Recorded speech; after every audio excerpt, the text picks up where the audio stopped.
Well, good evening. Today is April 20th, 2026. This is the 6 o'clock version of the Rowan County Board of Commissioners.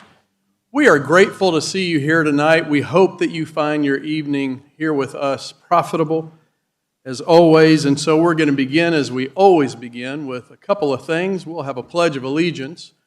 Prior to that, we'll have our Sheriff Chaplain come forward. Chaplain Taylor, make your way forward. Chaplain Taylor's been with us for years and years, and he does for us what is called a solemnizing prayer. And so to define that, solemnizing prayer is not for you all. You're welcome to listen, but it is for the commissioners. It's for us up here. We do take what we do each week and each day seriously, and so most important to us is wisdom on how to deal with knowledge that we acquire over time. So we'll have our chaplain come forward. Commissioners, if you'll join me, we'll get started. Commissioners, let's pray. Lord, we come to you this day. Thank you for the privilege to be here tonight, dear Lord. We thank you for our county commissioners, dear Lord. We thank you for the time that they've put in, Lord, just for this meeting alone, dear Lord. But they do this all the time, Lord, and I thank you for the time that they do for this county, the love they have for this county, dear Lord. Pray you give them the wisdom they need tonight and the days ahead, dear Lord. I place them in your hands tonight. In Jesus' name we pray. Amen. Amen. I pledge allegiance to the flag of the United States of America and to the republic for which it stands, one nation, under God, indivisible, with liberty and justice for all. Chaplain Taylor, thank you as always. We appreciate you being with us. Got a couple of additions to make. We've got two consent items. Item U, which is a PARTIF grant application. That'll be on consent. Item U as an umbrella. And then approval for two federal grants, Veterans Treatment Court Program and Adult Treatment Court Grant. That'll be item V, U and V. V as in Victor. Any other additions, deletions from anyone? All right, hearing none, do we have a motion to approve the agenda as amended? So moved. Second. All right, all in favor say aye. Aye. And then the consent agenda, motion to approve the consent agenda as amended. Second. All in favor say aye. Aye. Do we have Public comment? Yes, and so Chairman, I'll Yeah, go ahead. defer to the chair, but so we've got 20 people signed up. We had talked about an hour limit for the data moratorium.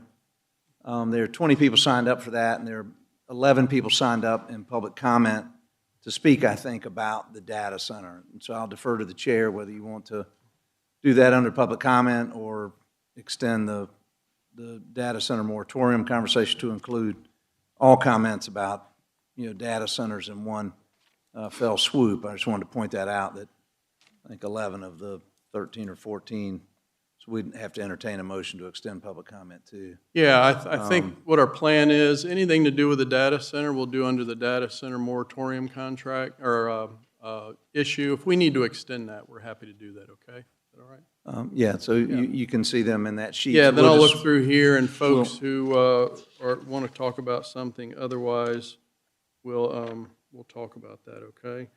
So, And then also, and I want to go ahead and say, and I'm glad we've got a packed room, and we want to make sure that we hear everybody speak tonight. I've already sent this out before the last meeting, and I know people have been here out front, and you have your signs, and you've brought signs in.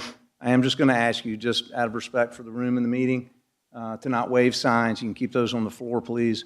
Let's hear what you have to say, and let's don't use signs and distract anybody. So I would just appreciate that and ask for your courtesy to do that, please. So thank you very much. all right, so here I have public comment. So I'm picking these out as best I can read. And it looks like Bobby Kemp.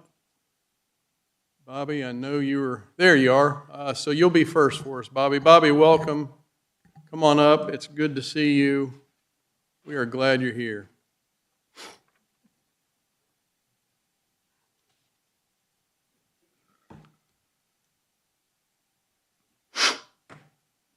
good to be here this afternoon. Folks, I'm here for the same thing I've been coming for 2.5 years, and I know you know what it is. It's about our property and our taxes and all that we're paying, the hardship. And I know that revaluation's coming up, and I know y'all got some decisions to make soon about whether our taxes will be raised or not. And I know the last go-round, it was, no, we didn't raise them, but yes, you did, because we're paying more money. But I've worked hard on this. A lot of other people have too. To start off, I'd like to say that I appreciate the work that Carl Ford, Harry Warren, Julia Howard, Grant Campbell, Speaker of the House Dustin Hall, and also our Lieutenant Governor Rachel Hunt, that had some things to do with this also, in trying to help the people where we can survive here in the county. Groceries are higher and higher and higher, and everybody knows what's going on with our gas right now.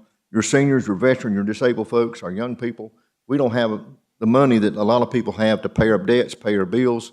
Me, myself personally, it takes almost 2 of my Social Security checks to pay my property taxes and my homeowner's insurance. And that's just money that's just hard to come by. And there's no other way for us to make any more money when you're disabled and you can't actually work a job, or you get to be an old man like me and nobody will hire you. It's just tough. But I want to say this tonight, that y'all know this, because some of you do, but I want to make sure everybody knows it, because I had an article in the Post just yesterday. But the General Assembly in Raleigh is working on a property tax levy. If passed, we will get to vote on it in November to be actually put on the ballot as to where the people get to vote about the taxes. I've talked to people, when I started on this, and I remember this correctly, I was talking about the people here in Rowan County, and the further I got into it, I found out you had to involve the whole state.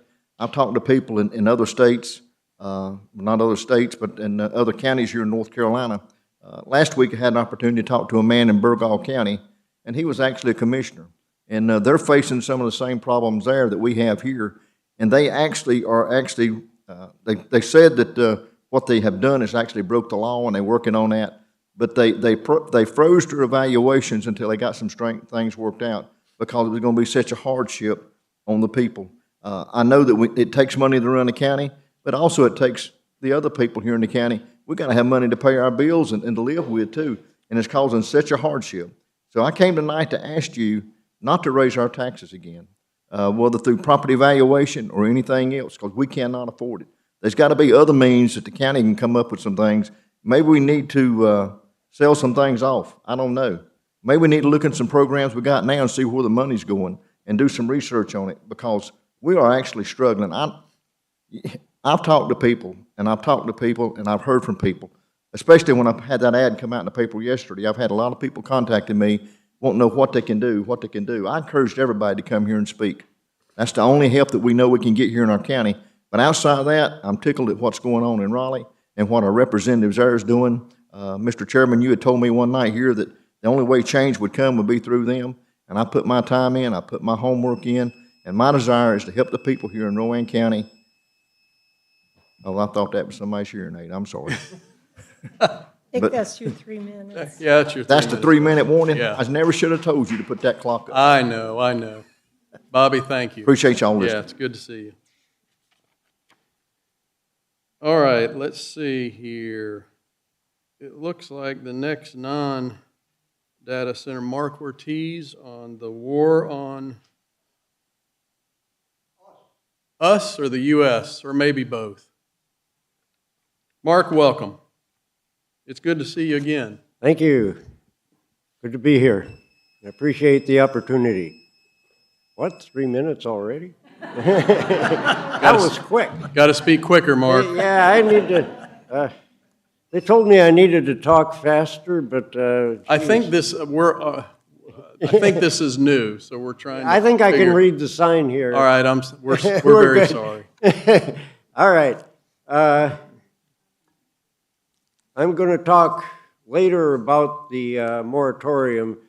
I want to talk about the rest of the situation here, what people are coming to call the war on us.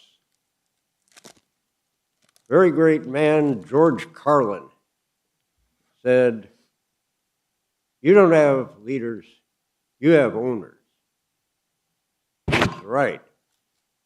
Because when people are able to do things behind closed doors for private profit and make it stick and just give you the illusion that you have the power to do something about it, when in reality it's a done deal anyhow. You don't have leaders, you have owners. I took economics for 9 weeks in high school. They told us there are 4 essential factors of production: land, labor, capital, and knowledge. What we are seeing now is a bunch of rulers who want to privatize knowledge.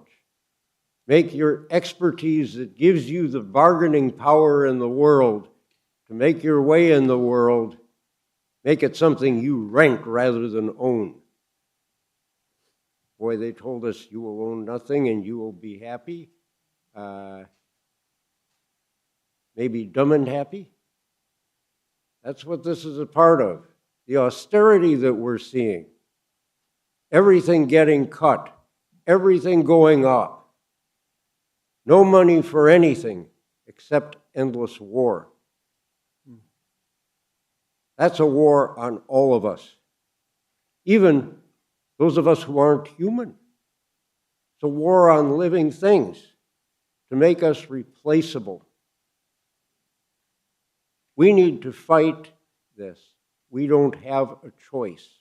When your back is to the wall, you got no choice but to fight back. Any cornered animal, even a rabbit, will fight back when cornered. And we're cornered, and it's time we fought back. Thank you for the opportunity to speak. Mark, thank you.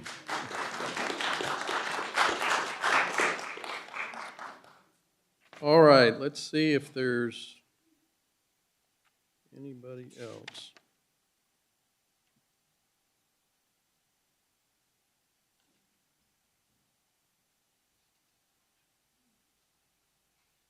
So I've got 2 folks on here. A special use permit.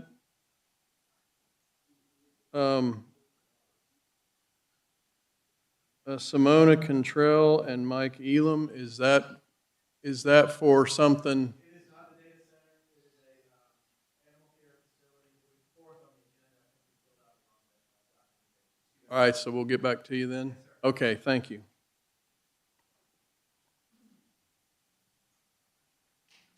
Tim Trogdon. Hey, Tim, welcome. Yeah, thank you for being here, Tim. Give me a different topic. I've lived here over 10 years, and I've had trouble getting law enforcement to help on scams. And there's lots of scams. There's internet scams, phone scams, mail scams, and they affect us all. And the worst part is when you call law enforcement and they won't help. However, I've called the sheriff's department and asked the sheriff to return my call. He's never returned my call. We have a new sheriff coming into office soon, and he at least returned my call. He seems to support me, at least he did on the phone. And I talked to one of the deputies, or I'm not sure what their title is at the sheriff's department, and he said the problem is they don't have somebody assigned to scams because they don't control the budget. The commissioners do. So the sheriff has to run the jail, he has to run the sheriff's department, but the money he gets comes from the commissioners that he uses to do that. They told me they don't have enough money to assign a deputy to work on scams. So real quick, the first scam I ran into, and I'm just going to give you one, I'll send you a paper later with a list of scams. But my debit card got hacked into, and hundreds of other people's. This was during COVID. And I was a truck driver at the time. I wasn't retired. And I had to have my debit card shut off, and I only had $20 on me. So for a whole week on the road, I had to eat hot dogs off the truck stop roller, and I actually stole coffee. I hate to admit that, but because we fill up our trucks with fuel, they kind of look the other way. So I got home. They wouldn't give me a temporary card. They stopped doing that, and you had to wait till they mailed it to your home. So when the trucking company got me home, I finally got my new debit card, so I could eat on the road doing my job again. But I contacted 4 of the companies. The young man in California who was doing this, he guessed our debit card numbers and opened up accounts with children's websites like Disney. They were children's websites, and he was ordering DVDs and things. And there were 4 companies. He was making $10 purchases, so he didn't need the 3-digit security code. Anyways, I was able to find out who this young person was in California, but I couldn't get our sheriff's department to work with the sheriff's department in the county where he lived to do something about it. And it wouldn't have been that hard to contact these businesses, and I was able to do it because of COVID. I went online since it was my debit card number. I was able to find out the address where the stuff was getting shipped to. Well, a sheriff's deputy could have easily have done this. And they should have been able to easily work with the sheriff's department in the county where the merchandise was being mailed to. But they didn't want to do it. And they haven't done it with lots of other scams. And I'll send you a list of them to give you some examples. So I wish you would budget some money and require that they use it to have somebody deal with scams, because we just have too much of this stuff going on, and too many of us are dependent on the internet to pay our bills and do all kinds of things. Thank you, Tim. Sarah, will you make a note of that, and we'll speak with the sheriff. All right, that's what we've got for regular public comment, okay? So we're going to move on in our agenda. The first item, Randy Kress. Randy, where are you? Somewhere around here. See in the back? Yeah. All right, this Randy Kress is the Director of Information Technologies for the county and also the Assistant County Manager. So Randy, welcome. Good afternoon, Commissioners. Okay, so you should have received in your packet a proposed Community Technology Advisory Committee. So this document, or this PowerPoint I have here, is just an overview. So if you have questions, I do have the actual document. We can pull that up, especially since this was done for the board. If you have anything that you would like to change, we can edit that on the fly, or at least make note of it. So this was done for the board to propose a new Rowan County Community Technology Advisory Committee. And so I'll go over what that is, and again, it's up to you how you'd like to proceed with it. But this is using the board's authority to create this committee, and it would report to the board. And so it's basically a community-facing role. It looks at technology issues, and it can provide recommendations. Again, advisory, it's still a Board of Commissioners action, and that can be issues that relate to technology in the community. So different things that could come up. We've already gone through something similar with Broadband Task Force when we were looking at broadband before. You'll see in at least some of the proposed initial people that are on there aside from the at-large. That kind of ties into that with the library director and also our cooperative extension director. So emerging technologies that affect residents and businesses, community education and awareness, and that can include digital literacy as well. That's something the library focuses on, and other items as it relates to business attraction for different technology advancements. So with that, again, this is the initial proposal. You're more than welcome to do whatever you'd like with it. Since I think I was asked to chair that, I've listed myself as the chair for that. We'd have a, if you'd like to have that, we'd have a Board of Commissioners member that would be the liaison. That would allow you to have that conversation and understand what's going on in the committee. I'd propose the library director and the cooperative extension director also be on that committee as well. And the reason for that is the library director does work with digital literacy and works with the community on different technology. Cooperative extension, Amy Lynn works with NC State University and the rural side of the community, and also receives a lot of input on land use as it relates to different technology. And I've got listed up to 8 at-large board members that would go through the process. They would go through like they would for any other committee. They would go to the on-board website. They would submit an application. I've talked to a clerk of the board, Sarah Pack, who said they can call in if they have questions about that as well. So that's what that proposal is, and that's what's documented there. A couple of the things, and I think this is the last slide, so proposing it just like we would with any other committee that we have, is that there will be a 3-year term. Let me make sure I've got one piece. I'm sorry, let me make sure I mention one thing, the at-large member profile. Residents of Rowan County to the extent practicable. So definitely want residents of Rowan County. And current IT knowledge, leadership, working with different IT things in their workplace or past work, ability to contribute. I will say working through the broadband project definitely helps to have folks that have a vested interest in what's going on, because this is not just a committee that you would come and give an opinion of what you think. You're going to be going and doing research and looking at different things, possibly taking interest in what neighboring communities are doing and understanding what's going on there. So, Would it make sense in those, go back one Oh, yes, sir. slide, that, well, instead of 8 at large, to have representatives from our colleges, maybe the IT director from Rowan, Cabarrus, Livingstone, Catawba, also from our K-12 system, yes. and then whatever that leaves after that, community will come to you folks and look for folks who are in the private sector in IT work. And, you know, tonight's a great example of this is being able to have folks who make their living or specialize in technology to be able to advise our board. This guy is super smart, but technology continues to roll at us. And so having folks from across the community represents different parts of our community to advise this board specifically on technology issues kind of gets rid of a lot of the noise. Yeah.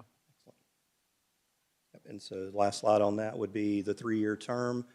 We did not publish this specifically for that, just like it sounds like you might be proposing adding K-12 or Rowan Salisbury School System representative from their IT and Rowan Cabarrus Community College.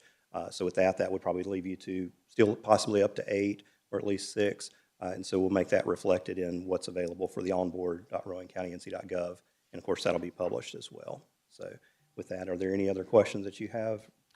Randy, this first year, should we not stagger terms so that we don't have all 8 come and do? I initially had listed as staggered terms, and I think that's actually what's in your documentation. I just don't know what that looks like from, do we only allow X number, or do we say that, you know, the first, I don't know, I'll get with Sarah on the details of the right way to approach that, but it can be, you know, you can still have the applications open, but say you have a 1 year and a 3 year, 1, 2, and a 3 year. So what do you want us to do at this point? Just consider adopting a resolution and then let you work out the details? Yes, Give I you think the I have authority it. to do that, or do you need to bring it back to us? Nope, it should be good if you'd like to go ahead and do it. I think the only thing would be the changes. Like I've drafted everything there. There should be a motion statement as well. But if you have any changes, especially, and I can see those other 2, I was going to propose that, but it sounds like that's what you're looking at, is just change that to what's proposed, plus the K-12 or Rowan Salisbury Schools representation from their IT leadership and Rowan Community College leadership. Right. And I think it's good to propose as is. All right. All right, any other questions? No, Mr. Chairman, I just wanted to say, I think, you know, we've had some discussions about this, and, you know, I think I don't know what number, but we're close to a top 10, maybe top 15 county now, and technologies is becoming part of every part of our life, really. And I know from my perspective, and as a first responder, every year more things come out involved with us, things that we can do. And so I think it's not only important for what's going on now, but this board can help us look at stuff in the future. I mean, I think a perfect example is this. I mean, data centers 2 years ago are not the data centers that we have now. So being able to go out there and look at those things up for us and give us heads up about changes in society and changes that are coming. So I think this is a good step for us. All right, any other? All right, then I'll offer up to adopt the resolution establishing Rowan County Community Technology Advisory Committee as a Board of Commissioners advisory board to study and make recommendations on community technology issues referred by the board, with the changes of adding those positions from the community college and K-12. Second. Second, all right. Any other discussion? All right, then all in favor say aye. Aye. Any opposed? All right, well, good. All right. Thank you, Randy. Thank you. All right. That's a good thing. All right, Eli or Jay? Is it Eli?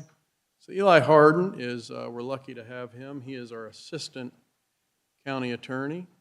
And so Eli will come and introduce our topic of the evening. Eli, welcome. Thank you, Chairman, Commissioners. Got to pull this up here.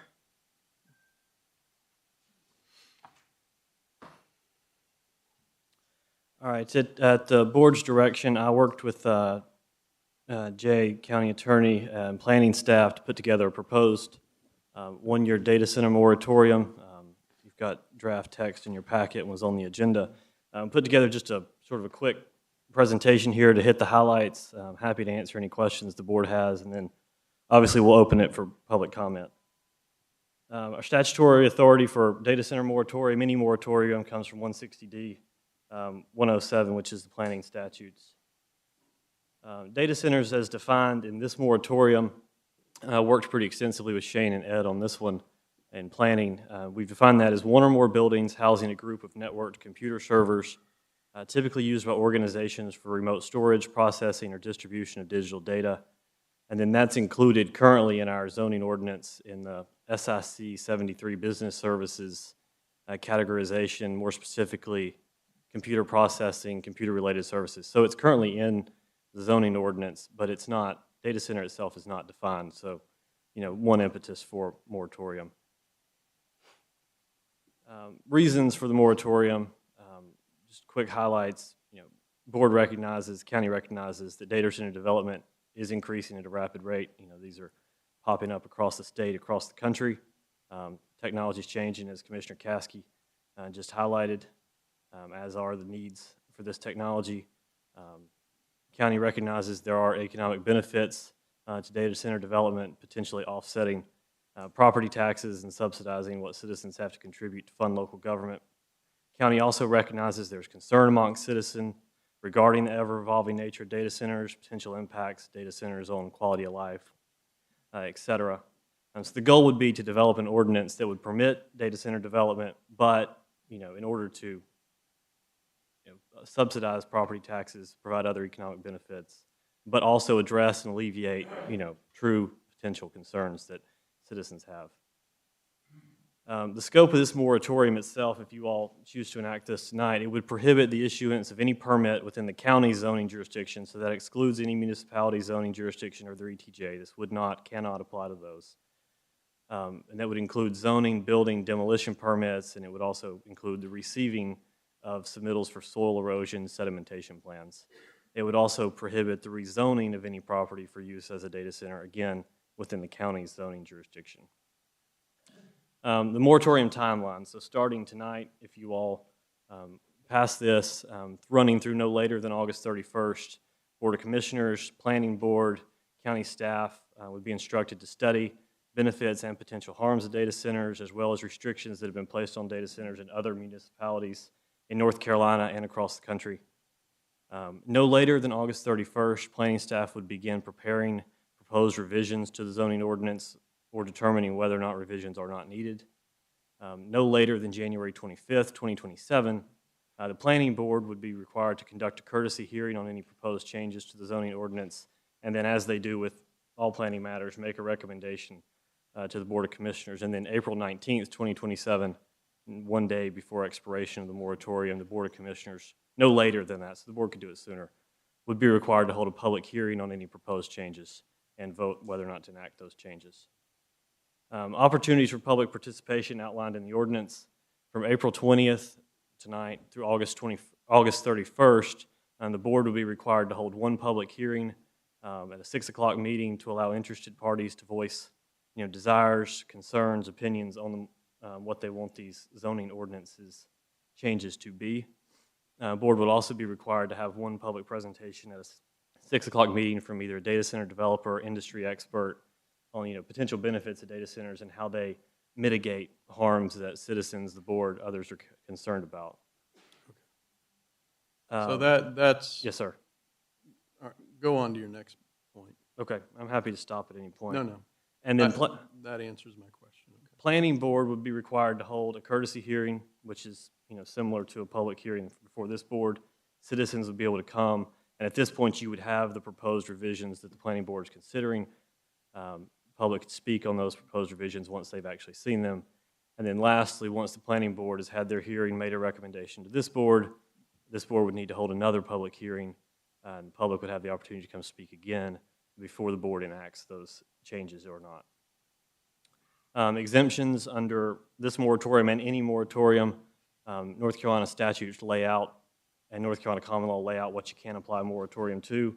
As we've stated previously, that includes the property on Long Ferry Road specific to this data center moratorium because of where they're at in the permitting stage. I'm happy to answer any questions, but your board actions for this moratorium tonight would be to conduct a public hearing. I know you've got previously in the notice, it was limited to 1 hour total, 3 minutes for each speaker. I know there's been some discussion tonight. You've got more than 1 hour's worth of individuals lined up. You would need a motion to extend that, but that's in the board's discretion. So conduct a public hearing. I'm happy to come back up and answer more questions if you've got any after the public hearing, and then you would need to conduct a vote on whether or not to enact the moratorium. And will you go back Yes, sir. I think about 3 slides to the public? Okay, so if everyone will look at this, just make sure. Planning board typically drives a lot of the work that's done. So where this would start would be in the planning board. Our planning staff, along with the planning board, would work on the moratorium standards. Those will have their own hearings, your own public hearings where you get to come, listen, you get to weigh in, speak, offer up suggestions and advice, okay? They'll take all that in, and then they pass along their recommendation based on your ideas to the county commissioners. Well, then we start all over again. So we notice out, and I hope you guys, if you were at the last meeting where you can get email or text notices that we're going to have a meeting, then you'll have an opportunity, just like tonight, to come and speak on what got passed from the planning board to us, because we're the final say, so we can make changes even to what they passed along to us. If we personally have things we'd like to add or take away, or if you bring up things that we believe should be added, okay? So there will be plenty of opportunity during that process for you guys to have a lot of input, as much as you'd like, okay? All right? We good? All right.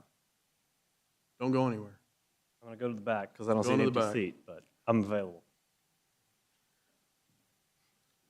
All right, we're getting close.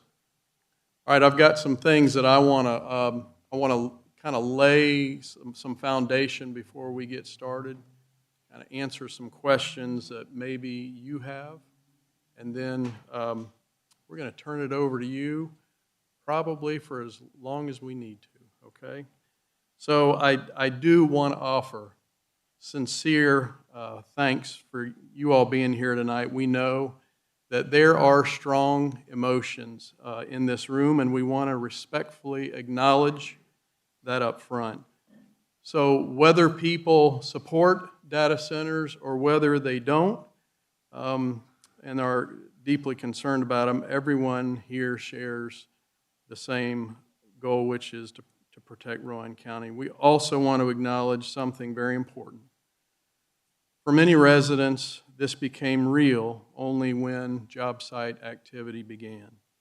We fully understand why it creates fear and concern, and suddenly it feels like this came out of nowhere. So we understand why that's confusing, but this is very typical. In fact, it's almost the rule. During the life cycle of any project, many prospects flow in and out of interest with the developer. The fact is, a developer may have talks with 100 different prospects, but only until the prospect reaches the point in their decision-making process when they decide they want to visit our community are we ever notified that the developer has a bona fide prospect of interest. And here's what's even more frustrating for us, and a fact, and probably even an admission. Most of those that visit any project site fall through as well. I could spend the next 30 minutes telling you about the Japanese medical manufacturing firm that you never heard about. The National Office Supply Company, the German Magnet Manufacturing Company, the National Defense Contractor, the Toyota Parts Manufacturer, the Bottling Company, the engineering company that told us they needed 500 engineers. We don't have those. Firms from Italy, China, Japan, France, and some as many as, and from all across the United States, all landed right here on the ground in our county, visiting with us, some as many as 6 or 7 times. Some have even told us we were their top contender, all to watch it all fall apart in 24 or 48 hours. This is admission. This is how economic development projects work. They found a more suitable site. The other state offered a better incentive package. They found an empty building that was perfect for their demands. They found an available site next door to one of their major suppliers. Last year, we were introduced to an end-user data center operator. We met by Zoom. We learned about their project. They learned about us. And then, all at once, it went away. But we recognize sincerely that what your eyes see and what and how we've seen these projects typically unfold are conflicting, and it creates fear and deep concern. We want you to know that we see that. So now what? What is happening today on Long Ferry Road is site preparation and infrastructure work. This includes power substation development that will support any future project, regardless of what it is. We understand that uncertainty is very uncomfortable, and it's one of the reasons that this conversation between the 5 of us and you is so important tonight. Now, we want to be very clear about where we are and where we are headed. Because legal rights that the current landowner possesses, this project cannot just be canceled at this stage. This is a legal reality that we are operating with. Because of legal rights, but just as importantly, that does not mean that the community or this board is without influence or protections going forward. Our collective responsibility is to make sure that whatever ultimately does operate on that site does so in a way that protects this community. Right now, that is where our energy and focus will be. Tonight, we will pass a moratorium on all future data center development so that we can take the time needed to develop permanent, enforceable, appropriate, measurable, protectionary standards should any future projects like this ever show interest in Rowan County again. This is not a show. This must be done. This is exactly what we did with solar farms just a few years ago. This is not new to us. These standards will be built in the open with public input. And we expect they will include additional requirements as technology and community needs and community standards evolve. But at the same time, while we can't legally include the current project in the moratorium, understand that we still intend to act. we will engage now with the current landowner with specific community protection expectations. And will they cooperate? We fully believe that they have a very strong incentive to cooperate. Their public reputation and their desire to build additional projects anywhere, ever, in the U.S. depends on how responsibly they engage with our community today. So the expectations we are raising with the current developer are not general. They are specific, they are measurable, they are technical. This is not the final list of standards that will emerge as a result of tonight's moratorium. This list is structured as a formal community bill of protections that we will work with the current developer to agree to. So, our community, here they are. 1, project incentives. Rowan County shall not offer any tax incentives, abatements, or subsidies of any kind for data center projects, period. 2, infrastructure responsibilities. All costs associated with power and utility infrastructure necessary for any project shall be borne by the developer, with no cost shifting to residential or small business ratepayers. The developer funds 100% of new substations and transmission upgrades directly tied to the project. We will request written confirmation from the utility provider that there is no cost shifting to residential or small business ratepayers. 3, water and natural resource protection. The facility must use a 100% closed-loop cooling system for heat rejection. Liquid cooling systems must be non-evaporative to minimize water consumption.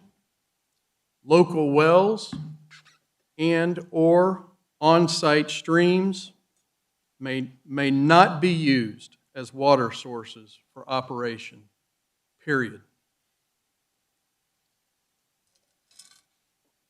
Time for a sip of Mountain Dew.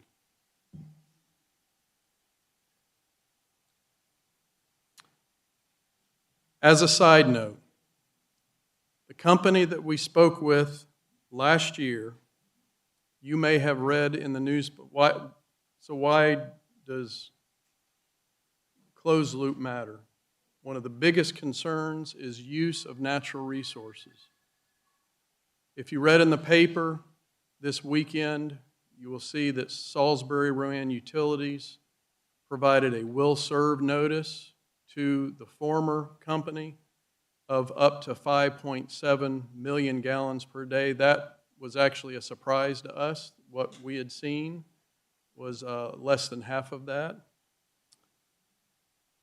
So to give scale on that now, the original will serve letter from Salisbury Rowan Utilities said they could provide up to 5 million gallons per day.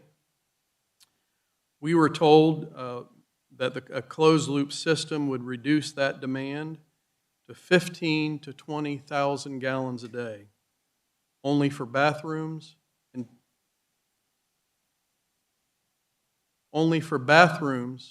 sinks. Only for bathrooms and sinks, no operations. About the same use as 500 single-family homes. Next, hydrological baseline and monitoring. The developer must fund an independent, third-party hydrological study of the water table prior to construction. While they won't be using out of the water table, that will give them a baseline of testing. Next, real-time well sensors.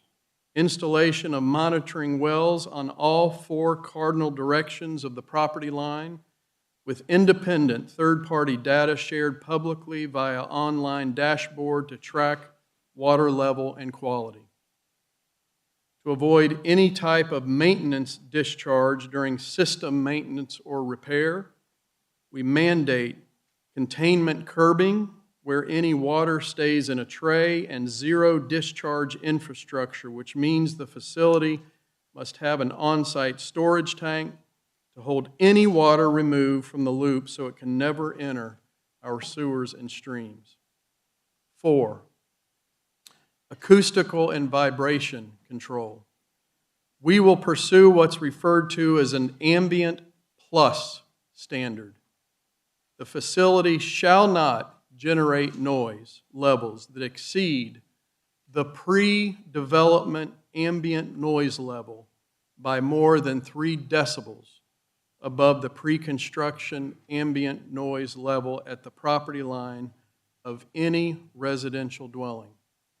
The developer must provide pre-construction baseline sound study and a post-construction verification that the standards are being met after the facility is at 100% cooling load. Low frequency mitigation. All rooftop and sound level mechanical equipment such as chillers, fans, and condensers must be fitted with acoustic silencers and vibration isolation pads. All dry cooler fans must be equipped with low noise blades, and all backup generators must be housed in acoustical enclosures level 3 or higher. Permanent sound monitoring. At least 4 permanent Class 1 environmental sound level meters must be installed at the perimeters to ensure 24/7 compliance with all noise ordinances. Physical sound deflection. Construction of a living sound wall, a combined minimum 15-foot earthen berm topped with 10-foot, 2-row, staggered, high-density evergreen plantings. 5, backup power and emissions. Only Tier 4 final generators, EPA Tier 4 final certified generators, are permitted to ensure the lowest possible emissions of particulate matter. A Tier 4 final engine versus a Tier 2 engine is essentially a mobile chemical plant. To hit the required targets, it uses several after-treatment components. Renewable fuel requirement. Instead of diesel, all backup generators must run exclusively on hydrotreated vegetable oil, or HVO, renewable diesel, to eliminate petroleum odors and lower the carbon footprint. Up to 90% lower life cycle carbon emissions. It's cleaner burning, same reliability as diesel for backup power, and it's already been adopted by major modern data center operators and generator manufacturers such as Cummins and Kohler. Restricted maintenance testing. Monthly load bank testing shall only occur on Tuesdays or Wednesdays between 10 a.m. and 2 p.m. No testing on weekends or federal holidays. Fuel security. All fuel must be stored in triple-walled tanks. These are tanks within tanks within tanks. If either of the outer tanks fail, fuel is caught, or the inner tanks fails, fuel is caught by the outer shell. These are equipped with electronic leak detection devices, and any spills contain and construction of spill containment moats will be provided. Refueling areas must have concrete secondary containment basins that can hold 110% of a fuel truck's capacity. This ensures that even if a human error during a delivery doesn't result in fuel entering our groundwater. 6, land use and site design. Dark sky compliance, all outdoor lighting must be fully shielded, downward facing, and motion activated to prevent light spill into the night sky or adjacent homes. Industrial hardening. Building facades must use non-reflective earth tone materials to blend into the local landscape rather than standard industrial or corrugated metal. Older data centers are often windowless boxes made of tilt-up concrete or corrugated metal. These look like high-security prisons or warehouses. We prohibit expansive, flat, unarticulated blank walls exceeding 50 feet in length, requirement for varied textures, colors, and building depths. The goal is the building should be indistinguishable from a high-end corporate headquarters or a medical park. Facade variation, mandatory use of premium materials such as brick, stone, veneer, high-performance glass on at least 60% of the elevations visible from public right-of-ways. Roofline hiding, all rooftop mechanical equipment such as chillers and fans must be 100% screened from view using parapet walls that are architecturally integrated into the building's design. The main entrance. Inclusion of a prominent, active main entrance with landscaping and lighting that promotes a professional office environment. To ensure that this agreement is airtight and protects the community for decades, not just the first few years, there are several hidden issues that must be addressed. These focus on long-term accountability, preventing scope creep, and protecting the physical safety of the area. So first, we will require a decommissioning bond. It is a cash-backed bond held by the county to cover 125% of the estimated cost of equipment removal and site restoration should the facility for any reason be abandoned or shuttered. Second, road maintenance fund, a prepaid bond to cover the repair of all heavy haul routes used during the construction process. Property value guarantee. Establishment of a fund to compensate local homeowners for any appraised loss of value directly resulting from the facility's operation. 8, infrastructure and utilities. Grid priority. A residential first agreement ensuring that the data center's power draw will not trigger rolling brownouts or local rate increases for residential and small business customers. Public safety infrastructure. The developer shall provide specialized training and equipment such as thermal imaging, specialized fire suppressants to local fire and EMS for data center specific emergencies. 9, chemical safety and environmental integrity. The facilities must be PFAS free. The facility must be certified as 100% PFAS free in all cooling fluids, fire suppression systems, and building materials. The use of forever chemicals in any capacity, including AFFF, firefighting foams, or specialized lubricants, is strictly prohibited. Additionally, all secondary chemicals used for water treatment or facility maintenance must be non-hazardous and biodegradable. Verification and compliance. To ensure adherence, the developer must provide a certificate of analysis for all fluids used on-site and submit to an annual independent environmental audit conducted by a Rowan County approved firm. This audit shall include soil and groundwater sampling at the perimeter to verify the absence of any chemical contamination. Failure to pass those audits or the discovery of prohibited substances will trigger an immediate notice of violation, requiring remediation at the developer's sole expense and the imposition of daily liquidated damages until the site is cleared of any harmful residues. 10, e-waste and hazardous waste management. 0 on-site e-waste processing. The developer is strictly prohibited from conducting any on-site shredding or burning or chemical processing of decommissioned server hardware, hard drives, or lithium-ion batteries. All electronic components must be securely staged in climate-controlled indoor containment areas and transported off-site by a certified R2 or e-stewards vendor within 30 days of decommissioning. Verification and chain of custody.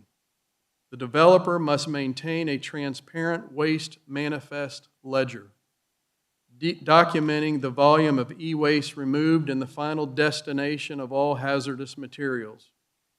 This ledger shall be submitted to the County Planning Department quarterly. Furthermore, an annual third-party inspection of the storage facilities must be conducted to ensure that no hazardous heavy materials or battery electrolytes have leached into the facility floor or drainage systems. 11, sound modeling and transparent monitoring. Pre-construction predictive modeling.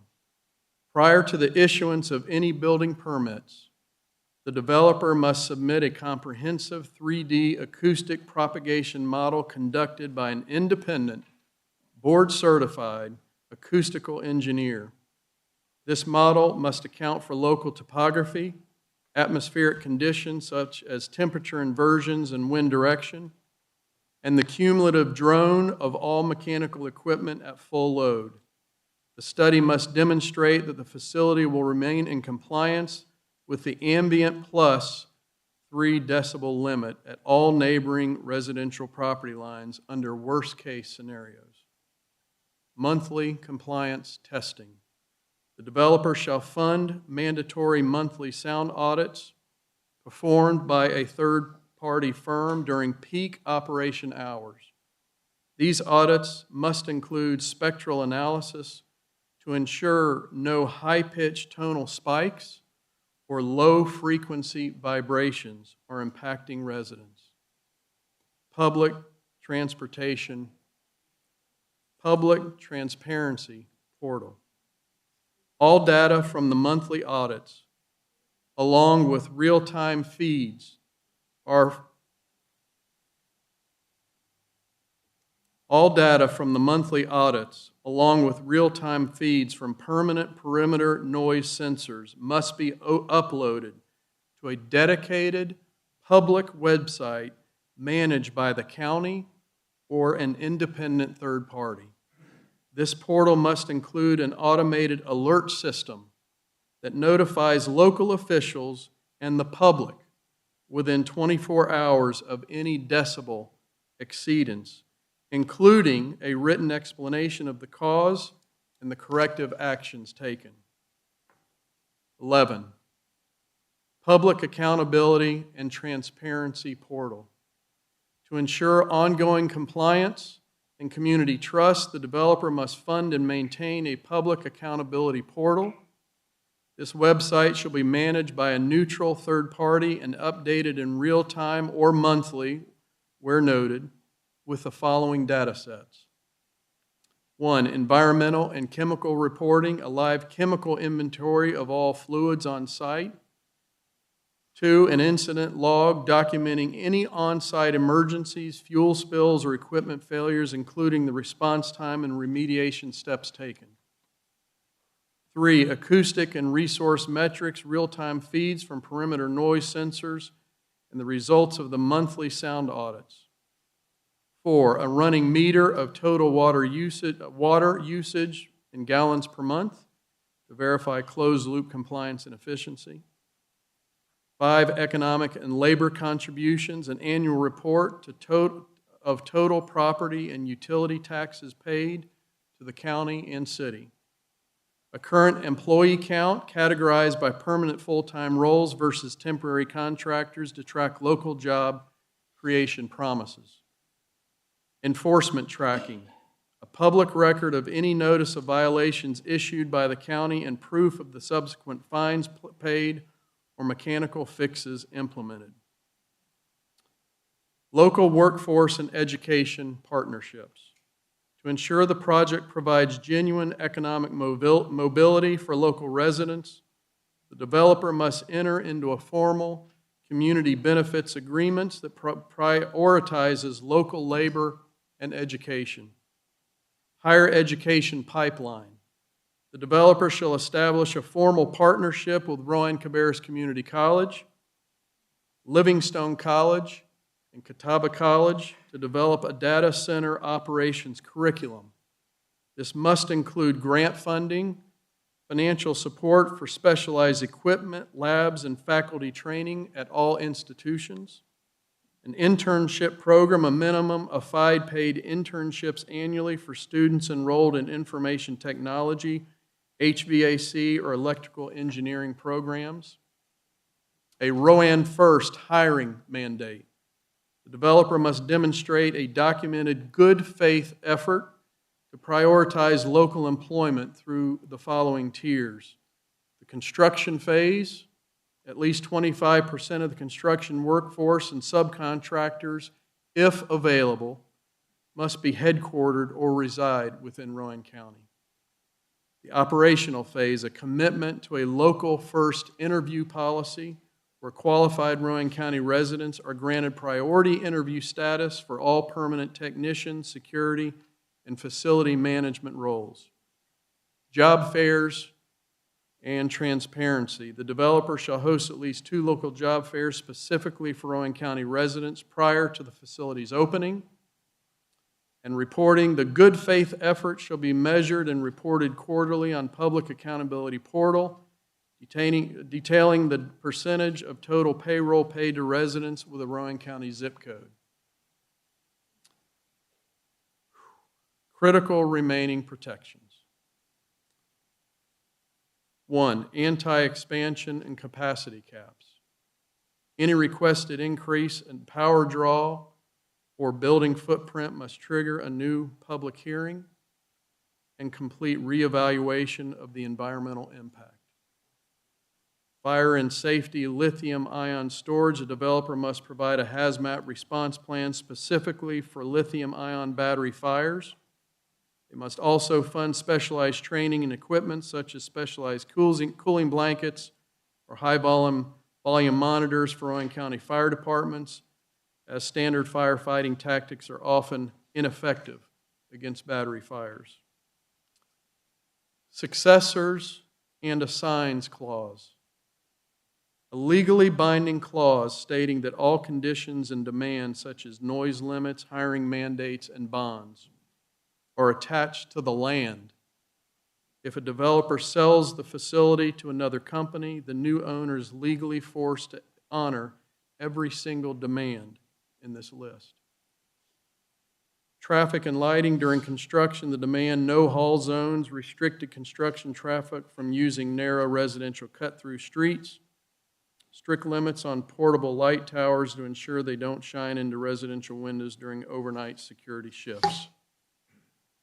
Liquidated damages, this is the teeth. Establish a specific fine scheduled for violations.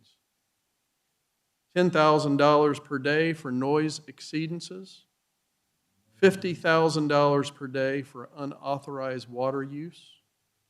These funds will go into a community benefit fund overseen by a local board rather than disappearing into the county's general treasury. Heat island mitigation. Requirement for cool roof technology, which is highly reflective roofing, and a minimum percentage of permeable pavement to prevent heat retention and manage stormwater runoff effectively. Land use subdivision restrictions. prevent the developer from flipping portions of the property for unrelated industrial projects like a trucking terminal or a noisy manufacturing plant, or expanding beyond the agreed-upon scope, we include these specific restrictions. Prohibition of secondary industrial uses. The site shall be restricted to a data center campus only. The developer is strictly prohibited from selling or leasing portions of the land for any other industrial or commercial purpose, such as logistics, distribution centers, or heavy manufacturing.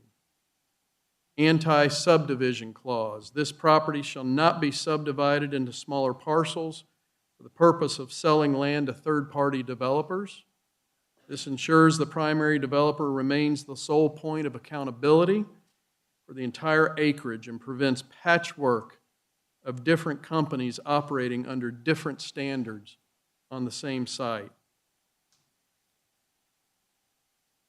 To address now the potential for conflicts of interest and play-to-pay scenarios, there will be a project integrity and ethics contract. This will be a sworn affidavit required from all public officials, consultants, and developers involved in the decision-making process. In a county like Rowan, where local relationships are deep, this type of document ensures that no one is self-dealing or benefiting from the transition of land from agriculture or residential to industrial use. So, item 15, the anti-self-dealing sworn affidavit. Every individual with decision-making or advisory authority, including county commissioners, planning board members, county staff, and third-party consultants, must sign a legally binding affidavit affirming, 1, there is no financial stake. They hold no direct or indirect financial interest in the developer, the parent company, or the specific land parcels under consideration. 2, there is no successor interest. They will not accept employment, consulting fees, or board seats from the developer or its affiliates for a period of 4 years following the project's approval. Next, no collateral benefit. They have not received and will not receive any finder's fees or commissions related to the sale of land or the securing of any utility contracts. Disclosure of family and business ties. The covenant shall require the disclosure of any immediate family member or business associate who stands to benefit financially from the project. For example, a relative owning a grading company or a business partner selling the land. If such a tie exists, the official must recuse themselves from all discussions and votes. The developer's clean hands certification. The developer and all subcontractors must sign a certification stating that they have not provided and will not provide gifts or gratuities of any meals, any travel, any entertainment, or any gifts to any county official or any employee of any value. Political contributions. Any campaign contributions to sitting commissioners or candidates for local office during a blackout period from the initial site inquiry until 2 years after the final permit is issued. Clawback and nullification clause. There are financial penalties. Any person found in violation shall be subject to civil penalties equal to triple the value of any benefit received to be paid into the Rowan County school system. Strategic implementation. This is often called a unified ethics ordinance for a specific project. This provides protection to the Rowan County Board of Commissioners, and it's necessary, one, to protect the commissioners. It shields us from accusations of corruption by creating a clear paper trail of integrity. It ensures fair competition. It ensures that a project is judged only on its merits, based on tax-based jobs, noise levels, etc., rather than backroom deals.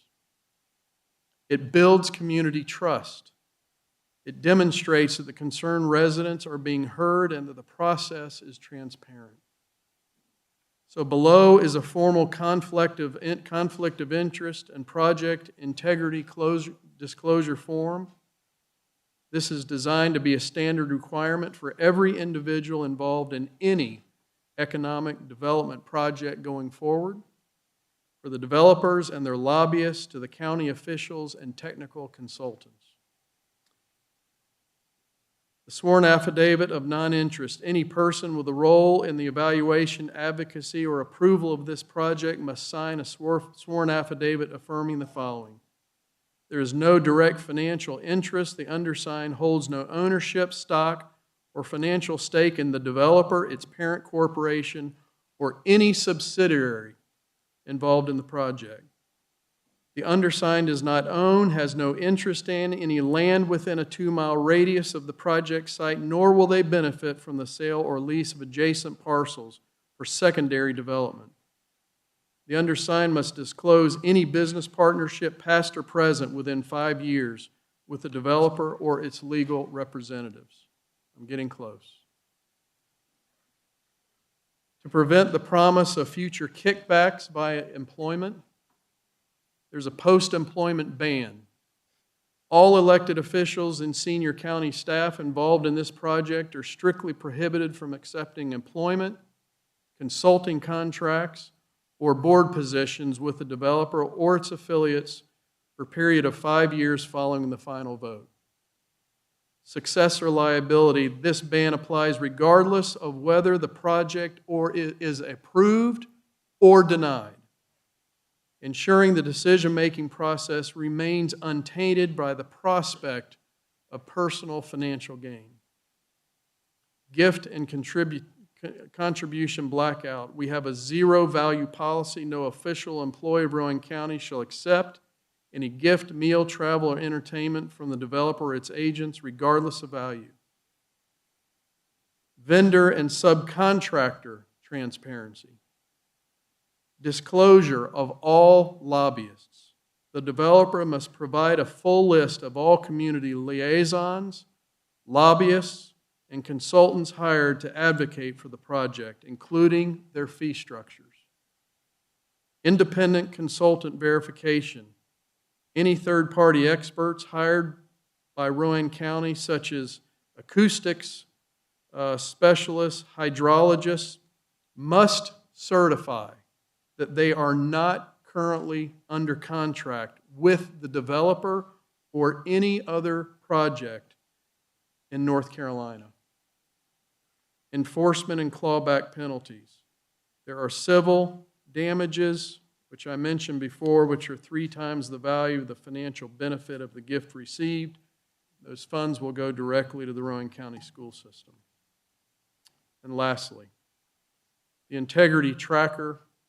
To maintain transparency, a public accountability portal will feature a dedicated ethics session containing scanned copies of all signed conflict of interest forms for every commissioner and every planning board member, a vendor audit showing that all local construction firms hired are being paid fair market rates to ensure that community support isn't being purchased through inflated contracts.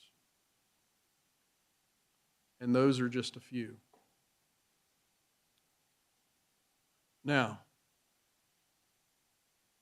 it's a lot. Question that you should ask, and it's a fair question. We don't have a contract. So can we ask these folks to comply? And we absolutely believe that we can. These folks are under, as we see here today, extensive scrutiny. Earlier in January of this year, and I'd invite you to look this up, Microsoft made a major announcement. And the basis of that announcement, as all of the major, I don't know who all the major data center developers that are out there, there's a lot of data center, but there's major ones, you know. At the core of all that is an issue of all of these things that we've talked about. And the data center community knows that they have a public relations issue. We know that, don't we? Right? So I would invite you to look up Microsoft. I believe it was January 13th. Could be the 23rd. I think it's the 13th, 2026 article. It's in magazines, maybe the New York Times. But they are now setting the standard which all data centers have to follow, and there's a lot that's in there. Their response to the community, how they want to invest in the community, but first and foremost, they said, we will no longer accept, nor will we ask for any incentives from any communities that they serve. So that is the position that we will take. We are looking to protect this community. Whoever comes to us in the future, we don't know when that is. We want them to succeed so that we succeed as a community, but they need to be held to the highest standards. These pages are not what the final moratorium study will look like. I expect those to be much deeper. This is the beginning where we go with whoever we end up with in this project. And so I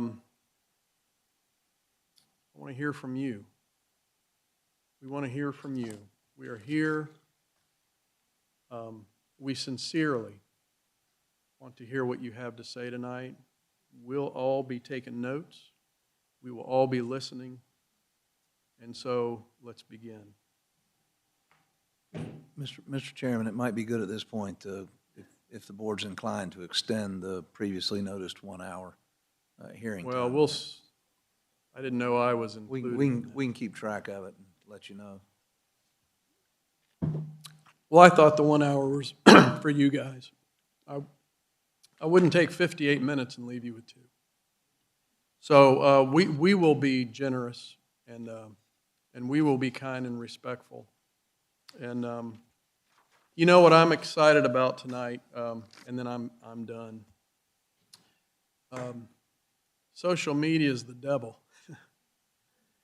I am excited tonight to sit face to face with my neighbors, with folks from the community, even you, Sal. And so we are excited to see you all here tonight, so that as neighbors and as human beings, of a phrase I like to call people of goodwill, can have a conversation together respectfully and learn from one another. So we're going to start right from the top, and we'll call Shannon Solomon. Shannon, we are glad that you're here. Welcome.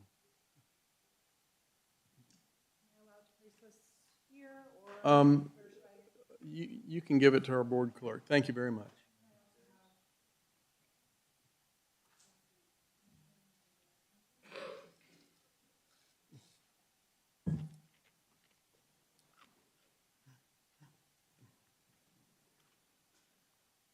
Do I have to give my name first?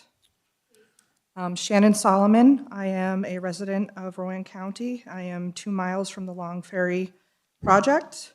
Myself and my family, we started this petition. Today I deliver 5,000 signatures from all of your neighbors with one clear demand. Stop the 400-acre AI data center on Long Ferry Road now. This massive project was pushed through quietly. The county followed the bare minimum legal requirements for notice, but most residents, especially the families living right next to the land, were never properly informed. They feel lied to. They purchased homes, expecting peaceful farmland, not an industrial giant next door that will devour electricity, consume millions of gallons of water daily, and fill our nights with noise, traffic, and lights. We're not against progress. We are against reckless progress that ignores our community. These 5,000 voices demand an immediate moratorium, halt every permit and site work on the Long Ferry Road project today. I understand that there is legal processes that you have to follow, but there has to be a way to put a halt until we put through what you just spoke, to take care of our community, to protect us. There has to be a halt. If they're willing to meet all of our demands that you laid out, then they need to slow down until we have assurances for that property, because that's why we're here right now. We want full independent studies on water use, power demand, noise, air quality, traffic, and groundwater risks, real environmental protections, strict limits on water, emissions, and noise, with enforceable recycling and monitoring that we can really trust to know that there is actually going to be repercussions for whoever does come in on that property. I understand money, I understand, but if they don't pay or if they don't follow through with the protections, we've seen too many communities just let it go and they get away with it. We want a binding community benefits agreement, local jobs, real wages, infrastructure upgrades for residents, supports for our local schools and services, and permanent community oversight, possibly a community board that you all will meet with for that community oversight, because sadly there is a lack of trust right now in your community. We've seen other towns suffer skyrocketing electric bills, water shortages, and broken promises. We will not let that happen here. Commissioners and future commissioners, these 5,000 signatures are not a request. They are a mandate from the people. Stop the project until studies are done and protections are locked in. We are united, we are watching, and we will not back down. Thank you. Ms. Solomon, thank you.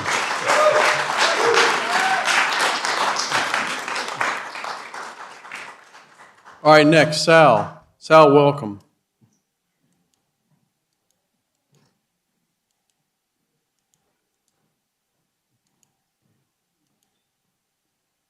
My name's Sal Sorbonne. My property's a couple hundred feet from the monstrosity you guys want to build out there. For the last month, we've been listening to the noise that starts at 7 o'clock in the morning. Beep, beep, beep, beep. That's what we hear all day long at our properties. Literally for 12 hours a day, 6 days a week, that's what we hear. And I don't know when the construction is going to stop, but I have no faith that the noise is ever going to stop. You sitting here telling us that you're going to do something about this means nothing to us. You did this without any of our okays, okay? Now, when you sent the letters out, did you send them return requested? Where's the lawyer? Were they sent return requested? Because nobody got them. The only legally way to send something in the mail is to send it return requested. All these people here say they didn't get anything. These are the people that live around the plant you guys want to put up there. Nobody got anything in the mail. You guys did not do your legally required deal to put up this monstrosity. You did not. These people all say you did not. They want this thing stopped. They do not want it in our neighborhood. I did not buy property in the country to have the city move to the country. I understand that probably where you all live is pretty quiet. Do you all have peace of mind at your properties? Because we do not. None. Zero. Every single day, that we're out there, we are annoyed by what you all are doing to us. I mean, do you think that's okay to do to us when you guys live in your nice, cozy communities? Is it a war versus the rich versus the poor? Is that what it is? Why would you put it out in that poor community? Why don't you put it in a rich area? Why don't you put it out where you live, Eds? Why is it in our poor community? Haven't we already suffered enough? Haven't we? Do you think the coal ash and the asbestos floating around the area out there is enough for us? We do not want any more. If you think it's okay to do to us, then that means you have a lack of morals. That means not one of you has a decent set of morals. If you will not do it for yourself, why would you do it to us? Why would you put us in this position? Why would you make me go and have all these people? I took 3 days and I had all these people, went to these people's doors and knocked on their doors. And I said, what do you think about this? And they all said, let me see that piece of paper and sign it. Nobody, these are the landowners that are around the place, every single one of them. Nobody wants it there. How hard is that for you all people to understand? How hard is it for you to understand that we do not want it? We are the people that matter. You do not matter. You don't live near it. You don't live near it. You don't live near it. My property is 200 feet from it. And you guys think that's okay? You're going to put up a bunch of fake promises? And then you have the audacity to call me out here in front of everybody and say, I even like you, Sal? I do.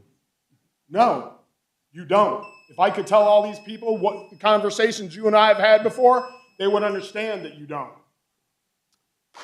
Thanks, Sal.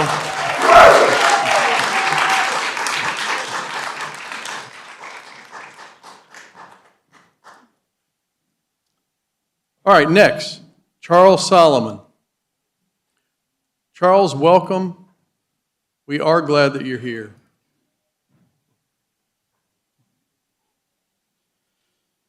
My name's Charles Solomon Jr., and I'm one of the local residents that will be immediately affected by the AI data center project on Long Ferry Road.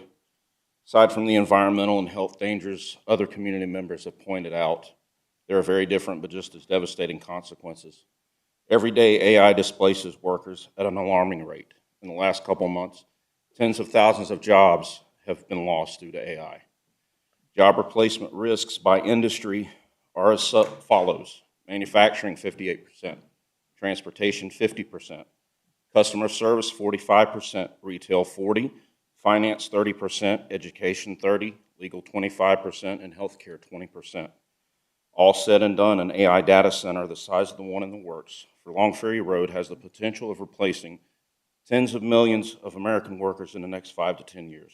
Are you, the county commissioners, actually okay seeing your constituents suffer at the hands of innovation that you so desperately courted to come here? Thank you.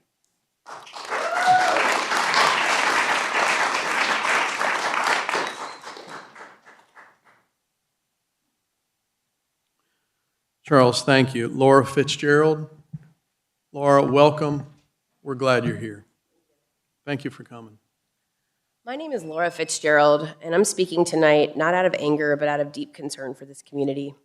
What is proposed on Long Ferry Road is a 3.3 million square foot hyperscale AI data center, one of the largest industrial developments in the history of Western North Carolina, and it's just down the road from where we sit tonight. The public deserves a full and honest accounting of what this means for every family in this county. That starts with transparency, because that is where this process has fallen short. And let's start by calling this project what they call it. Internally, this project has been called Project High Peaks. It took a Freedom of Information Act request to reveal that. And coincidentally, just one day after documents began to surface, the community finally started releasing information to the Salisbury Post that it had withheld for months. What has already been revealed is clear. For over a year, officials and the developer used that name privately while the public heard only vague descriptions.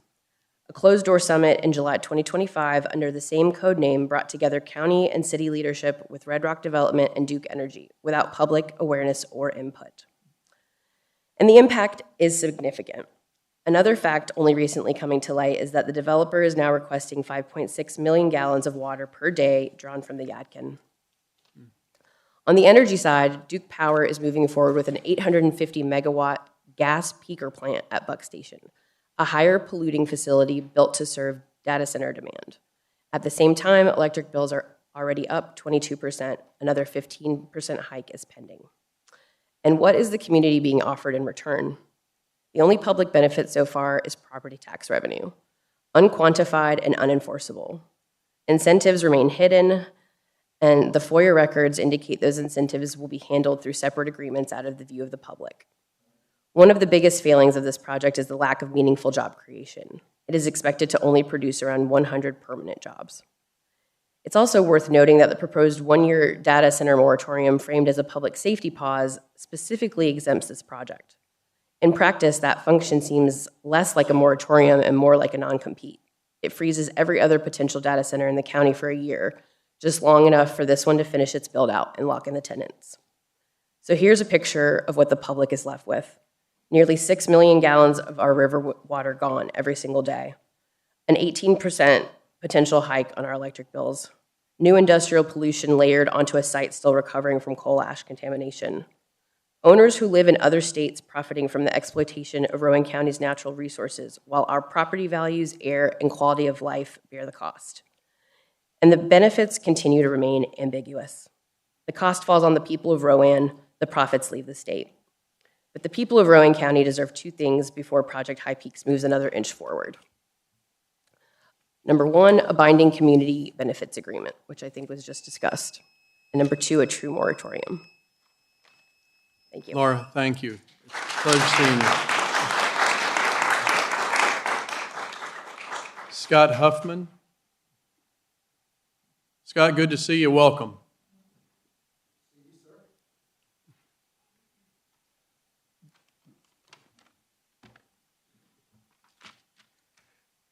Good evening, Rowan County Commissioners. Mr. Chair, my name is Scott Huffman. I'm here tonight in support of a real one-year moratorium on data center development in Rowan County.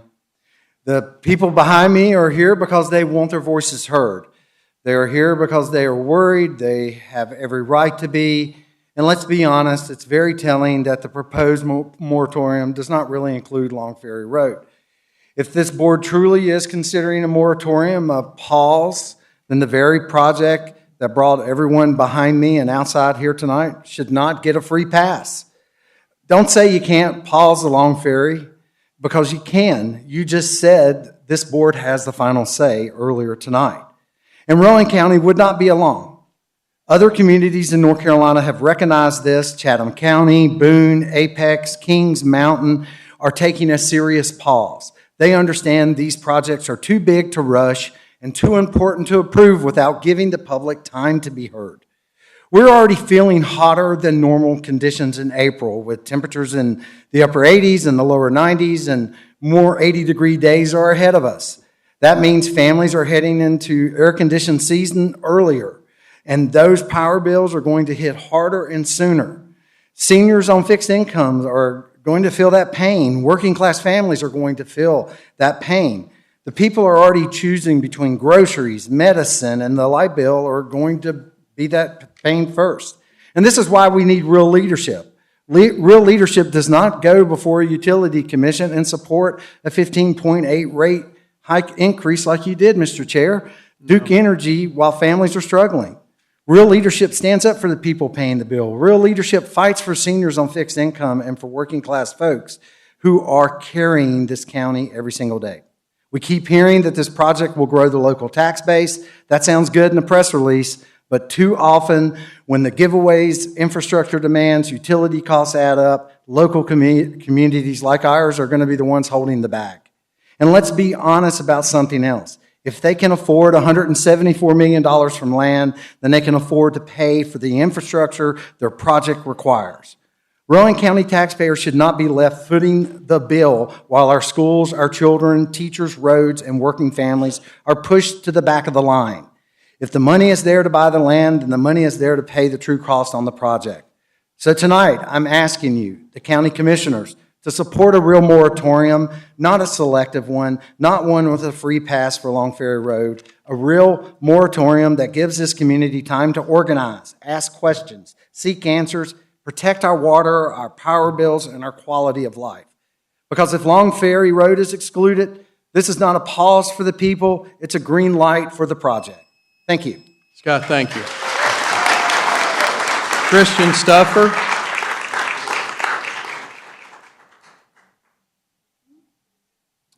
I'm sorry, I said Kristen Stauffer? Yes, Kristen, welcome. It's a pleasure meeting you. My name's Kristen Stauffer. I've lived here Hey, 30. pull that up just a little bit so we I've can lived hear. here 30 years. Only in 2 places in my life: Quakertown, Pennsylvania, Salisbury, North Carolina. I grew up watching fracking kale farmers destroy land and destroy water. I will not allow a data center to go in downwind of where our lakes are, where our farm animals are, where our vegetation is growing. It will destroy the soil. They'll never get back that land. I'll watch an ecosystem destroyed in our parks. I'll watch our kids not be able to go and swim in High Rock Lake. I will watch as the fish die off in fish kills from the diesel-powered engines that will be running this data center 24/7. Not a backup generator, but a diesel-powered generator that runs your closed water system. I have a closed water system at my house, but it's not 3 million square feet that's going to have to cool down, generated down these little machines. No, these are huge machines that will require constant cooling. And it won't be one coal ash situation. It will be an entire 2-3 generation coal ash situation when it goes bad. It will be an everyday destruction of our farmlands. And the fact that some of you have grown up in the county, grown up on farmland, want to destroy our farmlands now. I will not tolerate it. I will fight my life to make sure none of our farmlands are destroyed. This used to be the fact is the county was bankrupting farmers for development for houses. Now you're going to bankrupt farmers and you're just going to destroy their land that will never be able to be used again. Kristen, thank you. Joshua Cool. Joshua, good evening. Thank you for being here. Appreciate it. Nice to meet you. My name is Joshua Cool. I'm proud to do private land management on behalf of Catawba College for their ecological preserve. Before that, I worked at Rowan Wild at Nicholas Park, where I, got to hang out with animals. Yeah. So, the people here have been wronged greatly, but I think they have it. I'm going to talk a little bit about the animals. Since 1970, we have a 25% reduction in birds, total. 1 in 4 birds are dead since 1970.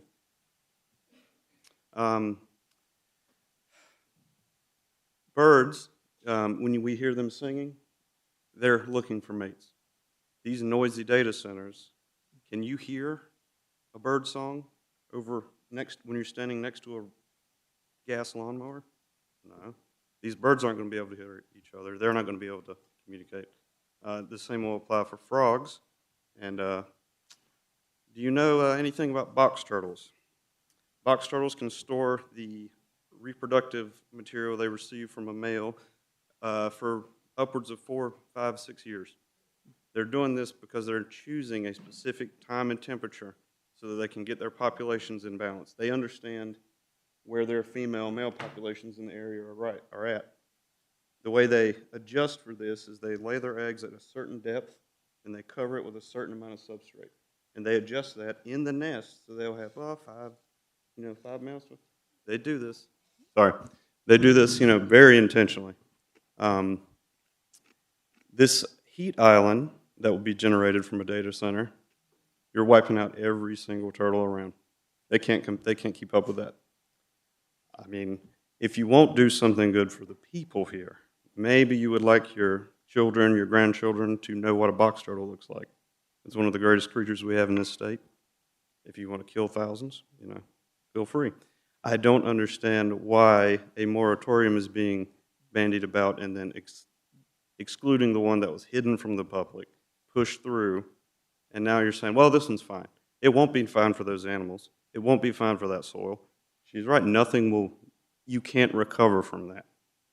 This is a permanent scar that you're trying to leave on this landscape with no input from the people. None. I think we would all prefer to have a cardinal in our backyard than a data center. Joshua, thank you.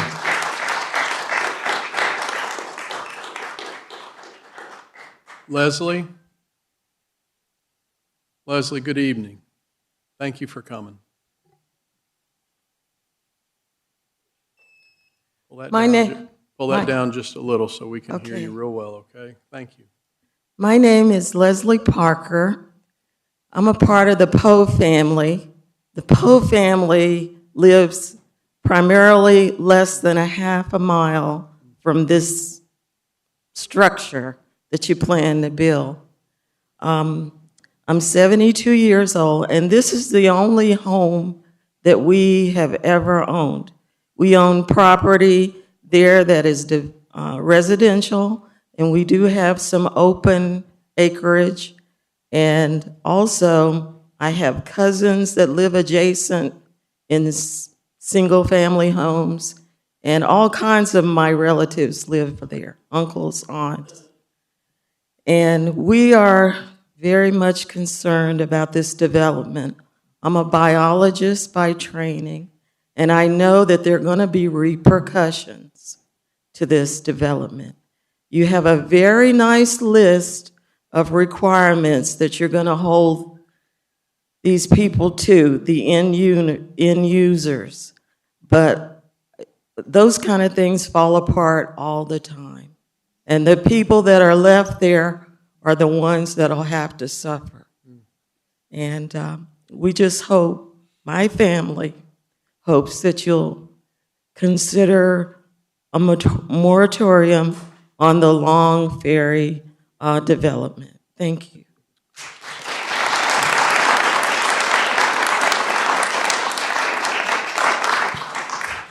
Ms. Parker, thank you.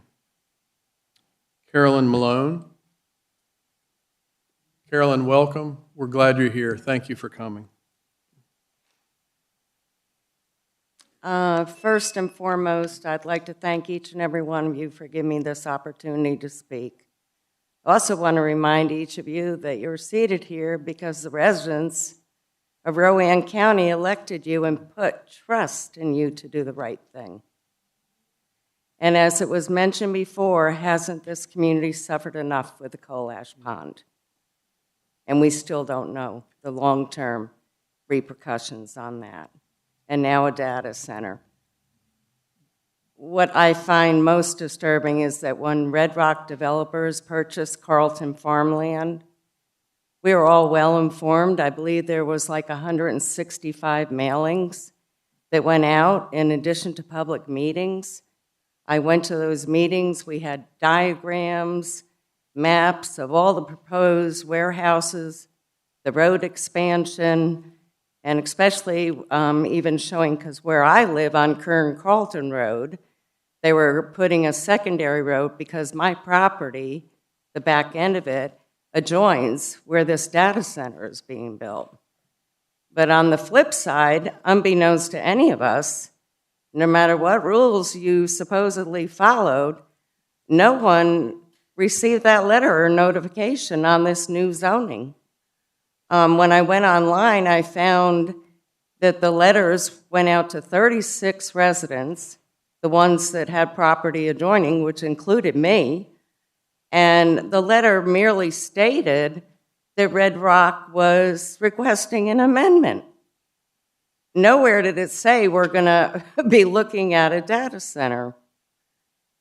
But I've read so much online, and this seems to be a nationwide issue, posting little signs on the property that cannot be read while you're driving, and the only people that would ever see it is if you drive on that road.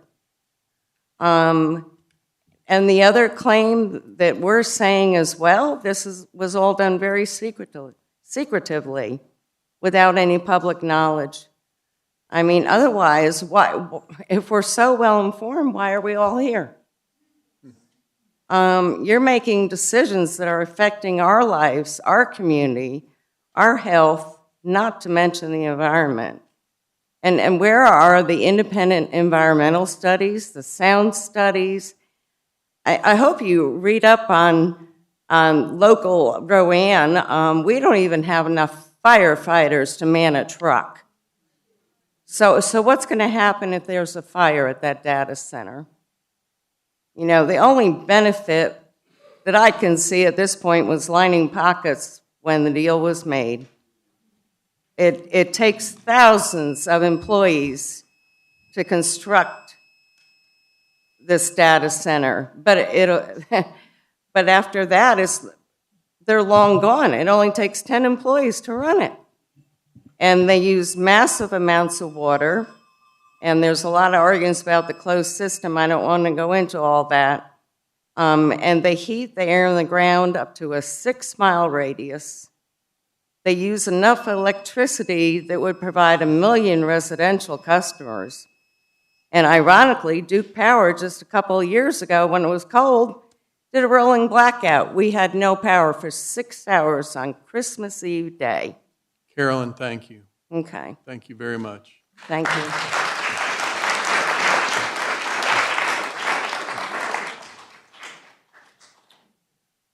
Bobby Kemp, still here? Is this part 2? Okay. Bobby, again, welcome.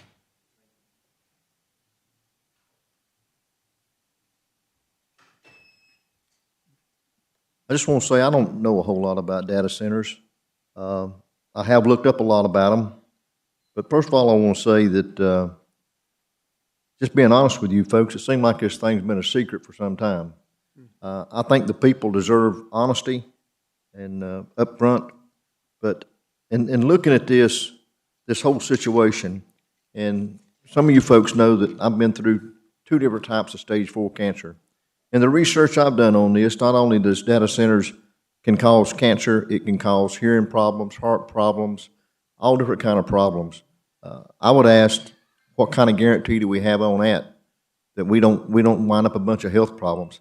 I personally don't have family that lives right in that area, but I've got a lot of family nearby, right there close to it. I live down the road about 7 or 8 miles from it, and I don't want any more health problems. I don't want to see my grandkids with health problems.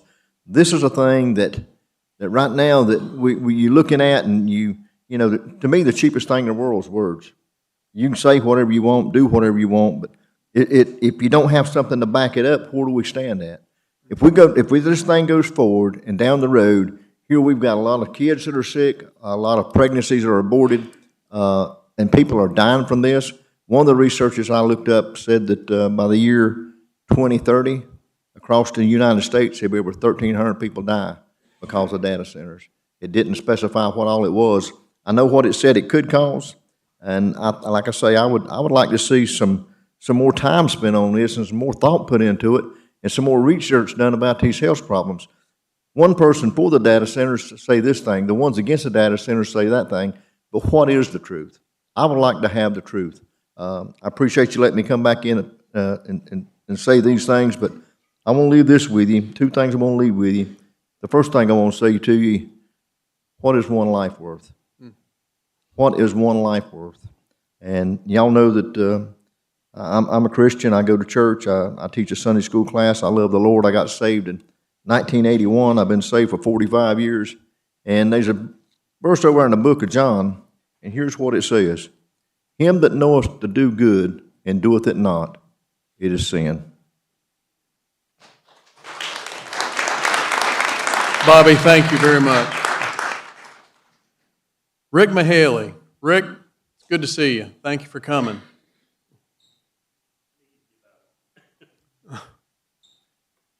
My name is Rick Mahaley, and I Rick, live at... sorry, pull that mic over. There you go. My name is Rick Mahaley, and I live at 2302 Long Ferry Road, which is directly across from the construction site. I'm going to tell you not about data centers and talk about them. I'm going to tell you about a story of community. Our community was formed when Duke Power built the Buck Steam Station in 1928. Along with it were the village houses that were a part of that, just like textile mills did. These people became family. They were not related, but they became families. As you know, I'll soon be 72 years old, and as a teenager at 14, I worked these exact fields that are now destroyed. First off with Mr. Jack Brown, Fred Thomas, and for the last 30 years, my lifelong friend Kim Starnes has formed it. My father built this home in 1963, moving from one of the Duke Village houses. This was my parents' pride and joy and peaceful location, provided my family and friends many wonderful memories. I left at 23, and after my parents' deaths, inherited the property and moved back in 2020 for this to be my retirement home and enjoy this peaceful location again. The memories of the closeness of our community is right out of a storybook. Most of us that grew up there still do and are soon saddened to see what is taking place and how I was looking forward to spending my last days in this beloved place. Imagine my surprise to leave one morning and come home to mass machinery moving tons of dirt being piled 135 feet from my front windows. That's all I see when I look out my windows. My heart just broke along with our whole neighborhood. I am now confined to my home. My favorite day of the week was Thursday when I had my 2 grandkids. We're not even able to go outside and play. The cloud of dust is tremendous. Everything I have is covered in red dirt. Within days, my allergies have sent me to doctor's appointments, and I also suffer with Meniere's disease, which is a disease of the inner ear. After hearing the constant beeping of the construction equipment, I started having symptoms, and I've been at the doctor every week since then. The doctor doesn't know if the constant noise from a data center will make it be impossible to live in my home. So I'm looking at why this magnitude of project, and me being only directly across the street in sight of this site, I was never made aware of what I was going to be looking at. Our property values, according to ChatGPT, which is AI, have been reduced from 10 to 25%, and my home may be unlivable for me, and renting and selling will be impossible. This project affects our homes, our property values, and our daily lives, and we are asking you to treat it that way and stop this project immediately. Rick, thank you.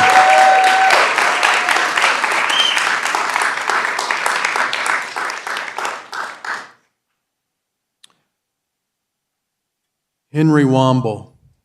Henry, welcome. Thank you for coming tonight. I'll start off by saying this is I think it's the second time I've been before you guys. The last time I was here was whenever the tower was going up out in Mount Ola. I don't know how many of you guys were commissioners back then, but I was here like then. When I was here then, I was active duty military. I've since retired. Unfortunately, when I was retired, I got retired because of a brain tumor. So I came back home. My family has been a part of Rowan County since the 1800s. So I am now living out in Mount Ola in Rowan County. So I'm not anywhere near the data center that they're talking about. But I do not want any data centers to have any part of Rowan County because of the many reasons that everybody has spoken of here, but also for these other reasons. You've heard people talk about the power that they use. I want to ask you guys if you've seriously thought about the power consumption, because last summer, as well as the winter, I'm not going to talk about the blackouts. I'm going to talk that Duke Power sent me text messages and emails asking me to limit my power consumption voluntarily to help them conserve power because they could not produce enough. So if Duke Power cannot produce enough for the residents of the entire area, much less Rowan County, how can we ensure that we have enough for a data center that's going to consume somewhere between 1 to 5 megawatts? And that's for a 10,000 square foot data center. And I don't know if you know how many kilowatts is in a megawatt, but that's 100,000 kilowatts. The average family home, and that's per day. That's how much they take per day. Now, the average family home takes about 34 kilowatts a day. So we're talking extreme numbers. And if they're asking me to limit my power usage in a day because they can't produce enough, we're talking hundreds of thousands of homes worth of power usage. And if we're going to have data centers in Rowan County, And I spent 20 years in the Navy, retired, came back home so that I could have a homestead with my family, that my family's been here since the 1800s. I don't think Rowan County is a place that I want to live anymore. And if this board doesn't want to support that and support these people, I might actually want to run for a place on this board so that I can support these people. Thank you. Thank you. Henry, thank you. Again, Mark Ortiz.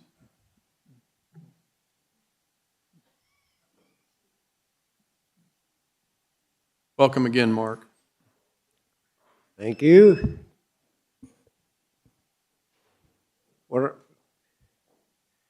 I thought that was a very impressive proposed contract. I was a little unclear on who actually wrote that. You might want to fill us in a little better. But that is in such stark contrast with everything that the data center boom has represented nationwide. There's a saying, if something sounds too good to be true, probably is. Now, actually, if you can hold data centers to that extremely elaborate set of conditions, which are really pretty good, then fine.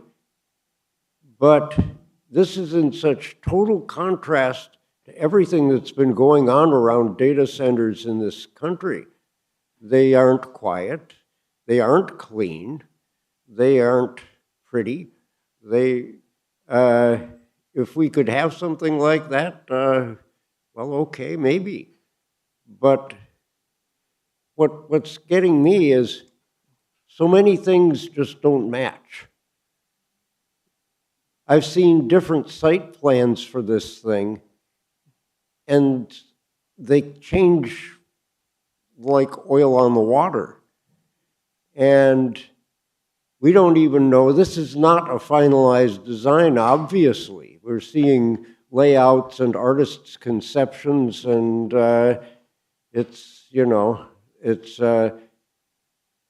we don't know what this thing's going to look like, how big it's going to be. We've got approval for 3.3 million square feet. If I figured out that at typical conservative data center power density, if it's 2 million, it's equal to the current power consumption of about 1.5 times the current population of the county. And we still haven't seen a final design. So certainly if you've got this contract drawn up, it should be applicable to this. Moratorium on all data centers for a year sounds fine to me. In fact, it's more ambitious than what I've seen in other proposals, Bernie Sanders' bill, what they just passed in the legislature in Maine. So certainly I'm in favor of that. But things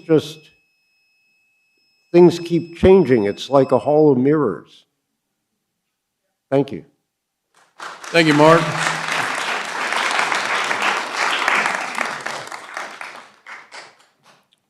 Lisa Lennox. Lisa, welcome.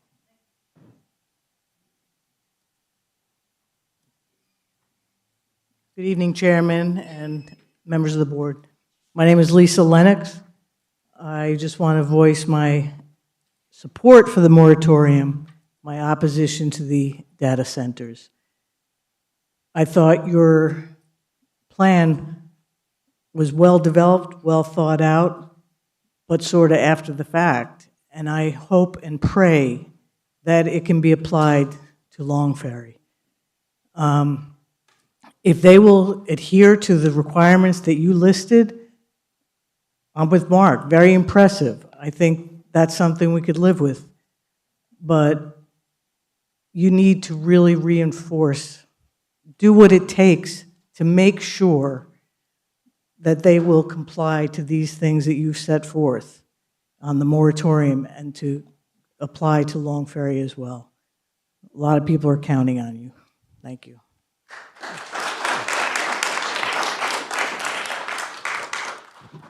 Lisa, thank you. London Saunders.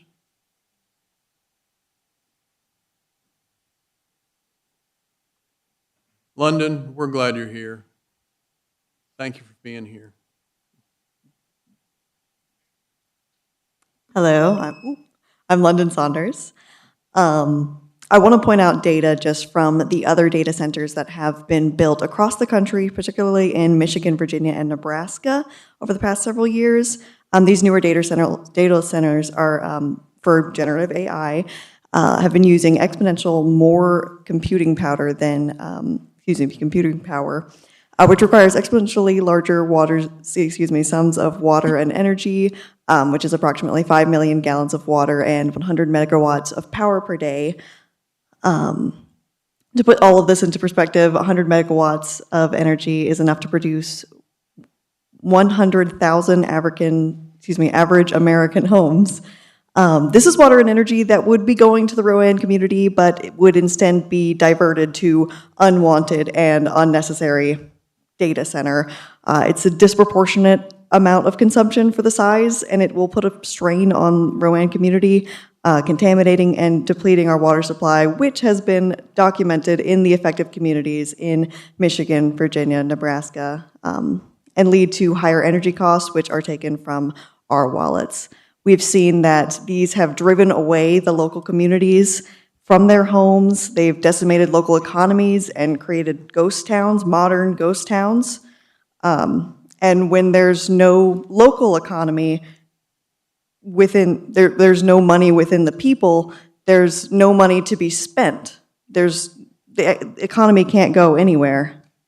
Additionally, data centers do not create jobs, not substantial amounts, say for short-lived contract construction work that's needed to build them, as much of the management is done either through automation or out of house. Building a data center in Rowan County is not conducive with the desires of the people, as we have seen, and it will negatively impact our community's economic and environmental welfare. We urge that during the moratorium, that the Long Ferry area be considered to be utilized for other facilities or local businesses or even housing that can help the Rowan community rather than harm it. We want to be an example in North Carolina, an example to the entire country, that these data centers are not wanted and not really needed. Considering that the disproportionate amount of money, power, energy that is being put into them is disproportionately not being put out to them in terms of jobs, in terms of water supply, energy uses, any of that. There is very limited data on the benefits of these, but a lot of data on the bad. So thank you. London, nice job. Thank you. I think it's Bonnie Seeley.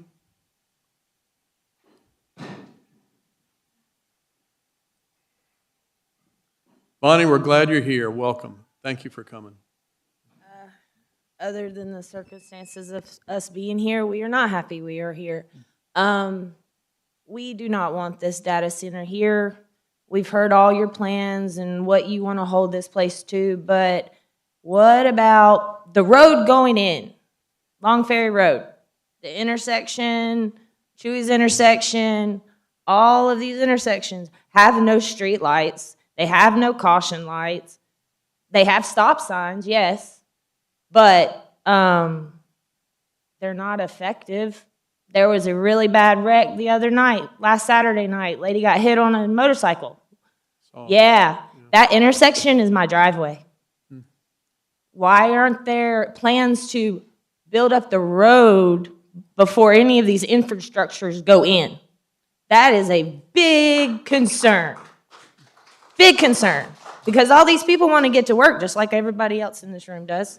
Okay? Everybody's had a flaw of running a light or not stopping at a stop sign, but you're bringing in all of this so-called jobs and help with the community, and it's going to cause big problems right there because that road is not suitable for all this traffic.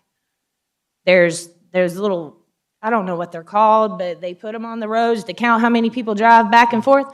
Haven't seen one of those yet. Where are those at?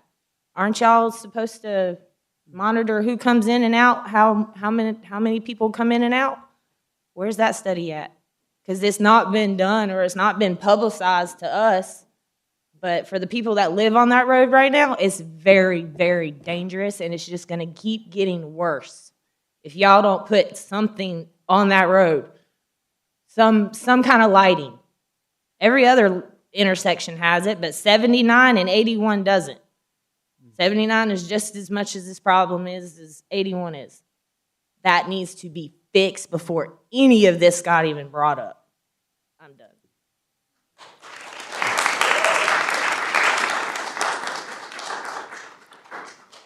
Bonnie, I made a note, call DOT tomorrow. All right? All right, let's see, Desiree, I'm sorry, Desiree, I can't. Rincon? I'm sorry. Desiree Rincon, welcome. We are glad you took the time to come here. Good evening, and thank you for allowing me to speak. My name is Desiree Rincon. I'm a U.S. Marine Corps veteran, and I recently moved back home from California to settle down and start my family here. I grew up off a Long Ferry Road, hunting, fishing, and spending quality time outdoors with my family. I chose to come back because I value the land, the quietness, and the quality of life that this community has offered me. And now I'm here because I'm concerned about what's being proposed right behind my home and what that can mean for the future of this area, not just for me, but for the families who live here and the ones who plan to. I could stand up here all night and talk about why these data centers are bad. I mean, they completely destroyed Wisconsin, and they destroyed Southern California, which is the area I lived in for 7 years after I got out of the Marine Corps. A couple things. Energy demand. According to the International Energy Agency, data centers already use up a massive and rapidly growing share of electricity worldwide. The water usage. California, Riverside shows large AI systems require significant amounts of water for cooling, sometimes millions of gallons per day.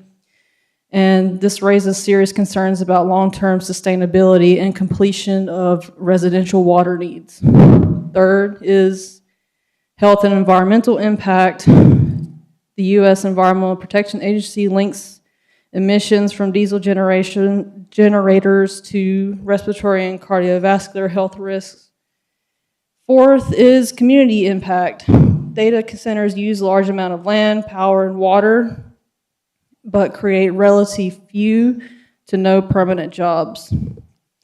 I am not up here to be against growth or technology, but growth should not come at the expense of the people who already live here. I respectfully ask each and every one of you to have the courage and to put the well-being of the community first and enact a moratorium until these issues are fully addressed. And just know that I came back here to build a life, and I'm asking you to help protect this community that can make that possible. Thank you. Thank you, Desiree.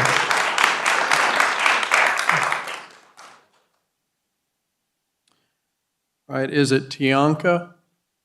Tianka Crocker? Is that correct? Crocker? Chairman, that may be somebody that's downstairs. Hmm? That may be somebody that's downstairs. All right, well, if someone wants to holler down there, we'll put her on hold and move to the next one. I don't think I'm slaughtering the name. I believe it's Tianka. Okay, all right, we'll wait on her and move on. Carla Ray. Ooh. Carla, you sure? Going once? Love to hear from you. What'd she say? Okay, I'm sorry, Carla. Come talk to any of us afterwards if you'd like to speak with us. John Schaefer. John, good evening. We're glad you're here. Thank you for coming. John Schaefer, ex-Army veteran, and I've lived in Salisbury for about 12 years now. We moved here from Ohio, specifically to get away from the Google, Amazon, and Meta data centers that went in up there. When they went in, one of the things we were promised was many of the things that you talked about, none of which happened back then up there, sadly. I do credit that list that you read out. It addressed nearly every objection to a data center you could possibly have with a couple of tweaks. One of the most annoying facets to a data center is, as was pointed out, the noise. And the noise is not just a 3 decibel increase. And a 3 decibel, remember that's a logarithmic curve. 3 decibels is twice as loud as something 3 decibels less. So 3 decibels is a big deal if you're talking about something that was agricultural land and is now 3 decibels higher. One of the things about those decibels is when you vacuum in the house, your vacuum is about 83 decibels while you're vacuuming. And when you're finished vacuuming, I say this because I do the vacuuming. When you're finished, is that for the record, John? Yeah, that's for the record. I try to make sure everyone is aware of it. Yeah. One of the things that you take joy, in addition to a clean house, is the fact that the vacuum cleaner is turned off. The problem with a data center is it does not turn off. And that's one of the huge issues for anyone living within miles, not thousands of feet, of the data center. The one largest one that was put in for Amazon, near where we lived, we heard 65 decibels of noise from the data center, and we lived 3.5 miles away from it. Noise is obnoxious. Continuous, never-ending noise is much, much worse. Another thing we talked about power in here, data centers do not consume megawatts. They consume gigawatts. These are thousands of megawatts per day. This is a lot of power, and there is nothing on Earth, not even aluminum smeltering equipment, not blast furnaces, not the Hadron Collider that consumes as much as data centers do. They take a large amount of power. And to the point mentioned earlier, I get the emails from Duke all the time, just as much as anybody else does. I have to shut down my air conditioning or allow them to do so that they don't have to hit their peaker plant. Sorry. I think the challenge here is the moratorium is required. It needs to incorporate as many of those things as possible, but we need to find a way to make that retroactive to Long Ferry Road.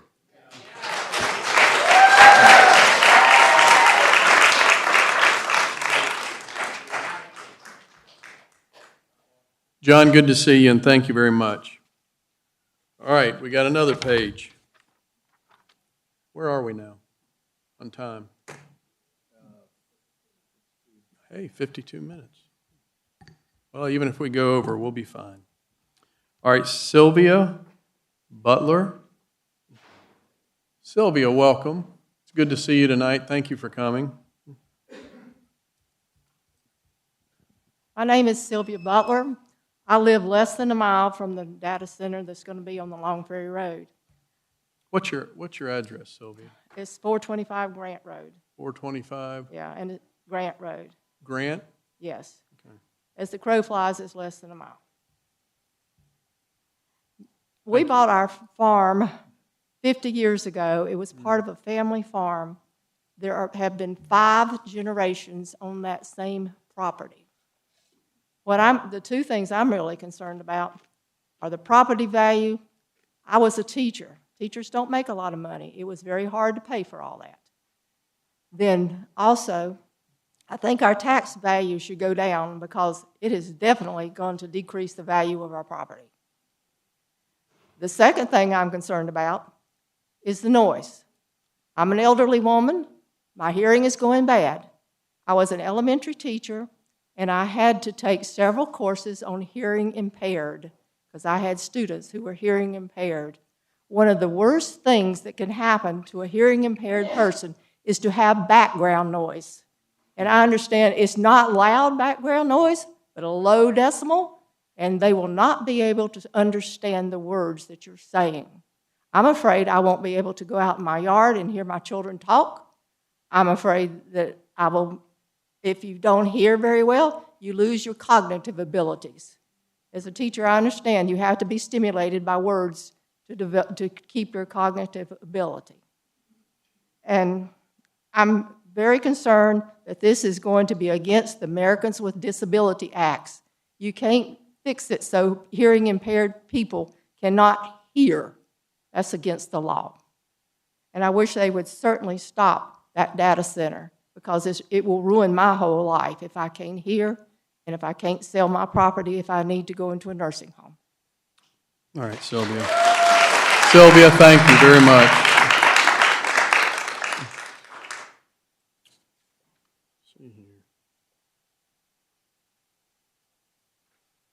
Rick, are you going to speak again? Got you on here twice.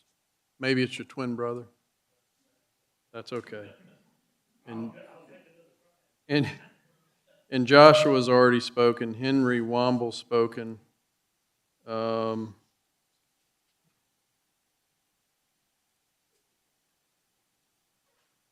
about Karen Landis? Oh, Karen.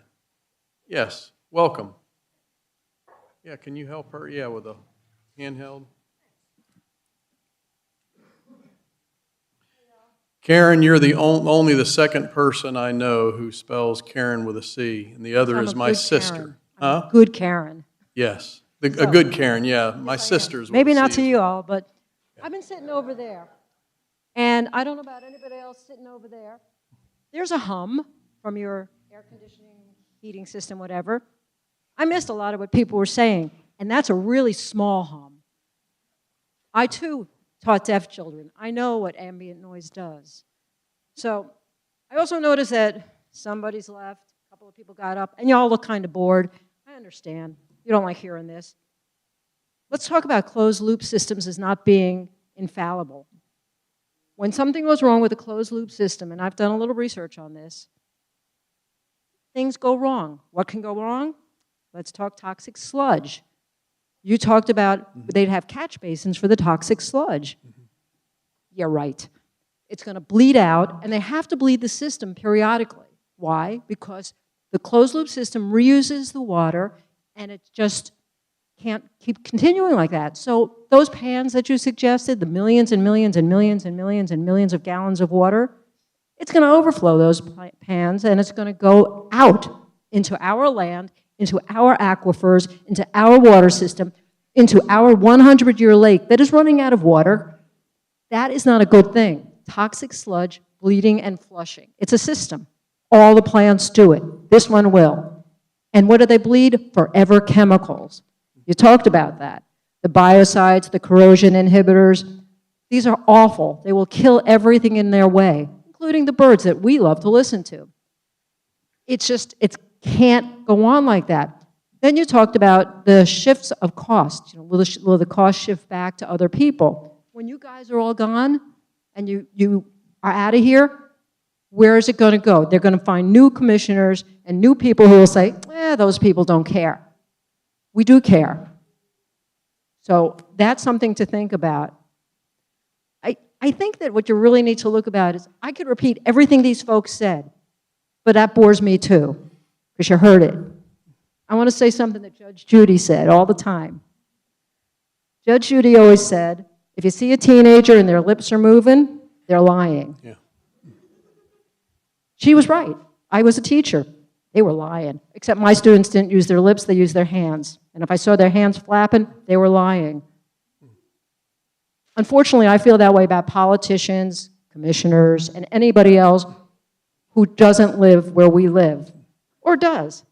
I know where you live. You might hear it because sound carries over water. Yes. Your aquifer might be attacked also. But I love your list, and I love your sincerity. I personally don't believe a word of it because every other plant that has ever, and that's what it is, a plant, stealing our data, just ruining us. Every other one of them has failed. And I think that this is terrible, and you need to stop it for every person back here, or just sit where I'm sitting and listen to the hum. That's all I have to say. Please stop this, because we don't want to move.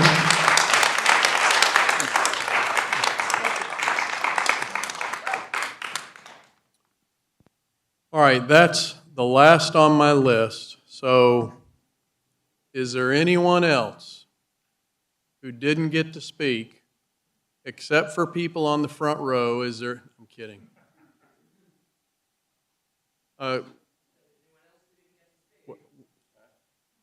Would you? Yeah.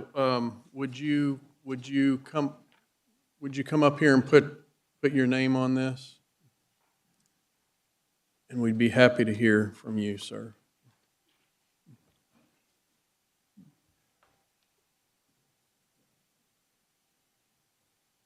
All right, thanks. Oh, I'm sorry.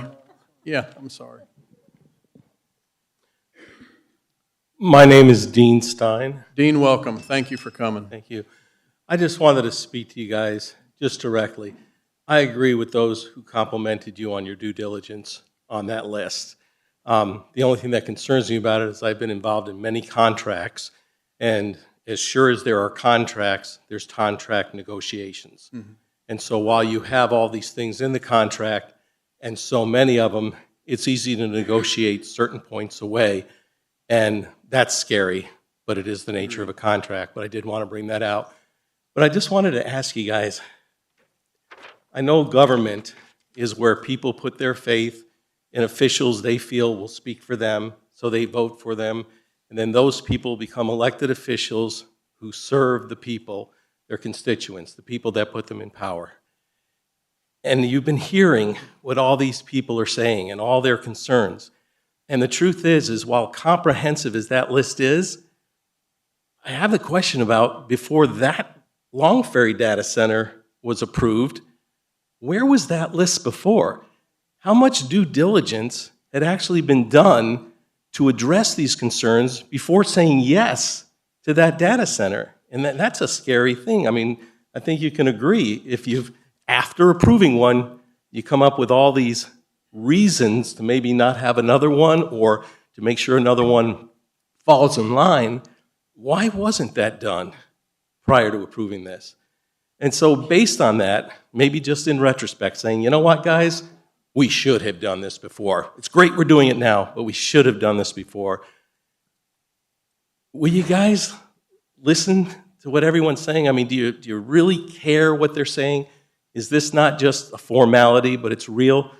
And can't you go back and figure out a way to make this data center have to apply by all those standards? I mean, just really, really consider that, because these are the people who put you guys in office. These are the people who put their trust in you to speak for them. And now there's no question about how they feel. I mean, I don't believe you can get a group together that's for the data center. And even your own admission is basically the benefits the tax base. The tax base.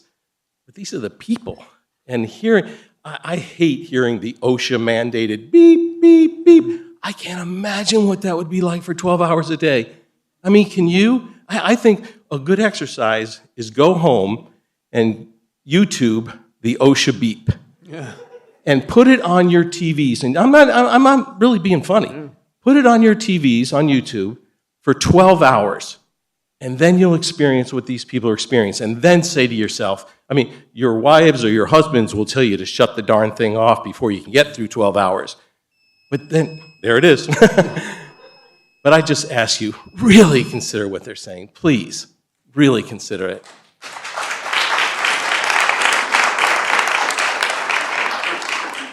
Mr. Stein, thank you for speaking. Now, Samantha Haspel, thank you for being here. Thank you, Greg. Good evening, Commissioners. I know some of you personally, some of you I don't know at all. And I appreciate you considering this moratorium. It's a good first step in the right direction. I do wish this project would go away. And I'm going to tell you, I want more than a moratorium for 1 year. I want a commitment that there will be no more hyperscale data centers built in our community. Now, I want to say something. I work with a bunch of people in this room to learn as much as we can about data centers. And I'm not anti-data center. I'm not anti-AI.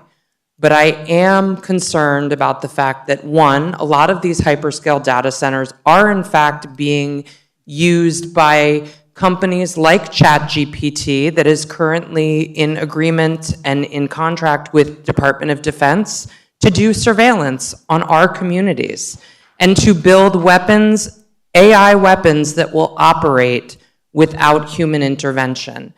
Those are things that scare the hell out of me. They make me worry because I don't deserve to live in a country where I pay taxes and my government is surveilling me. I am not an enemy of the state because of my political party affiliation. And these data centers, they are nefarious in some cases. That worries me, especially when they are at this scale. So what I want to hear from you all, and we will be asking it at every candidate forum coming up, we will be asking it again and again, I want a commitment that you will not build any more hyperscale AI data centers in West Rowan, in South Rowan, in our community. It's bad enough that we may have to suffer with one. We don't deserve multiple of these in our community. So that's my first thing. My second thing is I have questions about why 145 letters were sent out from the zoning from farm to industrial. I'm not guessing that a ton of people moved away from the area in that time, but only 35 letters were sent out for the zoning from industrial to data center. Why wouldn't approximately the same amount of letters go out? That is something that makes people feel like there is a lack of transparency. Those things don't add up. But if every neighbor was being notified for one project, it should have been the same notification for the next round of zoning. And the last thing is, I love that you have this long list, and I love that you dream that this end user is going to agree to your demands, but there are no teeth there. How are you going to make sure that this happens if you're telling us you can't get rid of the project? So either you can get rid of the project and you can put teeth there, or you can't get rid of the project, and really then you have no say. You may have an ability to make a demand, but they own that property. They can build what they want. That's basically what you all gave them permission to do with the zoning. Thank you.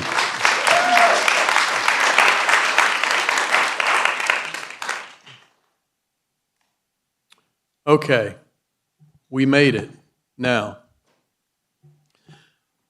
So I'm only going to say one thing, and that is this is the challenge when we don't have an end user defined, is nailing down details. So as we move through, as someone comes forward to the developer, as they're introduced to us, as we do the dance, we can begin to understand the scale, the specifics of what they want to do, but it doesn't mean that we can't say to them that here are the specifics that we want to see in this project. And again, I think because of the pinch that data centers are in across the country, that gives us some power that we didn't have. You know, this project didn't, the potential of something like this, let me back up. We didn't vote on this 5 weeks ago. Samantha brought up an issue about notification, and we are looking into that. In fact, our planning board will be taking that up. But this is a project that was voted on 2 years ago, So, not an excuse, but to say that we're in a different environment now. And so Mr. Stein asked a great question, maybe one of the best tonight. And that is, why didn't you have this list earlier? Earlier, there wasn't this focus. And so now we are. And we're, I know I told folks I live down there as well. I am personally invested in making sure that my neighbors, many of whom are here tonight, are not affected. And so I take this pretty personally myself. I don't want my name on that if something bad comes from it. Anyone that we have other business to do, anyone that wants to speak with me personally, I make myself available to you. If you weren't able to speak, or you didn't speak, or didn't want to speak, I think I've got cards up here with my cell phone number on it.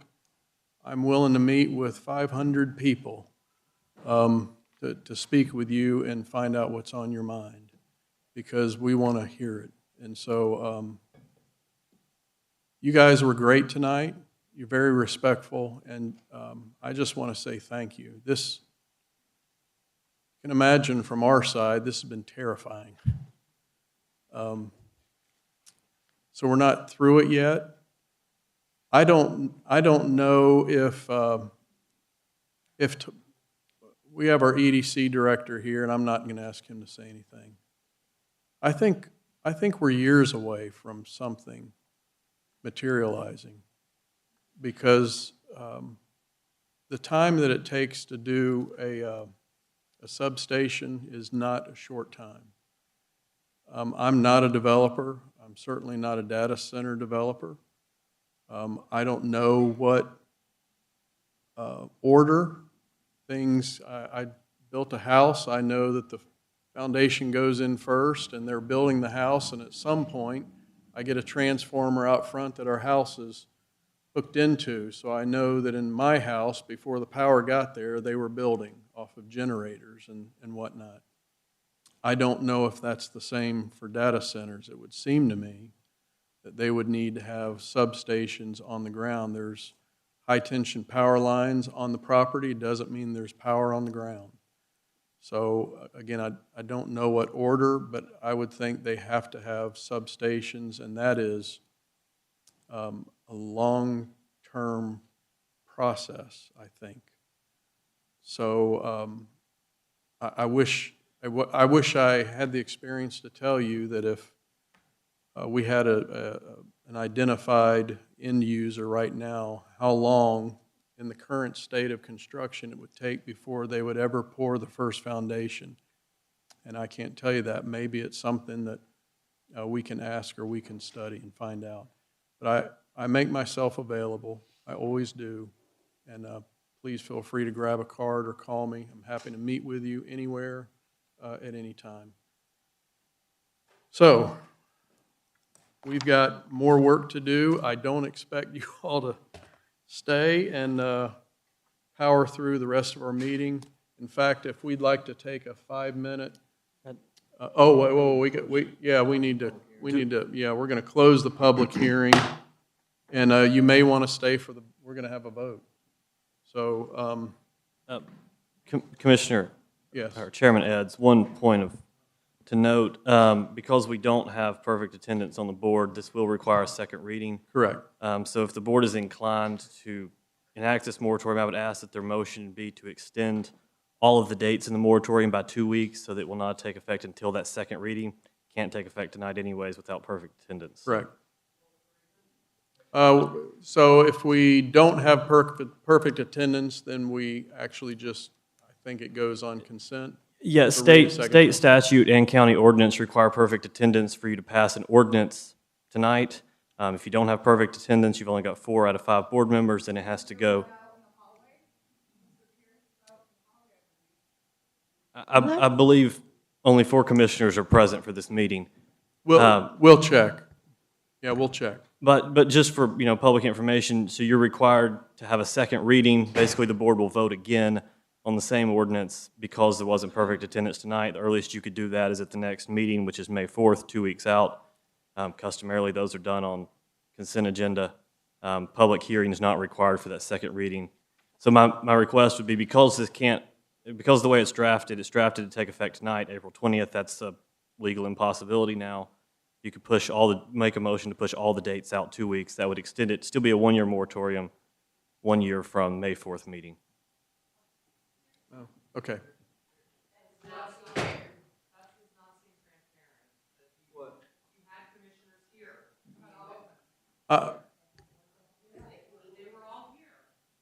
I can't continue.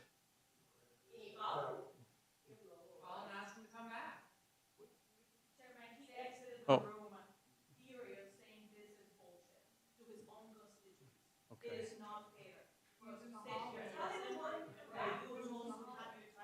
Okay. Wait, Hold on. maybe I should, so they're going to take action tonight, is what I understand. Wait, and let me finish, please. They're going to take action tonight to adopt a moratorium. State law prohibits from enacting an ordinance with less than all 5 members here. So it's an administrative second reading at the very next meeting where this would go into effect if they adopt it tonight. So tonight's action will take effect in 2 weeks at the second reading, which is only an administrative matter. So there's nothing about transparency as an issue here. Tonight they'll take action. It's just about waiting 2 weeks for the mandatory second reading for it to actually become effective.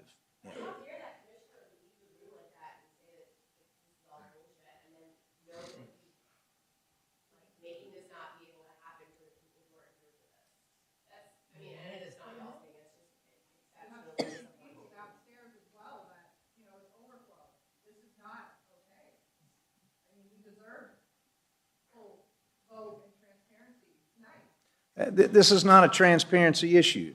They're going to take, and It's an accountability issue because he left. Robert's rules of order cannot be followed because he left. What are our taxpayer dollars paying for?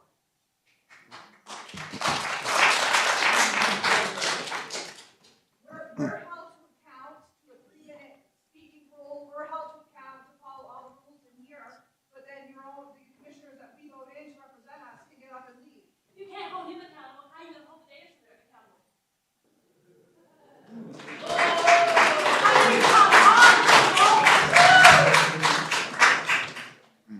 Your power is being shown right here. Can we table it and see if we can get him here? He's not coming back. Is he already gone? Just take your action tonight. Take your action tonight. We'll put it on for a second reading. Because that's the law. What? Hold on, okay, please.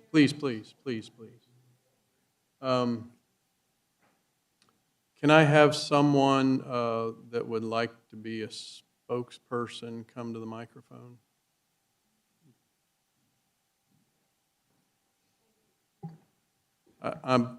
I want to know what your concern is. Is your concern that an effective date, it's 2 weeks from now, allow something to creep in? My concern is that a county commissioner said this is bullshit and got up and walked out of a meeting where you had a quorum, you had enough people here for the vote. You have 60 people downstairs listening to this. You have an overflow room. We came here tonight for action, and I get what you're saying, Mr. Dees, but it's unacceptable that this man who was elected by people in this room got up and called this forum bullshit and walked out, and we will now not have an action tonight because of his actions, which go against... Yes, Ms. Klossman?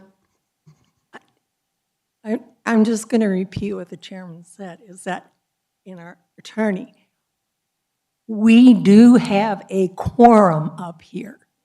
The difference is that when we take the final vote, everybody's got to be in the seat. I understand. Excuse me. I completely understand. We are going to vote as soon as this discussion is done. So I want to apologize. We didn't control that. I recognize you can't we control. We are very sorry.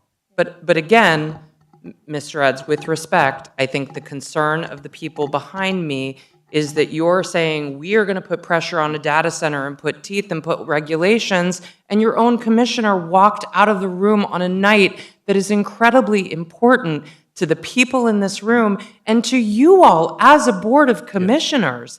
It's really unacceptable behavior to the people who showed up and were accountable tonight. And I think that's what you're feeling, the frustration right now. We expected not just an action, because this all means now, to be honest, you're asking us to trust you. This means we all have to come back here again in 2 weeks and watch to make sure that this is actually done, that this isn't just a formality, that nothing has changed in the 2-week time period. This is an erosion of trust of what we thought we were coming here for tonight, especially given that all commissioners were in this room when we started. Thank you.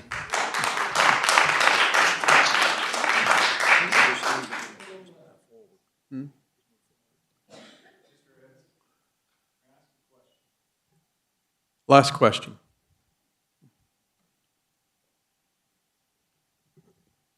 So since all the commissioners are not here, you said you're still going to vote, correct?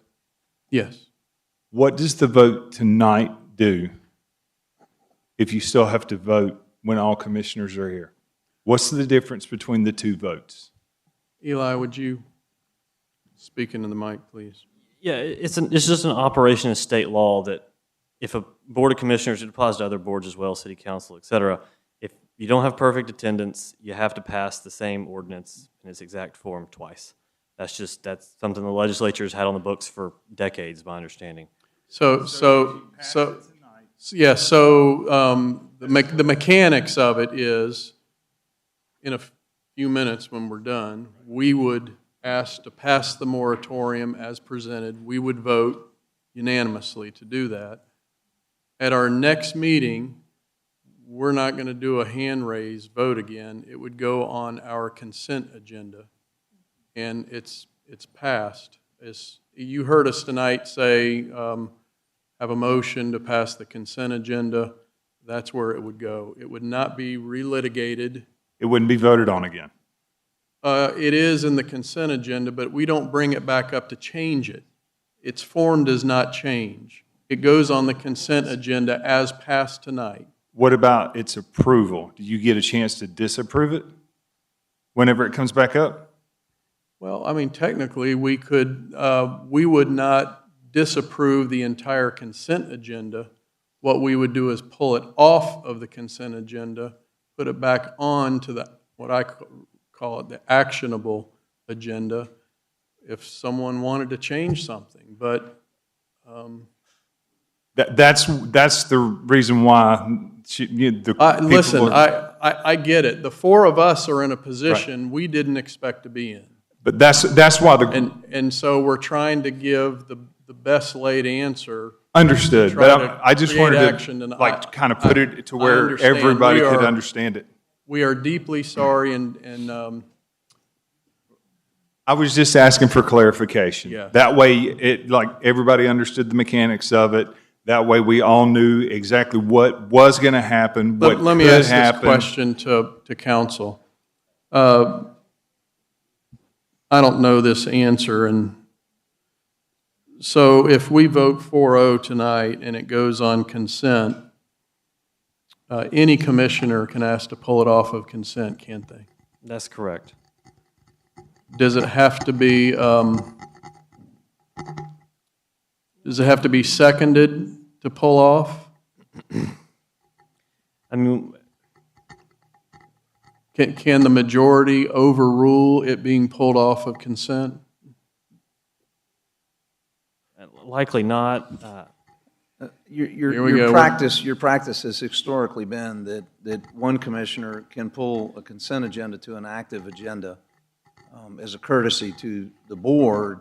I think you've allowed that as a practice. All right, let me ask another question. But you don't need a 5-0 vote the second time. I mean, if the vote is 3-2. That is correct.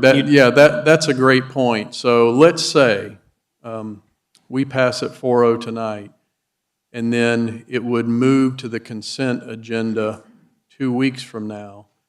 A commissioner could pull it off and say, I want to add or remove something, but at that point, it's voted on and the majority rules.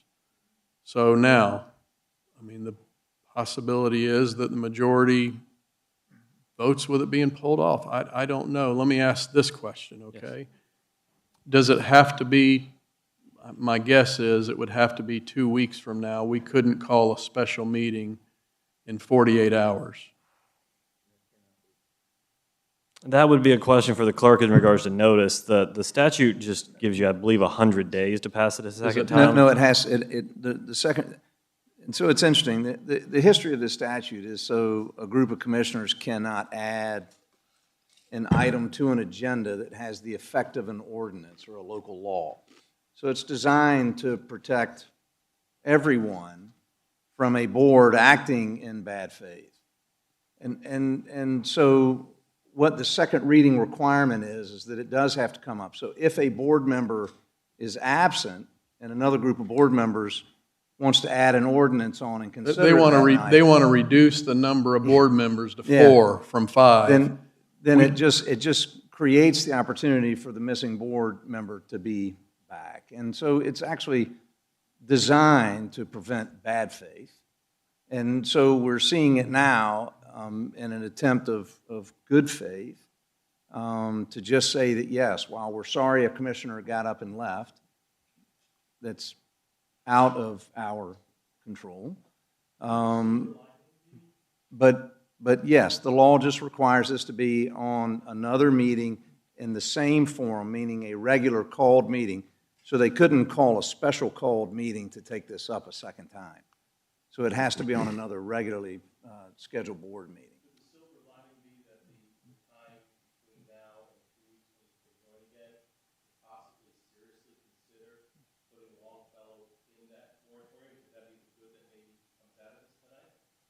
That's the same legal issue that we have tonight. And just to be clear, Chairman, you have to pass the same ordinance today and on the Correct. next vote. So you can't change the text. And we don't have to have all 5 present at the next meeting. Yeah, if someone's sick, we could, it's just a second reading and majority rules. We did not. No, we're not, no. We're not doing that. We're not leaving this room with even less confidence than we have already now produced for ourselves. That will not happen tonight. We will vote on this tonight, period. My apologies, sincerely. This is the worst case scenario for us. Thank you. The fact remains, we are extremely sorry. All right. Can I call a question? Yes. Do you have language that you want? The language would be to adopt the moratorium as presented in the motion would be to adopt the moratorium as presented in the agenda packet with the modification that all dates therein are extended into the future by 2 weeks. Say it again, and I'm going to say what he said. The motion would be to adopt the 1-year temporary data center moratorium that is in the agenda for tonight, with the exception that you are extending all dates in the moratorium by 2 weeks into the future. So it will begin effective May 4th.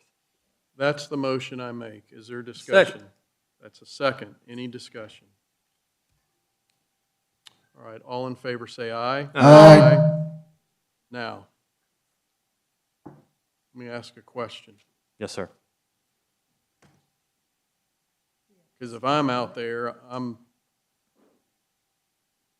what could happen in the next 2 weeks that we don't foresee?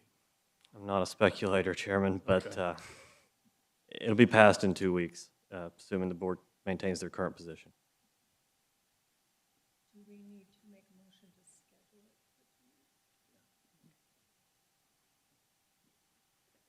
it? Is planning board still here? Planning vote, our planning director?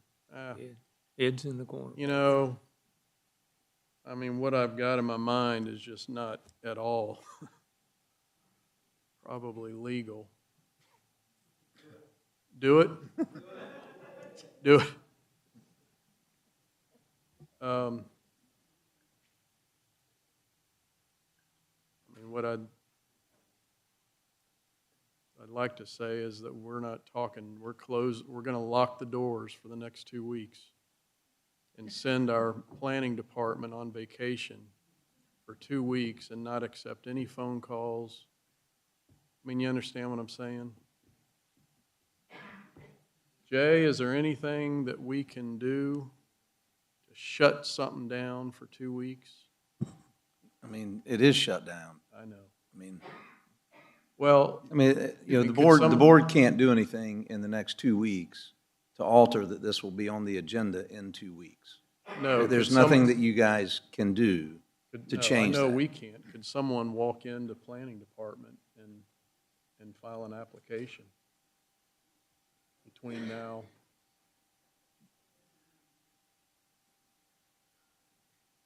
No, I don't think they could. Is there still a question? Hmm? Is there still a question?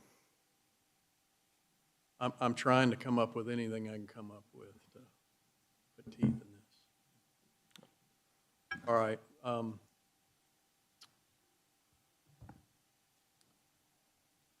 Did we vote? Yes. All right, all in favor? Aye, we voted. Yeah. We will run the course of this. Our apologies, and we'll take a 5-minute recess.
All right, we're coming into the third quarter now.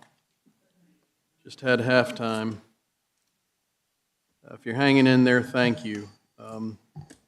We will move on to a legislative hearing for Z01-26 and SNIA 01-26. Aaron, good to see you again. Thank you, Mr. Chairman. Let's get this pulled up here.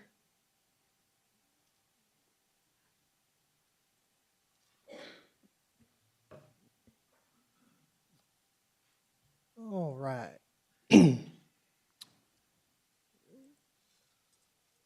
So we got requests Z0126/SNIA 0126 RA to CBI and 15.85 acres out of the Cottle Creek watershed. We already had the report on this at last meeting, so I've got to kind of just put out just do a very brief overview here. This is for tax parcel 239-111, 82.24 acre parcel. This is where the current Mooresville drag strip is. They have the 13 acres here at the bottom requested to go from RA to CBI, and then 15.85 acres here requested to go for a SNIA permit to go over the 12% built upon area in the Cottle Creek Watershed 2 area. This is their proposed site plan, where they have a racing school up top here, and then 10 buildings that are 11,000 square foot garage suites for the storage of personal cars to be driven on the track. And that's the basis of what's being requested with this use. We brought it to public comment, or the public hearing was opened, and then we left it open so that more people could be in attendance at this meeting here today. All right, thank you very much. Jay, we're in uncharted territory here. We had this once. We had speakers. What are we doing here? Are we just asking questions? Are we opening the floor for more speakers? We're just resuming the public hearing from the last meeting, and I think we have 4 speakers signed up, and then the attorney, Lisa Valdez, for the applicant, is here with reserve time at the end. Thank you for the reminder. Coaching. Appreciate it. That's why we have them here. All right, so we'll resume our public hearing. First on my list, and welcome Ethan Smith. Aaron, could you go back one slide, please? Thanks. Ethan, it's good to see you. Thank you for coming. Welcome. Good evening. Very glad to be here, and thank you all for your service to the community. And I'd also like to give a brief shout out to all the local government staff making this tick, and a special shout out to Sarah. She has been wonderful helping educate about this process, and it's very deeply appreciated. My name is Ethan Smith, and I live at 176 Wilk Rob Road. I am a descendant of Peter and Barbara Smith, formerly Schmidt, who immigrated from Germany to Rowan County in 1759. Just 6 years after the county was incorporated. They eventually moved on to the Appalachian Mountains, where I was born and raised.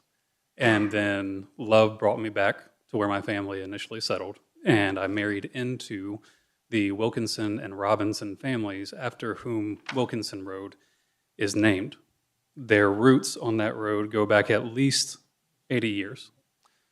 My wife and I spent 2 years funding renovations of her grandparents' home, entirely out of our own pockets. We purchased the home last year and moved in April of 2025. I'm here to formally and strongly oppose this proposed rezoning of the Mooresville Dragway. We sit directly across from the drag strip. The road we live on faces their driveway, and our mailboxes are directly beside their entryway, and we would be deeply affected if this rezoning is permitted. The proposed rezoning makes it clear that this is not a modest change. There are proposals associated that include more than 300,000 square feet of development, prominently featuring a 50,000 square foot racing school and 10 garage suite buildings that are intended to be rented out for track days. This is on top of a past site plan that involved a 700-foot dirt drag strip, an ATV and go-kart track, expanded bleacher seating to an estimated 4,818 seats, parking for over 1,200 vehicles, and their desire to go through the CBI rezoning process, which all point toward the desire by the applicant for further intensification of the development on the property. None of these things represent small adjustments. I would argue this proposal also has to be viewed through a wider lens to include existing approved commercial business and development on our road, including the SunWest Business Park, which is a 33-lot commercial development at the intersection of Wilkinson Road and Highway 152. It's already been approved, and it's under construction. Viewed as a whole, these things are the foundation of a large-scale commercial business district being built piece by piece on Wilkinson Road. These things are, shockingly and apparently, in accordance with the Rowan County 2025 Land Use Plan, which comes as a surprise to all of us on Wilkinson Road because we spent a lot of time talking to our neighbors, and none of us were contacted about the existence of a land use plan or notified of when we could have provided feedback on the land use plan when it was only a proposal. And we should know this. We spent our own time and money to visit every single home on Wilkinson Road on Sunday, April 12th, to inform them of this proposed rezoning. None of them knew about the already adopted land use plan, much less the proposed rezoning of the drag strip. And in my opinion, this is a failure of the Rowan County government to effectively engage with its residents who will be most affected by this proposed rezoning. I do understand that property owners in Rowan County are only required to be notified of proposed rezonings if they're within 100 feet of their property line. I also understand that's above and beyond what's required by state law, but that's not sufficient. I would argue that 100 feet is likely not even the length of this room that we're in. It's short enough that we are the only ones on the entire road to receive an official notice of this proposed rezoning, even though we have 3 other Wilkinson family properties directly in our line of sight when we walk out our back door. If we were able to visit all of our neighbors in one day, in a matter of 3.5 hours, to talk about this proposed rezoning and educate them on it, why were staff or commissioners not able to do so? Furthermore, why was the 2025 land use plan adopted without input from residents in a historically rural area who are now placed into a CBI district without their consent or feedback? Additionally, Wilkinson Road is already bearing traffic volumes that were never anticipated for a rural residential corridor, which is what it has been since my wife's family built homes on that land 80 years ago. 3 existing CBI-zoned properties already generate daily commercial truck traffic, including Padula, RVs, and vehicles towing trailers through our neighborhood and down our road. The SunWest Business Park is going to add yet another wave of commercial traffic to this road. A facility that would expand to add a racing school and tens of thousands of square feet of further development on top of everything already coming is a tipping point for Wilkinson Road. Like most local governments in North Carolina, the county's own rezoning standards require a traffic impact analysis for some rezoning proposals. I would urge you to carefully scrutinize any TIA submitted for this case in light of all existing and approved commercial development in this corridor, and also take into account traffic coming from the Iredell County side of Wilkinson Road and Patterson Farm Road, not just this site in isolation. We invested in my wife's grandparents' home because we believed in Rowan County. We believed this was a place where we could thrive in one of the last remaining rural areas of the Cabarrus, Iredell, and Rowan County corridor. We were, of course, aware of the drag strip and the noise and traffic it brings on track days, even though my wife's family was on Wilkinson Road before the drag strip ever existed. I was not aware that this land use framework would be used as justification to transform a historically rural corridor into an intensely developed business, commercial, and industrial corridor. Again, I ask you, how could I have known? We were not told nor contacted about that land use plan when it was a mere proposal and we could have offered feedback on it. Another concerning issue is that some commissioners don't seem to pay attention to feedback from people who are affected by their decisions. My wife and I emailed the board our concerns, which you're hearing me read into the record tonight. I'm reading these concerns into the record because none of you could be bothered to reply to me about this decision that will affect the future of our home Even more concerning is only 2 commissioners responded to my wife's email, and one of them, the one who stormed out, replied talking about a data center, implying that he didn't even read the email that we took time and effort to send him and plead our case that's going to forever change where we are trying to put down roots for our family. The county's land use plan, as discussed during recent meetings, identifies that area around the drag strip as a zone for commercial and industrial infill. My concern and the concern of all the neighbors we've spoken to is that this rezoning and the land use plan will be cited in every future application that comes before this board as justification for yet another layer of commercial development. Each individual approval may seem incremental, but taken together, they are permanently altering the character of a place where more than 40 families have made their homes for decades. The desire of one developer to make money off of a property that they willfully purchased should not override the needs of the families who have called Wilkinson Road home for generations.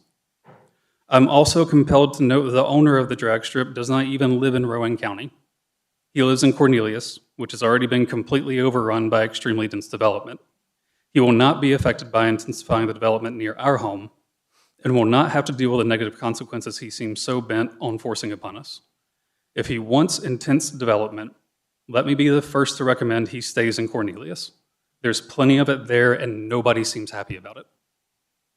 At the previous meeting on this matter, residents, including my wife, succeeded in obtaining a postponement so that neighbors could be properly informed. I am grateful for that. And I now ask the board to hear us and our neighbors clearly and vote to deny this proposed rezoning. Since staff or commissioners did not effectively reach out to the residents of Wilkinson Road who would be affected by this, we started a petition and spent the day visiting every single neighbor we could to educate them about the rezoning and the way Rowan County should have. Nobody we spoke to was in favor of this rezoning. The closest we got was, would you rather have this or a 300-home subdivision, which can't even be built out there? There's not water and sewer. We're on well and septic. If you're going to have that intensive home development, you have to have water and sewer. The signatures you see on that petition are from us, our neighbors, our families, and many of our friends who have enjoyed countless days and nights filled with fond memories on our collective properties, yes, often to the backdrop of racing on the drag strip. The fabric of Wilkinson Road is rural, and it's been used to weave a wonderful tapestry of a community that values its neighbors, takes care of one another, knows each other's families, and enjoys the benefits of living in a peaceful, quiet area. Its history and character called to us, and we answered by putting our money, blood, sweat, and tears, all of those meant extremely literally, into our property so it could stay in the family. Our family chose Wilk Rob Road. We chose Rowan County. We invested in it. Our hands and the hands of our ancestors helped build it. We helped keep that home and the property in the family whom Wilkinson Road is named after. We are part of it. It is part of us, and we ask the board to protect it and deny this rezoning. Thank you. Ethan, thank you. Well done. All right, next, Leah. Welcome. Good to see you again. Good to see you guys as well. So, my name is Leah Robinson. I also live at 176 Wilk Rob Road. I stood right over here for about 3 hours from 6 to 9 listening to all of the sentiments that were shared by myself, apparently, and the people that are dealing with the data center. So you'll hear a lot of those sentiments reiterated in this letter here. As Ethan spoke about, I did email every single commissioner here. Thank you, Judy. I do appreciate the response. And if you would like to come by my house at any point in time, along with any commissioner here or any staff member, I would be more than happy to host you guys. Because I didn't receive a lot of participation from that, I'm going to read my letter here for the record for you guys as commissioners. Dear Rowan County Commissioners, my name is Leah Robinson. I reside at 176 Wilk Rob Road. We are one of the closest properties to the proposed rezoning under legislative hearing Z01-26/SISNIA 01-26. You may remember me from my participation in the April 6 meeting where this was originally discussed. I am writing this letter to fully express my opposition to this rezoning. When attending the meeting on April 6th, I was under the impression that I was simply attending this meeting to oppose this particular rezoning request. I was appalled to find out during the planning staff's presentation that my home and surrounding areas had already been set aside as a CBI area in the land use plan adopted in 2025, a plan that was approved by each one of you on this Rowan County Commissioners Board. This land use plan puts my family's 80-year-old homestead, again, the Wilkinson homestead of the namesake Wilkinson Road, squarely in the middle of what's well on its way to becoming a business park, not to mention the 40-plus other residential properties on Wilkinson Road. You have zoned our homes that we have had for decades, as a business area, and not one of us was informed. During the April 6th meeting, I listened to Commissioner Green say that, quote, "We don't want our county to look like Mecklenburg and be nothing but business. We love our rural areas," end quote. I agree, Commissioner Green. This is why this is so important to those of us like yourself who mentioned, quote, "You love the way Rowan County looks," end quote. I love my home and the way it looks also. I would imagine similarly to how you love the rural lands of your farm and surrounding areas. Commissioner Pierce, who unfortunately is not with us right now, also expressed his frustrations around the development happening near his home. He stated very passionately that he and his neighbors had no say-so at all in that development. This is exactly the corner you, this Board of Rowan County Commissioners, have backed my neighbors and myself into. I spent Saturday going door to door on Wilkinson Road speaking with my neighbors. No one knew about any of this, the proposed rezoning, nor the adopted 2025 land use plan that puts us in the middle of a CBI zone. The overarching sentiment I received was, when will they stop? We too have had no say-so at all, Commissioner Pierce. Commissioner Eds, you mentioned the main use of the land use plan is to, quote, "keep rural, right, and to place business where it belongs, quote, along 85, 29, and 70, and try to keep us rural," end quote. Wilkinson Road is nowhere near 85, 29, or 70. If these are truly your sentiments and feelings as commissioners, how in good conscience can you approve further rezonings? The rezoning that's proposed at the Mooresville Drag Strip under this legislative hearing will only further set this precedence. It also does not enhance our community or the surrounding areas. We already have a racing school. It's located 10 miles away. Why would we need another one in this area that will only further reduce our rural lands and create unsafe road conditions in Rowan County? Currently, there are 3 other proposed CBI zones on Wilkinson Road. Properties that, again, have been rezoned by you, this Board of Rowan County Commissioners, as each one of you has been on this board for at least 12 years. With these business areas alone, already traffic is at an all-time high. We have huge jump trucks, RVs with pull-behind trailers, and exponential traffic all day, every day that has already resulted in unsafe road conditions. You can ask Aaron, who stopped by my house last week as well. He knows. Just Saturday morning from the hour of 10 to 11 a.m., 276 vehicles passed my family's driveway. 40 of these were oversized haulers with more than 3 axles. There were also 27 bicyclists and 7 instances noted of unauthorized vehicles, golf carts, ATVs, on the road. Wilkinson Road was not made to accommodate this type nor this amount of traffic. It creates unsafe road conditions for all. This doesn't even begin to take into account the amount of traffic that's coming our way with the SunWest Business Park that's currently under construction at the intersection of Wilkinson and Highway 152. That again has already been approved by you, the Board of Rowan County Commissioners, and will be bringing another 33 commercial development lots our way. I cannot begin to imagine a racing school on top of this. The traffic study presented at the April 6th meeting doesn't take this development that's already underway into account. It also does not truly give an accurate representation of the traffic we experience on a daily basis, as this study was conducted in 2022. That's 4 years ago. To put that into perspective, 2022 is when Commissioners Green, Eds, and Klussman started this current term of service. The majority of folks that live on Wilkinson Road have been longtime residents like myself.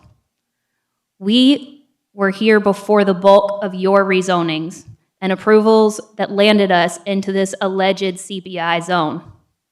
These approvals that are turning our homes into a business park. I urge the Rowan County Commissioners to take a hard look at this proposition, at what your practices are for public engagement, and what you're doing to Wilkinson Road, at what you're doing to our rural lands, at what you're doing to what makes Rowan County, Rowan County. You guys are doing damage control tonight because of what happened with the data center. You have an opportunity to do the right thing now. Please take it. Thank you, Leah. All right. Luann? Hi, Luann. Happy Monday night. We're glad you're here. Or Tuesday morning soon. First off, thank you for allowing me to speak before you and everyone assembled here. I am Luann Wilkinson Robinson. I get the distinction of being the matriarch of the Wilkinson clan, descended from Bill Wilkinson. I reside on Wilkinson family land at 356 Wilk Rob Road. I strongly and vehemently oppose the rezoning of the Mooresville Dragway property to accommodate a racing school, additional seating for up to 4,000, parking for up to 1,200 and more, and development of rental garages. I live at ground zero, not a mile down the road, not a tenth of a mile down the road. I live across the road from the Mooresville drag strip. My mailbox is next to their entrance, just like, and you can get run over trying to go over there to look the mailbox, but I digress. We have heard a lot tonight about legacy farms, and we've talked a lot about Rowan County, and we've got Edmistons and Jacksons and Harts and Teeters and all of those people in Rowan, southern Rowan County. The land appears to be just disappearing at an alarming rate. My great-great-great-grandfather, William Wilkinson, was born in Rowan County in 1793. His proud, hardworking, self-sufficient descendants owned, leased, or managed large tracts of farmland in southern Rowan and Iredell County. This land was bordered by Highway 152, Unity Church Road, and Highway 3. It was huge. During his lifetime, my dad established a farm, raised a family. We want the legacy to continue. For at least 233 years, Wilkinsons have contributed to Rowan County. We pay our taxes. We shop at Rowan County businesses. We belong to the South Rowan YMCA. We go to church in Rowan County and public school. We go to ball games and support the band. We bake goods for fundraisers and send kids on mission trips. Wilkinsons were student bus drivers from 1962 to 1974 without one single accident on the road. Sons and daughters have built homes on Wilkinson land and support our legacy farms. We live here, and we have for years. Commercial development in southern Rowan County has exploded. From Padula Excavating to Wilkinson Road is a solid wall of metal buildings, racing shops, and other commercial businesses. Turn right onto Wilkinson Road and find Gateway Business Park with yet more businesses and cars and traffic and race cars, things being delivered all day to businesses. If you go about 1/10 of a mile down the road, you see one of two entrances to the SunWest Business Park development. We've talked a lot about that. I'm not going to beat that horse. In another mile, welcome to the Performance Drive Business Park, adjacent to the Mooresville Dragway, where cars come and go all day. They don't look. They pull out in front of you. There are 18-wheelers on the road, lots of 3 axles. Now the proposal to add more development, which will double the traffic or more. Imagine my surprise upon hearing that this very board adopted a land use plan in 2025 and that Wilkinson Road and Wilk Rob Road are smack dab in the middle of a planned commercial business corridor. Are you kidding me? Really? How do I not know? I'm 68 years old. I took care of my mother. I've taken care of my dad. I looked their mail. Nobody got notified. We share that driveway that is within 100 feet. Everybody on Wilk Rob Road shares that driveway. One person got notified. And the land use committee and all that was meeting, not a single notification, not one. So I feel like we're behind the 8 ball. I'd like to say that Rowan County is near and dear to my heart. I have lived here most of my adult life. My kids live here. They want to live here. We want to stay here. The drag strip is just, please don't let the rezoning of the drag strip continue to perpetuate the problem. We've already got a problem. It doesn't need to be any worse. We were born here, we live here, and we want to stay here. Thank you. Ms. Robinson, thank you. Tony?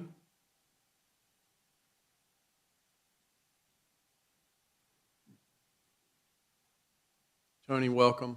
Thank you for coming. My name's Tony Robinson. I live at 356 Wilk Rob Road. I don't come with a prepared statement.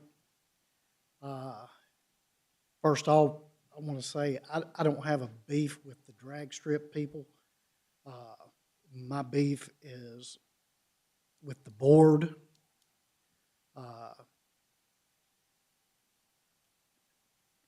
Trying to put us in a industrial corridor. I don't get it. I don't get it. That was done without our knowledge. I'm asking, can that be undone? Can that be rescinded? I'm asking. I don't know. We're going to have someone get up and talk to us about that. Okay, well, that's great. That's great. As far as the racing school goes, I don't know what kind of school this is. I don't know if it's a school for stock car driving, drag strip driving, pit crew, judges. We know absolutely nothing about it. The fact is, we don't want any more business than what's already there. The drag strip, it was there when I built the house. We knew about it. We accepted it. We live with it. There's been, in my estimation, some improvements. I'm not real sure why, but it doesn't seem to be quite as noisy as it was previously. And I think they've moved a few lights where they're not shining directly toward our property, and for that I'm very appreciative. But I'm asking to have that designation removed from our area or have a moratorium put on our road where no more businesses can be made. Thank you. Tony, thank you. All right, Lisa? Thank you, Mr. Chair and Commissioners. I spoke at the last meeting, and I would note, as was stated before, that you all were kind enough to hold the public hearing open in order to allow other residents to come and speak. Respectfully, 2 of the 4 people that came tonight were 2 of the people that spoke last time, and the other 2 are their family members. And I do not mean to offend anybody tonight, but I want to make it clear that some of what was said is not exactly accurate as to my client's application. The area that's being asked to be rezoned is roughly 13 acres south of the area that's already CBI. It is not the drag strip. The drag strip is already zoned CBI. The property adjacent to that is a business park that is industrial. The property on the other side of that is already CBI. The property, 2 parcels to the west of the drag strip are zoned CBI. My client's property, let me see if I can get rid of that box there. This is where the drag strip is at. This is where the speakers live. The area asked to be rezoned is nearly a half a mile away as the crow flies from where their homes are. Again, I mean no disrespect to the speakers, but by their own comments, 2 of them moved to the area within the last year, knowing what the area, how it has already developed, that there is a business park there, that there is a drag strip there. The drag strip, my understanding, has been there longer than I've been alive. So respectfully, if they consider that a nuisance, there's a legal term called coming to the nuisance. They moved there knowing that it was there. And I can appreciate their passion for where they live, and it's concerning to me that the fault seems to be put on the county and your land use plan that was adopted in December 2025. They moved there in April 2025. After the last meeting, I did some research to find out about your land use plan. I found multiple Salisbury Post articles about it and the process that was going on. I found social media posts about it. And again, I mean no disrespect, but at some point, as property owners, we have to take responsibility to do our research. And at the same time, at the beginning of the meeting, I heard complaints or concerns about property taxes. Well, a land use plan is a county-wide plan.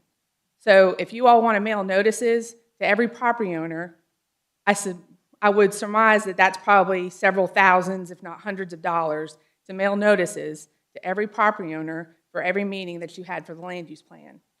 And so, respectfully, the area has been developed the way it has for some time.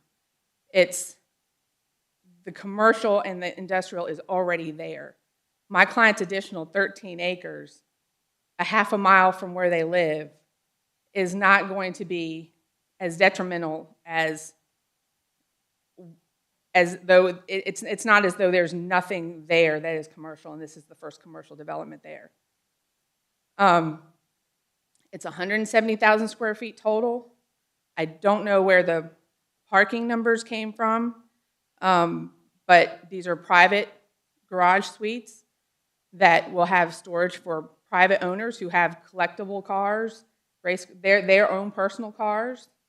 It is not commercial businesses that are going to be operated out of those garage suites.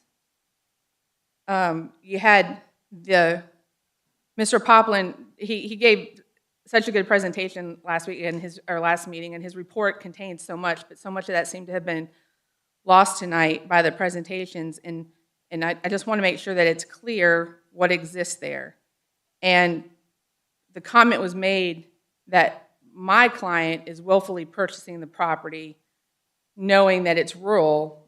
However, the speakers willfully purchased their property and put hundreds of thousands of dollars into renovations knowing that the area is commercial and industrial.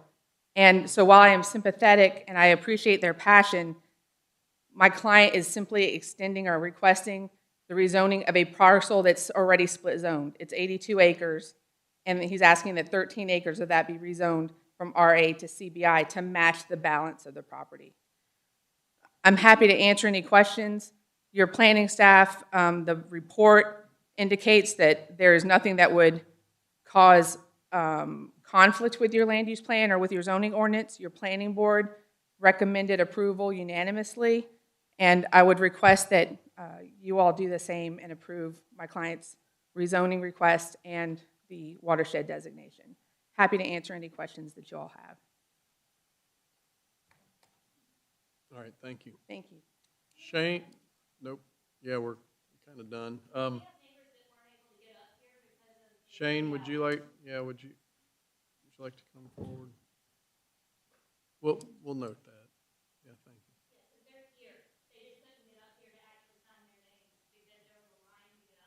Okay. Hi. Hello. So, there's a lot there. I called you today because I had some questions about this, and I've heard a lot about rezoning and land use plans. And could you tell us? I mean, I was on the planning board a lifetime ago, it seems like. We've got a 2025 new land use plan, which the county is screaming for because we're finally seeing growth, right? So let's have some organization. But when was the land use plan created prior to that, and what, in that specific area, what type of zoning was it? So about 17 years ago to the day, we adopted the board adopted the West Area Plan, which was our first land use plan for the western part of the county. That location approximately went due west of these areas here all the way up to 152 and kind of captured a sideways rectangle, somewhat skewed. And being that we don't have a parcel-based boundary, we don't try to distinguish. Obviously, there's properties within that boundary, but we're trying not to skirt around different spots. So the area in question here that was discussed is Wilk Rob Road. So yes, it is included within that rectangle. And then in the revised plan from 25, it's a bit more. It follows the 152, the Iredell County boundary, and goes directly due east and then back up to kind of provide closure. So yes, each one of these you see has a boundary to it, and you have to pick a point. But this is a lot more, I think, surgical than the larger areas that you see on the boundary.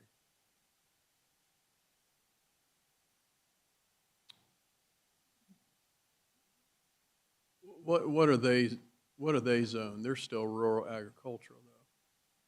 Correct. This does not change zoning. It means if you want to apply, then there's a layer to that question. The first of which is, what does the plan say? It doesn't define what it must be zoned. It can be amended. If this board directs us for anything that you see, it can be amended. The other thing you got to keep in mind too, statutorily, a neighbor cannot petition a rezoning of their neighbor's land. So this is sort of a reflection that you can have some public input on a generalized plan of maybe what we should be zoned. So there's an opportunity for those folks to speak.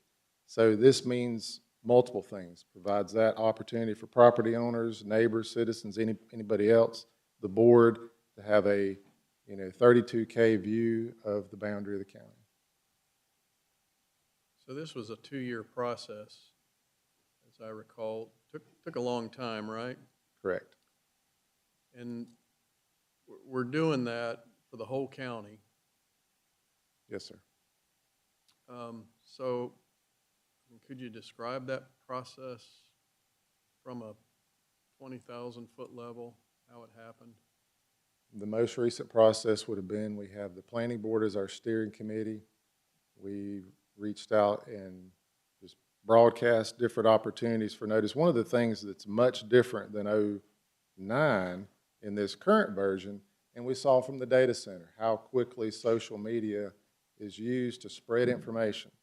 So that's what we did. The county put out Facebook and everything else from the IT department for, hey, come participate in the land use plan.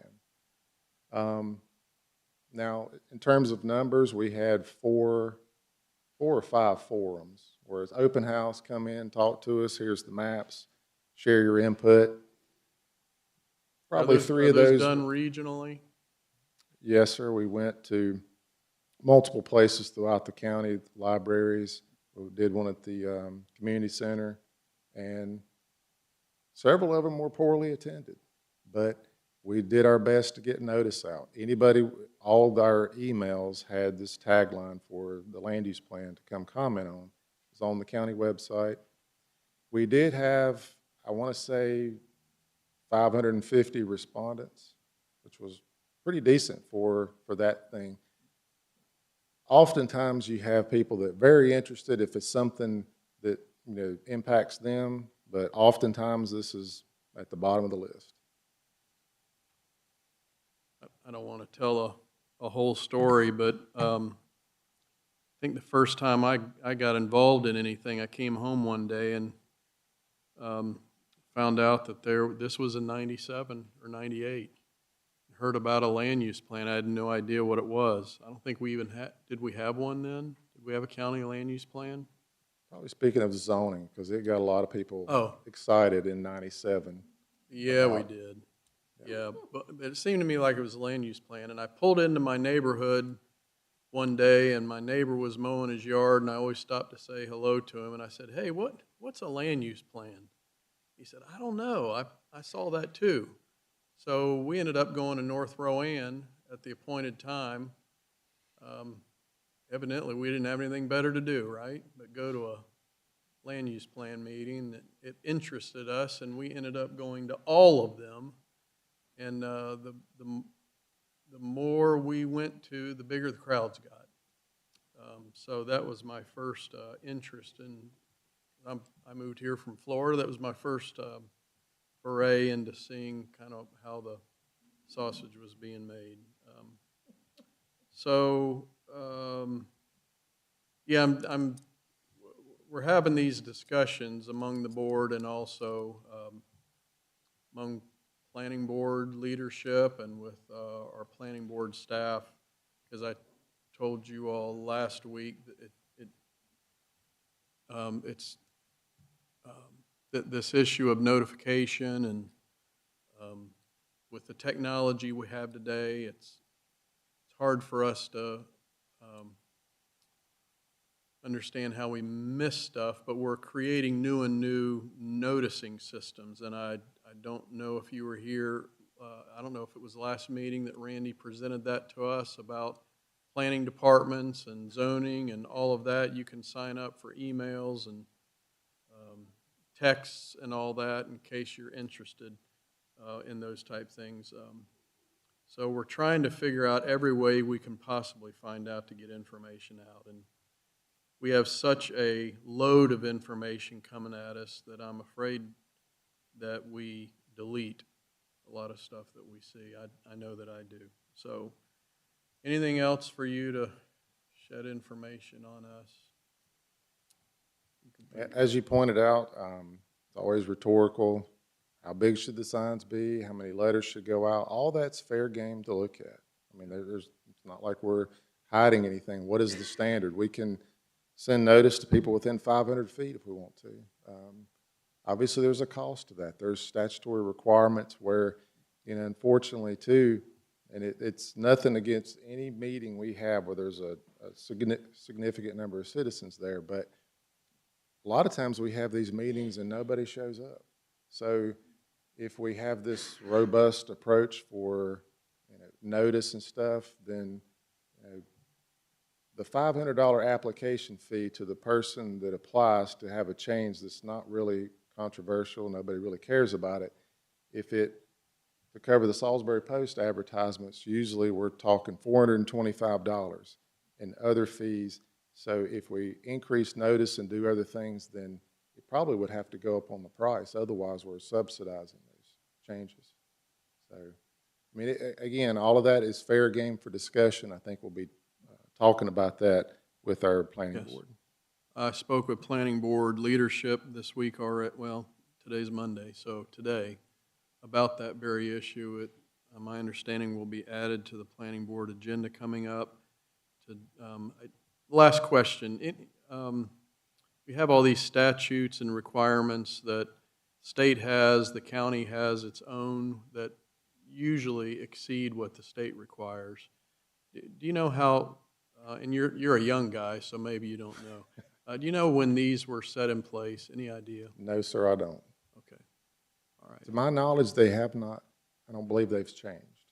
The only one that has changed, for example, Wilk Rob Road, if you're measuring adjoining property or the 100 feet, you don't even count that as being a distance, the road itself. So you assume those property lines touch. So that is the only change I can recall in 25 years to the statute. And in my almost 12 years, and I said this last time, we've not seen this much. We didn't know thing, and so we're concerned about that. We want to begin to address that from a systematic standpoint in our planning board and let them come to us with some new recommendations. Should we expand that? If we expand it, if it's 100, do we expand it to 250? Well, then why not 300? Why not 380, 387? So those are the decisions that will have to be made. Shane, thanks for hanging around, and thank you. All right, we'll close public hearing, I guess. All right. Now, Jay, we discuss? Yeah? I talked to Aaron. Where's Aaron? Yeah.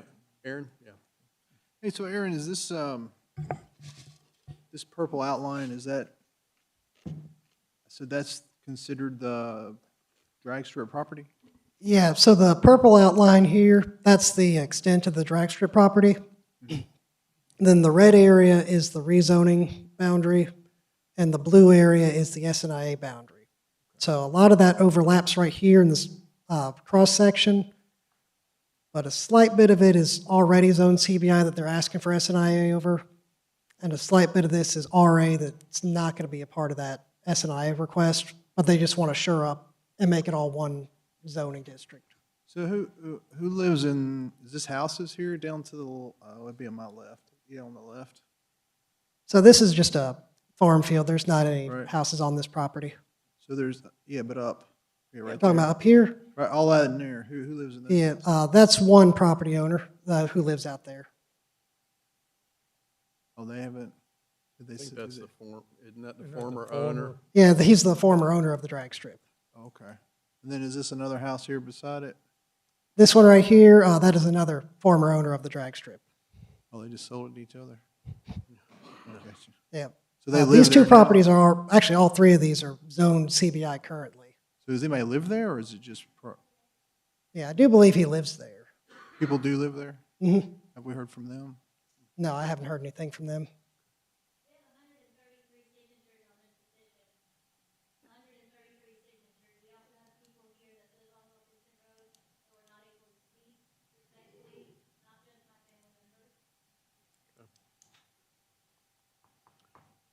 All right.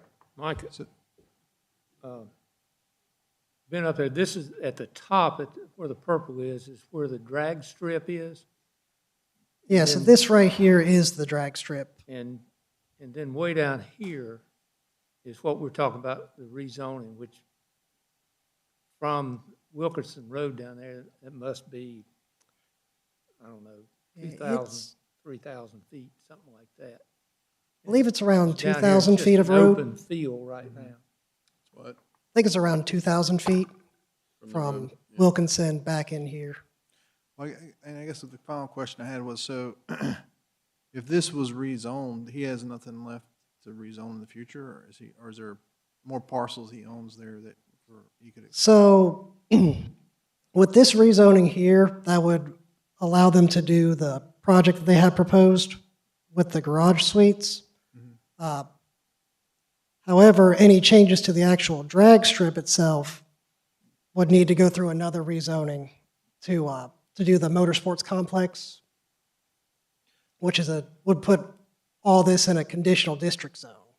I guess what I'm saying is that if this was rezoned CBI at the bottom, then all the property he owns is now CBI. He doesn't have any additional tracks that are connected to the race. Right, this is all that he owned, or this is all the property. There's not another adjoining property. all these buildings on the right over here are already commercial buildings, various things, some of them related to racing and some of them just, heating and air conditioned buildings and that kind of stuff over there. I don't know how many's over there. What is there, 50 to 100? I think it's a 64 lot park. But,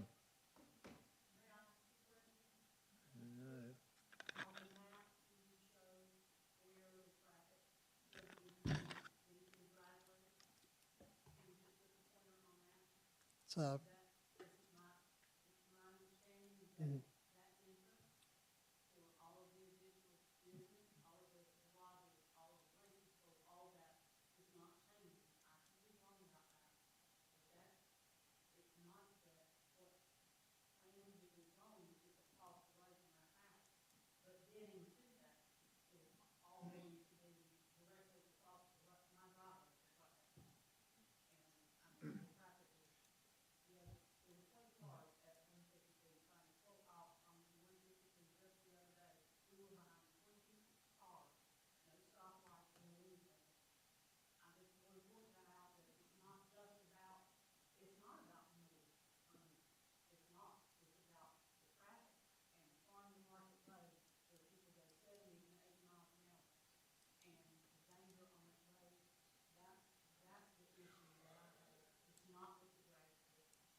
So I truly am not trying to cut you off. Our issue is that we're not capturing your comments for the record.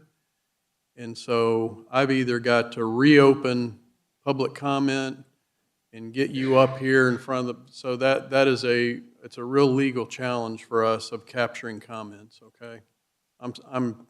You seem like a really nice lady, I'm sorry, okay? She is?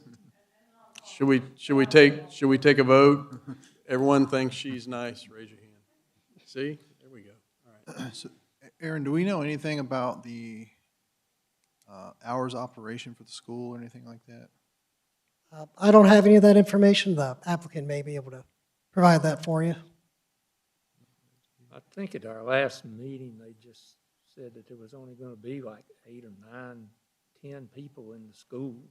Well, I mean, I guess I'm wondering is, are they're not going to operate the school during races, so the traffic would be less during school hours, or would it be more? I would think they're less, right? Yeah, we're going to do this. Let's capture this by microphone, please. Go ahead. The school is 5 to 7 drivers per day. It's professional race car drivers. It's not students. It's not average Joes. It's simulation training, but professional drivers, and 5 to 7 per day. So it's not a huge traffic generator. So that's and I'm sorry. Oh, so that's something that's not during when they normally would have whatever hundreds of people come into a race. It's something when nothing's normally going on, I guess, during the day, during the week.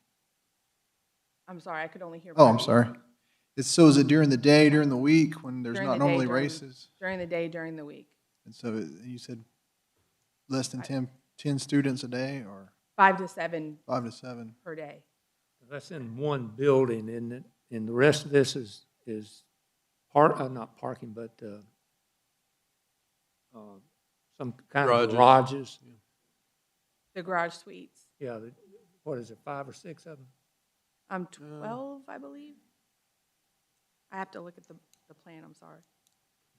If I may also just explain, the driveway to this is located here. It's not where the drag strip entrance currently is. It's closer to this property line, so it's not across. That addresses anybody's concerns. So that's being moved? Or is that? It'll be a separate entrance. All right, thank you. I would like to say that your very well-written emails were received and actually moved us to action. Last Friday, Jim and I drove down there and spent 3 hours in your neighborhood, looking at the site, driving into the site, looking at maps, driving the neighborhood.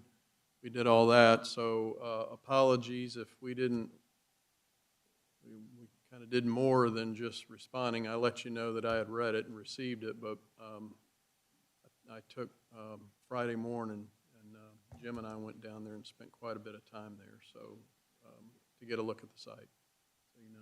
I tried to get Greg to race me down the drag strip down there. And I remember in the 60s, I was just a child, but they were running, watch it, you don't have to count so close.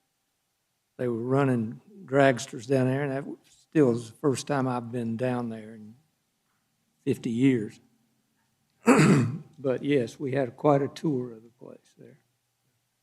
And all of the buildings next door were a surprise to me. I thought, you know, that we had 3 or 4 or 5 commercial buildings over there. I didn't realize there's probably 60-some buildings over that way. And this, where this is going seems to me to be a great distance from the drag strip up here, down sort of in a basin down here, to down toward the end of his property. It's as far away as he can get down through there. So you can't tell that from the drawings, but it is a long ways down through there. Any other questions?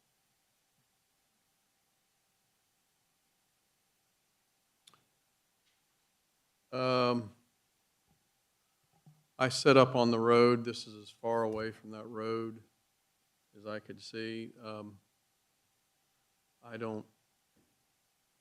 We ask a lot of questions. I understand the 5 to 7. This whole thing being CBI, I don't see as being a problem. I understand that you think it's nibbling away on this property. It is so far away from that road. In fact, it's kind of down a hill, isn't it? I don't know that you could even see it. I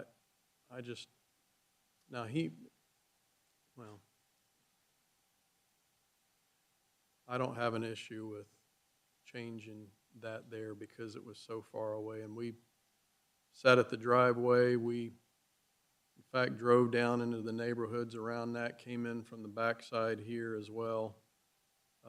That is just a long distance away. There are other things that I think I would be concerned about, but that is, to me, that's just not one of them, as far away as it is.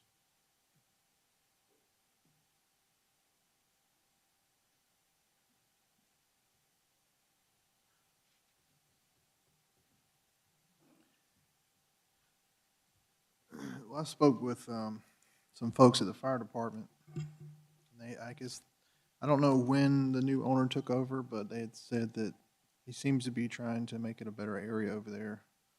I mean, I don't know. I don't live there, but it seems like this is a more professional setup that he's trying to do here. I mean, a lot of those, if it's just storage and there's not a lot of people coming out, so I don't know how it's going to affect the traffic on a daily basis. Didn't they also stop Sunday racing? Didn't I hear that? Well, that's not good. They should be in church. Well, that's a good thing, isn't it? How long would...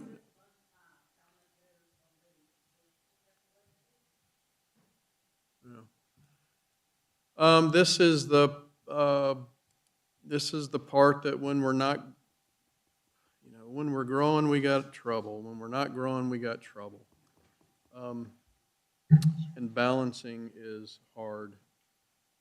I am really, we were I don't spend time on that side of the county. I just don't have business up there. I was surprised how industrialized and commercial it was. I have been to that business park there before, but really taking it in and taking the flavor and environment of pulling down these roads and seeing where we were, I was pretty surprised how industrial it was, or business or commercial or industrial or whatever you want to call it. There are spots in there that I think I would be concerned about. This one, I just standing at the road, literally standing at the road and looking down there, I just could not see, and knowing what is trying to happen down there with as few people as this will attract. If there was something else going to go on down there that would attract another 500 cars, I would question what are we doing here. But in this case, understanding that driving school and the very small impact that it has, I don't see denying this. I'm just curious, I mean, unrelated to this, is there a way we could request for DOT to do a traffic study out there? There is, I'm sure. Oh, by the way, I want to say, I understand the traffic stuff. Again, I stood there, and you know what I saw? About 120 dump trucks. So is that in Rowan County? Yes. So DOT. I don't understand. I mean, so I drove up and down that road, a lot of dump trucks. Now I know who it's related to because, I mean, you see the trucks, right? But I don't understand why. Perhaps, I don't know. Perhaps that's worthy of us looking into. To me, that is the bigger issue than 5 or 10 people more pulling into this guy's yard. If we could deal with it, the issue of those, I don't even know how to do that other than call DOT and say what's going on here.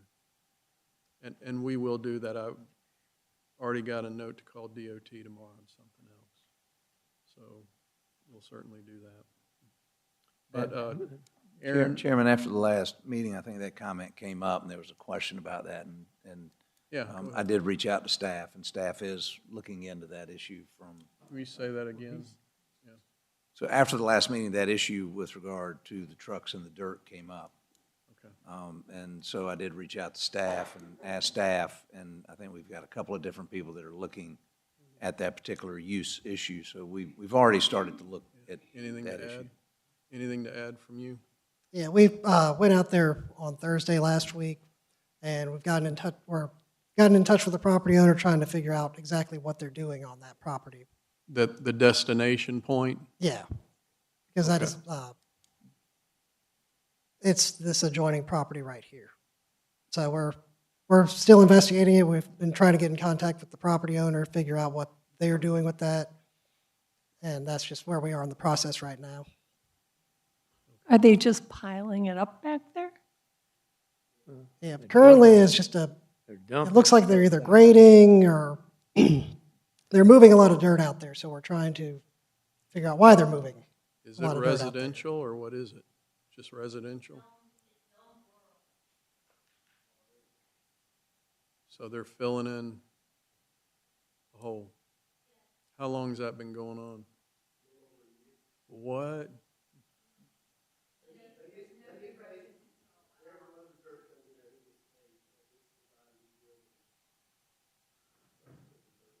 Oh, boy. Okay. Well, it's probably Let's- not just dirt, is it? It's probably stumps and everything else that they Let- clean up. Let's stop this conversation so we can look into that, okay? All right. All right, where are we? All right, we've closed the public hearing, although we continued the public hearing. That's okay. We will move on, and at this point, Call the question. we've called for the question. So we've got, let me find statements here. I really hate it when folks leave and they're not happy. I have the planning board statements on the slide there if you'd like to use those, or you Okay. could develop your own. All right, Z01-26 and SNIA 01-26 are consistent with 2025 land use plan and reasonable appropriate based on the following. The proposed use is consistent with the rural commerce and industrial designation, compatible with the surrounding area, and would be contiguous with existing CBI zoning. SNIA allocation is within the industrial sub-area of Mooresville Motorsports, intended to promote economic development as within a community and regional node, where uses in alignment with the 2025 land use plan are encouraged. That's statement of consistency. Do we have a second? Second. All right, all in favor say aye. Aye. Motion then to approve Z01-26 and SNIA 01-26. So moved. In a second. Second. And we have your number. Can we contact you about the other issue? Yeah, okay. I do. Have your email too. Okay. All right, thank you. All right, Valerie.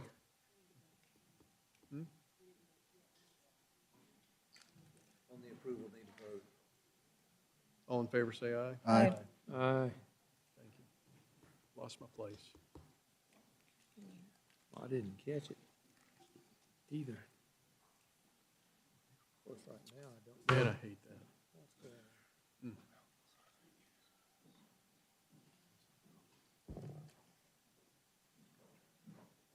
You have 30 seconds. Yeah, that.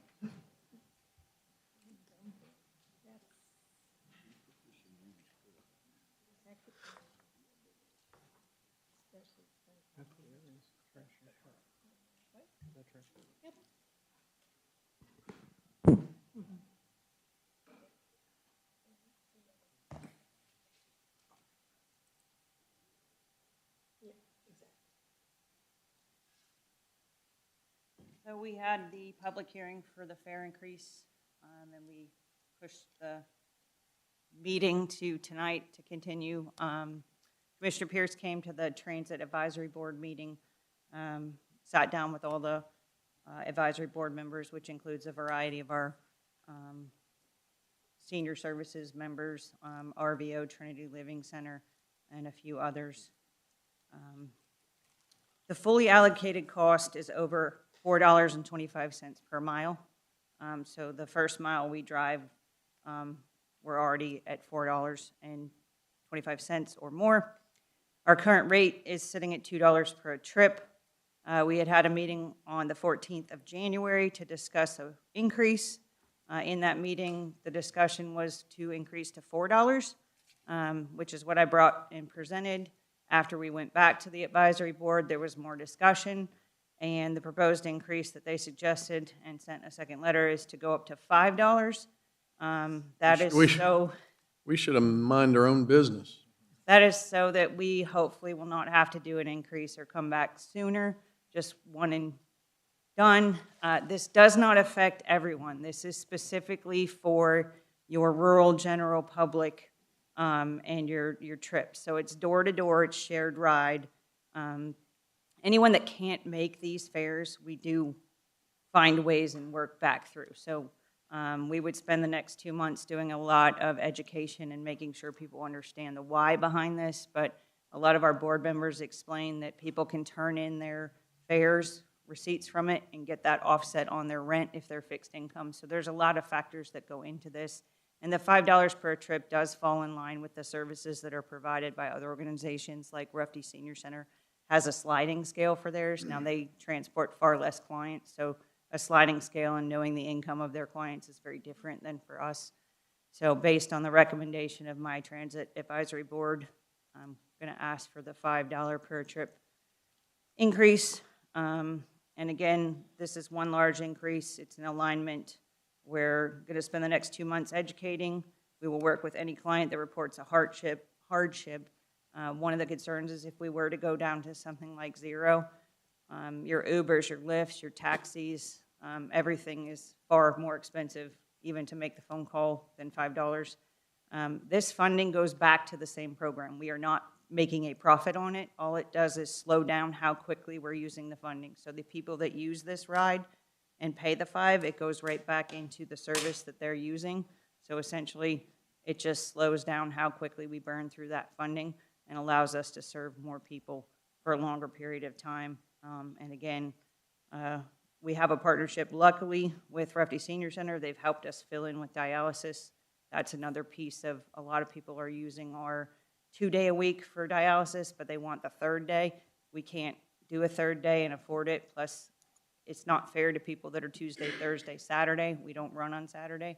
And a lot of things in grant world, you keep it the same for everyone. So we do 2 days for each person, and Ruffey's help pick up the third for those that need it.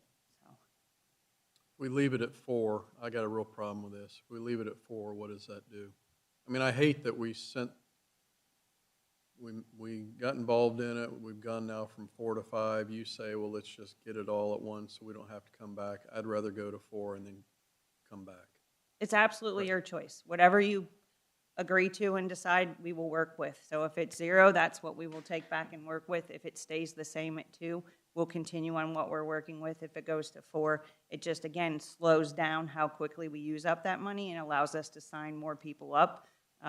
The only risk with all of our costs going up, as we know, maintenance is going up, gas is going up. We may have to start turning down rides. We may have to deny, but we can always come back again to you and say, now I'm having this problem. Can you please rethink it? So, but as the director going to my board, when my board suggests $5, I have valid reasons to bring that back to you. So I have no issue with 4. I have no issue with staying at 2. Please don't put it to 0. I think that would increase our ridership to people that really don't need our service. At the $2, we do have people that are like, why do I even have to pay 2? It's so hard. Like, it's not lost on me that the people need our service, but we're trying to serve people and balance, like you said, about all these other things. It's 5 years we haven't done an increase. We kept the same number that we had under MV. So we're just trying to see where we're at and keep our services going the best way we can. Yeah, I'm with. This seems like one of those things that when people show up and say they didn't hear about it, it's one of those things. Like all of a sudden we've increased the, price from, what would that be, 150% or something? So how much are we losing leaving it? Which is the county like, oh, we're in the red, I guess. So because we're shared ride and there's about 5 different funding sources, it's almost an impossible question that you're asking for me to explain how the funding source, and we don't lose money essentially because I only use what you budget for me, and then I'm done. So there is no moving past. And then you just stop transportation. We stop. So we're very careful who we sign up, and it's one of the things that comes up in another grant that's HCCBG. So you get the amount, and we're very conservative as we move through, and a few others that get the grant have other funding sources that they can tap into. So when we hit the 50% and we haven't spent 50% of ours, sometimes they come back and say, well, why can't we have more money? It's because we're making it till June 30th. So we have to be very careful, and sometimes come end of May, in June, we're starting to give a little bit of money away to one of the other HCCBG recipients so they can spend it, because we don't have the luxury of saying, well, let's just blow it all in the first 6 months and then they'll just give me more money, or I can't go do any kind of pledges. We don't do charity. We don't do ask for donations. So we're just under a little bit of a different set. But everything we do is shared ride. So we go out and we pick up people across the county under various funding sources, and that's how we keep it $4.25. Other transits do more like door-to-door or microtransit, and their costs are much higher because they're actually charging people the $4.25 per mile that they're taking them on the route. So if you went from the, I think it's 225, right? 225 to 5? It's $2 per leg. So if they go out for a day, it would be $2 out, $2 back in, $4 for one day. So how much estimate additional revenue would you bring in? So that was on my last presentation, and I don't think I could pull it up, but it was approximately $7,100. So doubling it would be $14,000. But your budget is hundreds of thousands of dollars, isn't it? Yes, but I don't have it in front of me, but she's, I mean, you know, this is a very small portion of her budget, yes.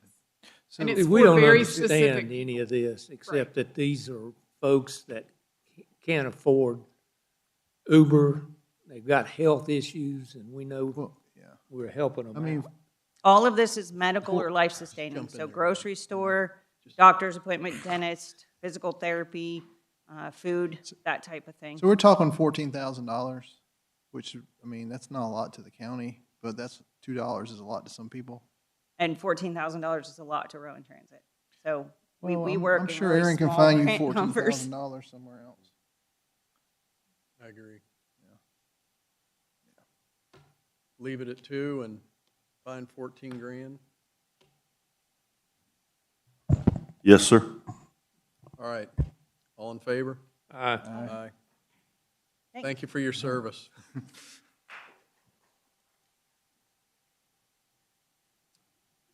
Oy.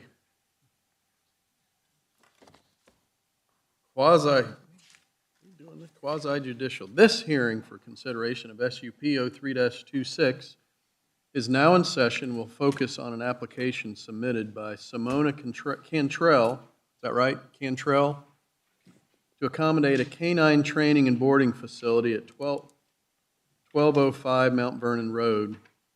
Further references tax parcel 720032. If you feel that any member of the board may have a conflict of interest in hearing the case, please address the board now prior to any testimony or information being presented. When the board enters into deliberation to decide a case, no further testimony may be presented.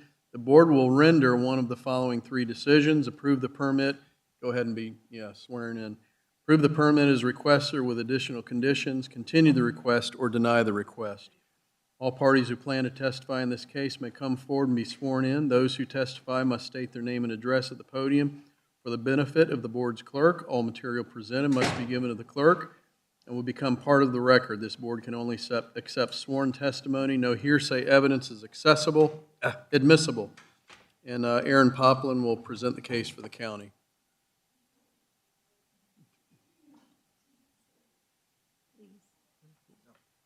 It's like a basketball game over there. Got their hands in. All right. Thank you, Mr. Chairman.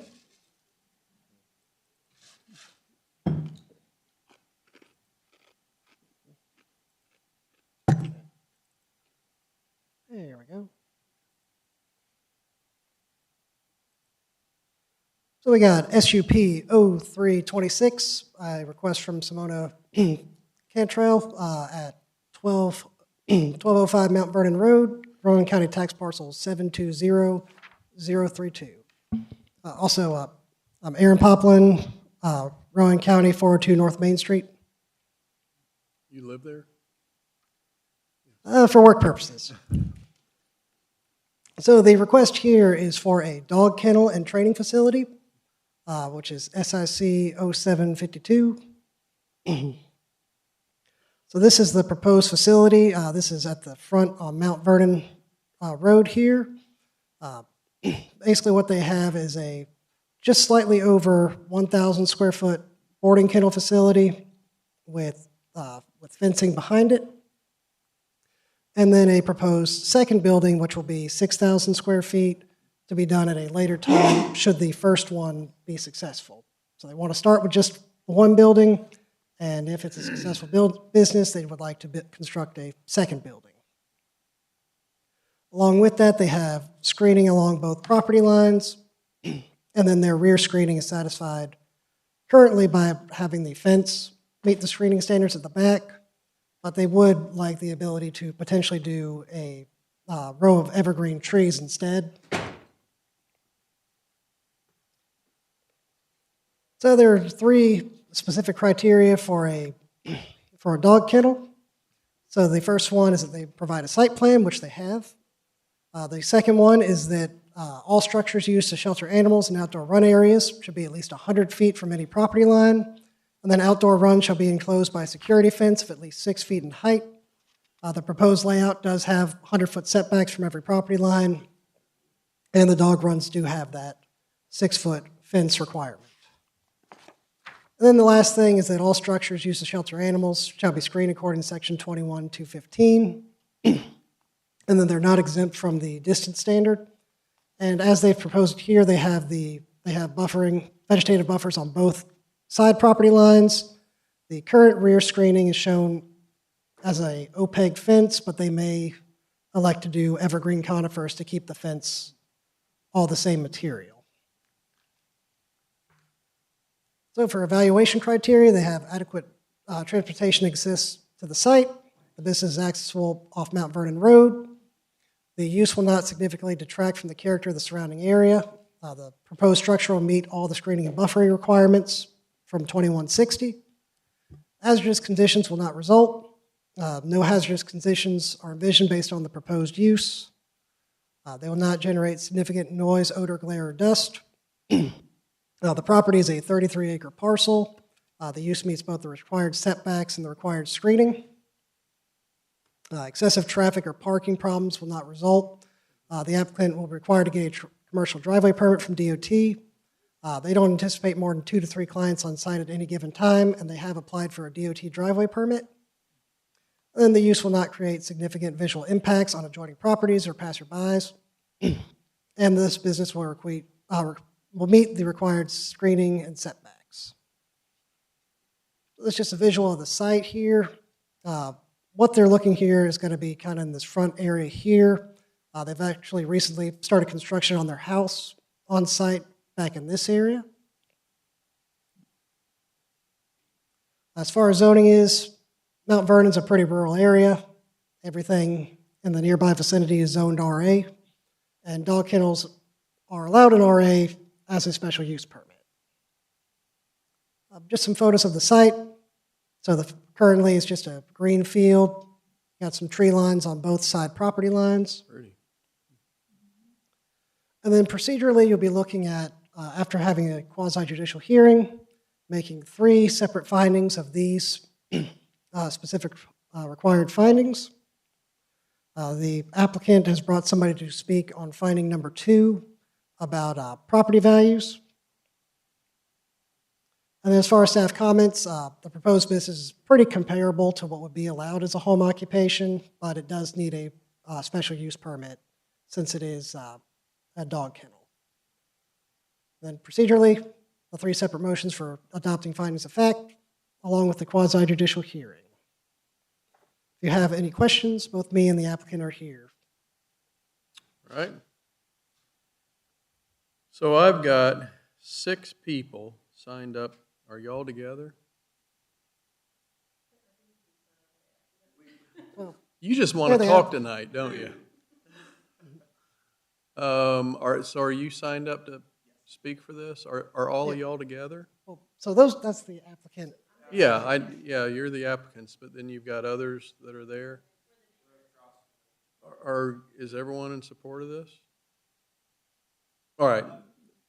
That's fine. Okay, yeah. All right. Well, that's fine. Well, let's begin then, okay? So, John Suggs. Let's have John Suggs first. Hello, John. Or good morning. No, still good night. Yeah, still evening. Good evening. Yeah. First of all, I want to thank the committee for allowing us to be present and be at this hearing to convey our. Hey, John, pull that mic down to you so we can hear you. Thank you, John. Can you hear me? Yes, sir. That's good. Once again, I'd like to thank the committee for allowing us to come and speak this afternoon and hear our voices and concerns as the public, as you are representatives of us and we trust that you will hear what we say and take that into council as you make your decisions. First of all, I'd like to introduce myself. I'm not born and raised in Rowan County. I'm not a native of Rowan County. I did move to Rowan County in '94. Me and my pretty bride spent our first night together married in Rowan County, and we haven't left yet. We did move here in '94, and we were able to buy a third-generation farm in Woodleaf in 1999, which was our that was our goal as a young couple, and we were able to achieve that. We moved up there in 2004, and we've been there ever since, and we continue to farm that. And might I add, we did not go with the farm tax number. We did not take any farm tax revenue incentive. We've been paying the premium land tax since 1999 to ensure that our property stays to the value and that we can do with it what we want to do with that property if and when we decide to do something. However, with that being said, and Miss Cantrell, I just met her this evening. I wish her the best in the most prosperous way.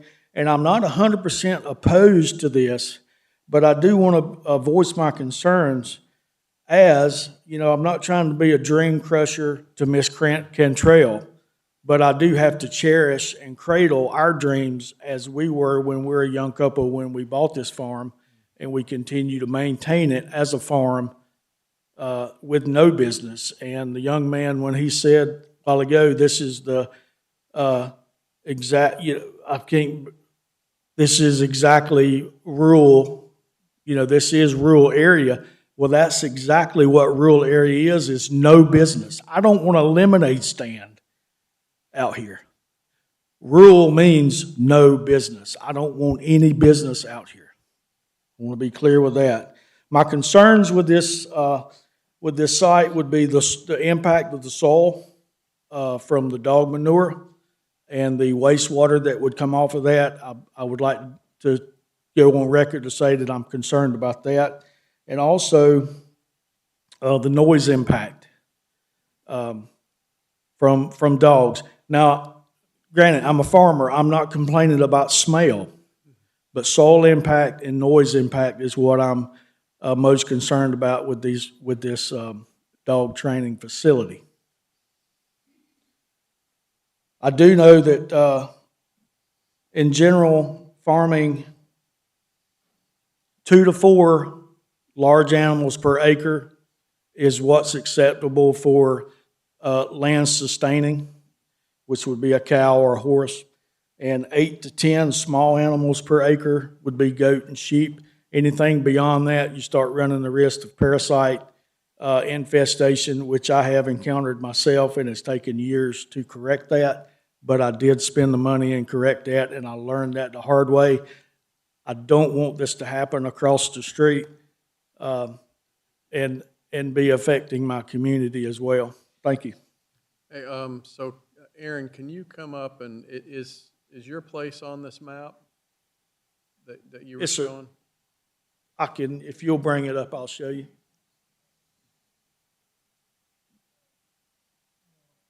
Go back to the aerial. That's correct. My driveway is right here where the cursor is. So you're across the street? I'm across the street And what do you looking at this farm? building. Yes. What do you farm?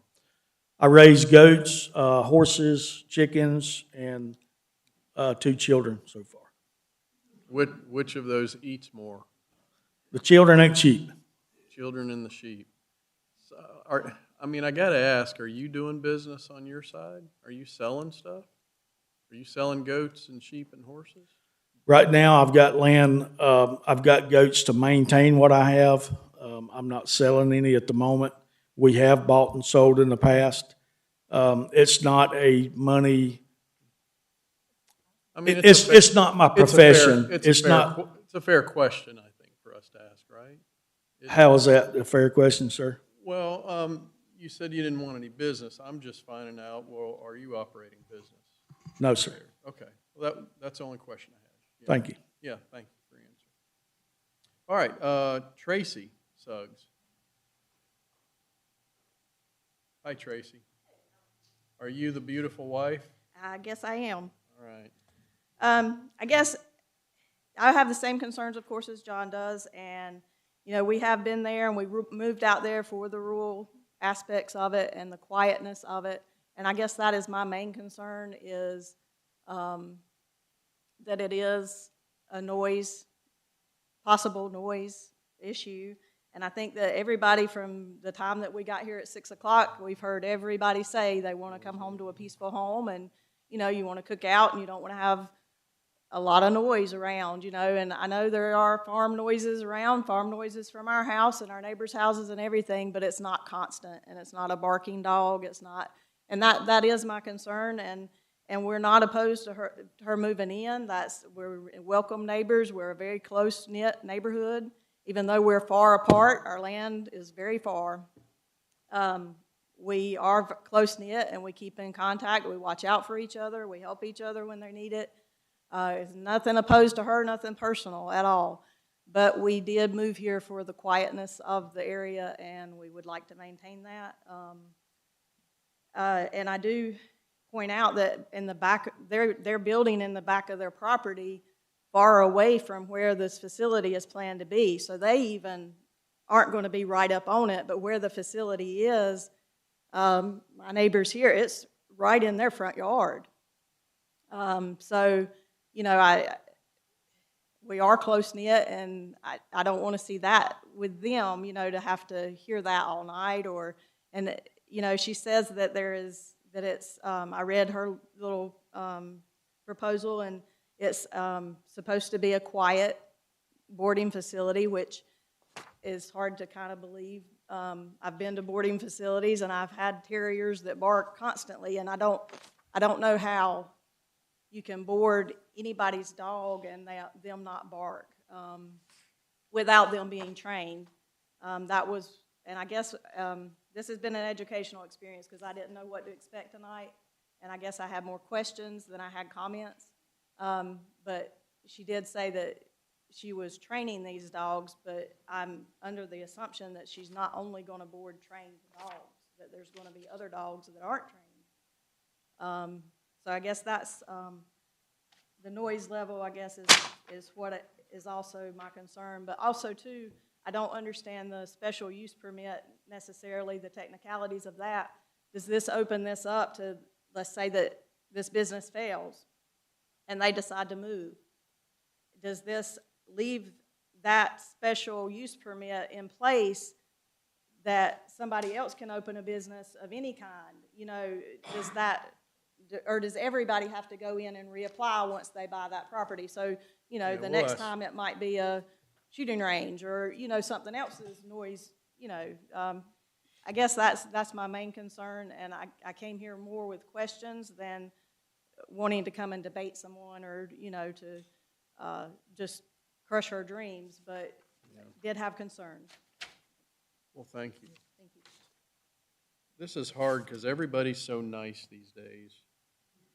Brad? Oh, come on, Brad.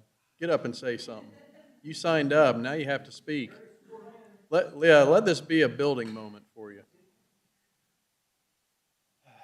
I'm Brad Roof. I live right here. Where are the Suggs? This is their easement, their driveway right here. So then their house is back off the road, back into. They're back off the. Okay, so you're back. I'm right here. All right, so you're right on the street. Yes, sir. Okay, what is that? Are those 2 parcels, 3 parcels? What are what's down below that, Brad? Here? Yeah. 3 houses. Okay, 3 different owners. Yes. Okay. I guess my only concern is what I'm gonna see right across from my house.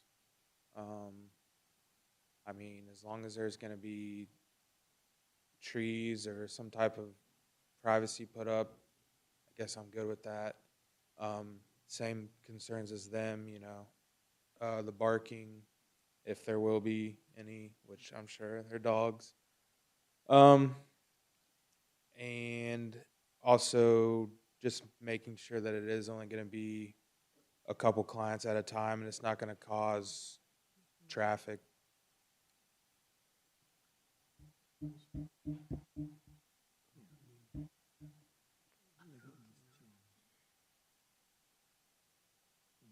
Thank you.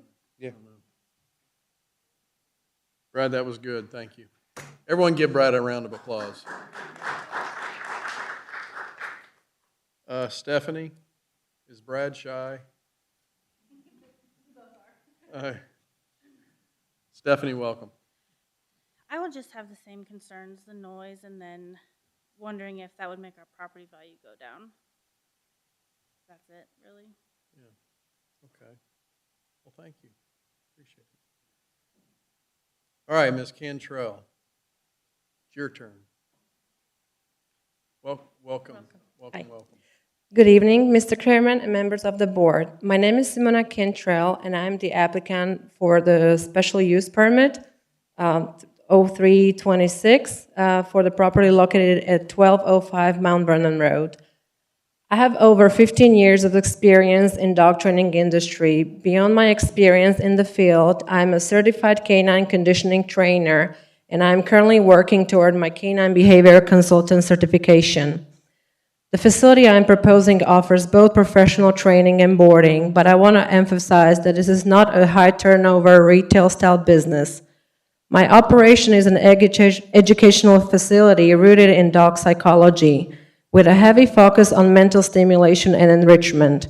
This approach ensures the dogs remain focused and calm while on site. Because the training is highly specialized, we operate strictly by appointment only. This allows for total control over the environment and ensures there is no traffic congestion or uncontrolled activity. Furthermore, as the resident owner living on this 35-acre tract, I am personally committed to maintain a high standard, quiet, and professional environment that respects the character of the Woodleaf community. And I would just like to add, because I noticed that there was some like farming concerns, our land is currently in the farming program, and we plan to keep it that way. And thank you, and I'm happy to answer any questions you have. You seem to be happy to answer questions. Yeah, go ahead. Yeah. This is very interesting to me because I actually have a therapy dog. So, yeah. So how many dogs would you propose that you would board at any one time? Yes, so we are planning to. Oh, come to the microphone. Come on up. Yeah, sorry, go ahead. Folks, there's two phases. Phase one is a single building. Yeah. The phase one is going to house between 6 and 8 dogs max at any 15. one time. And then phase two is the second building, provided that that one is successful. Right. I just wanted right. to clarify. So I just am curious about, like your runs. Are they going to be outdoor runs? How big are they? So, yeah, basically, the dogs that we are planning to board are mainly going to be enrolled in the training program. So, and as I said, we are big on enrichment and mental stimulation, which then that basically assures that the dogs are going to be resting when they're supposed to. Each dog will have to have individual outdoor run.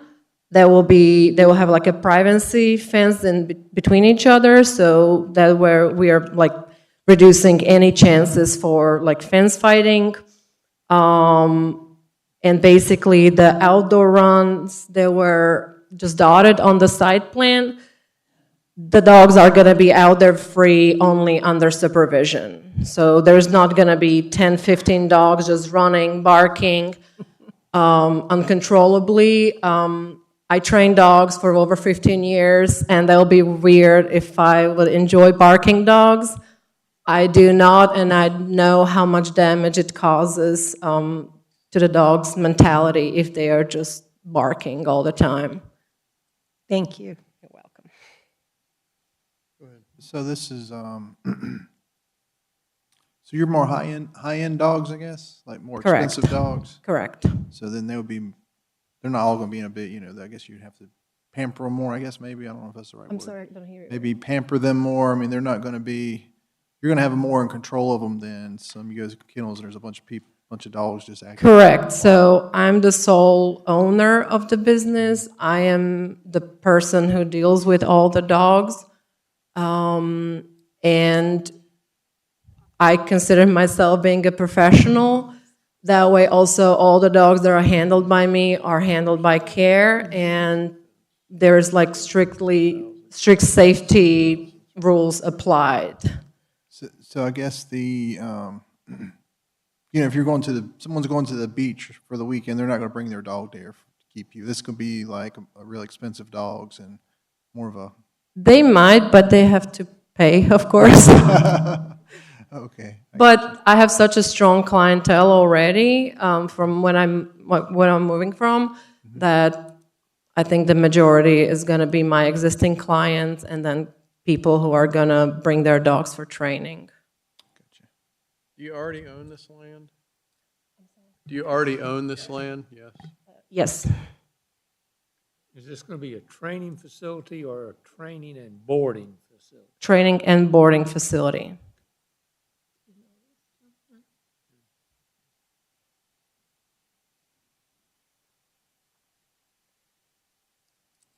So the three of us have been around for 11 and a half years. Got to be honest, it's been pretty smooth sailing for the last month. But in that time, the most frustrated calls I have received have been dog barking calls. I have sat at 1, I'm not exaggerating, at 1 in the morning in a neighborhood I didn't know, in someone's front yard that I didn't know with my windows down. Frankly, they're a little scared to be there, listening to a neighbor's dog bark. And it drove people insane.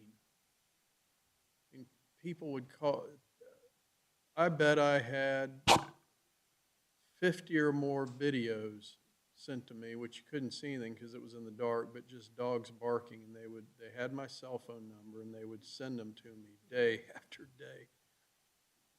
I'm really sympathetic to everybody here. I mean, everyone here is, man, start a business, you know, USA, you know, we love that. I'm for a convenience store. He says he doesn't want anything, right? I'll do stuff that isn't barking at night.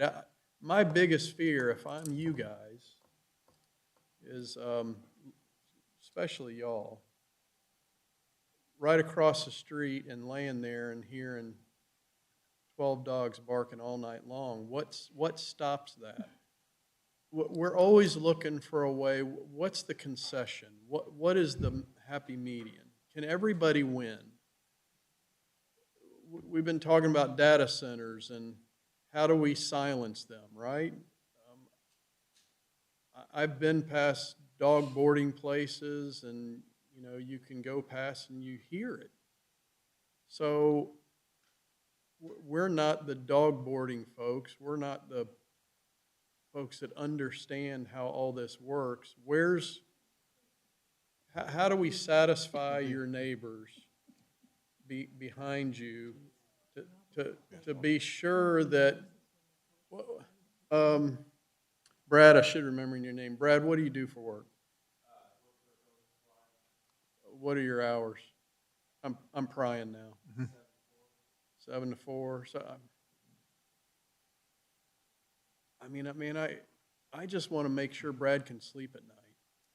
So how do you, she says, and I have every confidence what she's saying, well, it's only going to be this, but everyone wants to grow, right? I want you to have a business that ends up on television as an American success story, right? But not at their expense.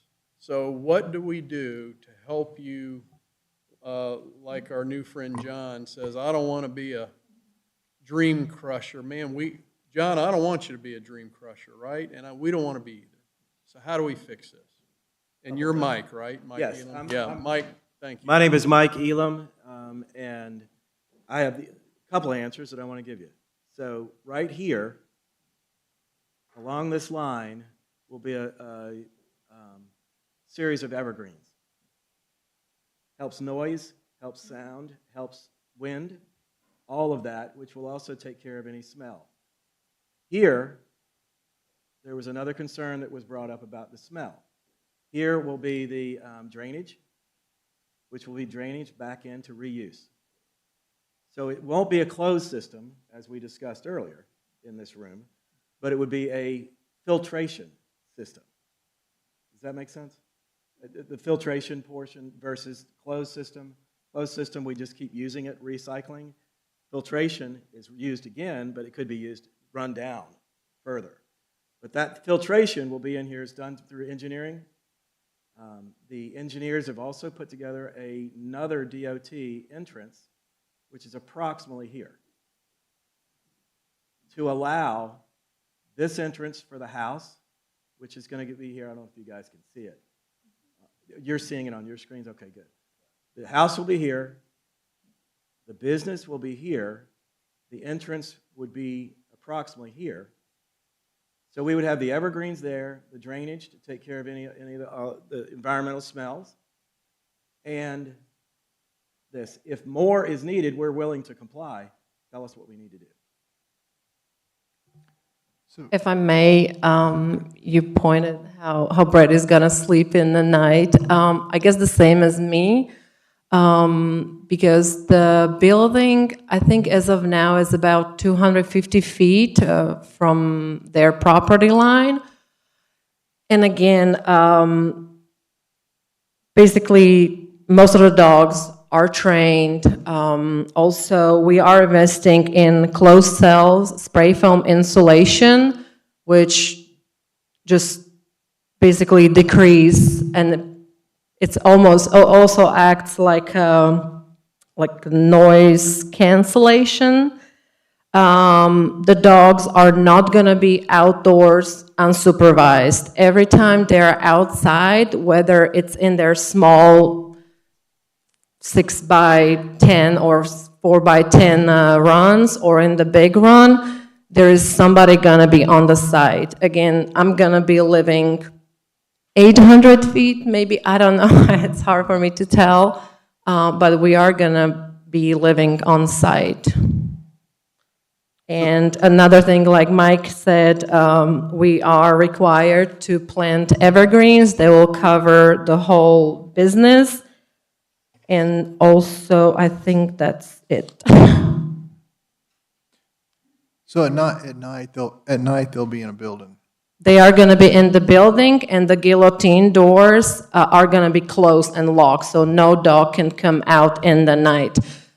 Respectfully, we have trail cameras on the land right now, and there is, I don't know where the dog lives, but I caught it at 2 a.m. barking for hours. And I can guarantee I can have 15 dogs there and nobody would even know about it. Yeah. Having been around dogs, you know, that actually, I have to confess that mine went out late last night and he was barking and I didn't realize it. And my neighbor texted me and said, "Judy, is that your dog?" That's the first complaint I've ever had.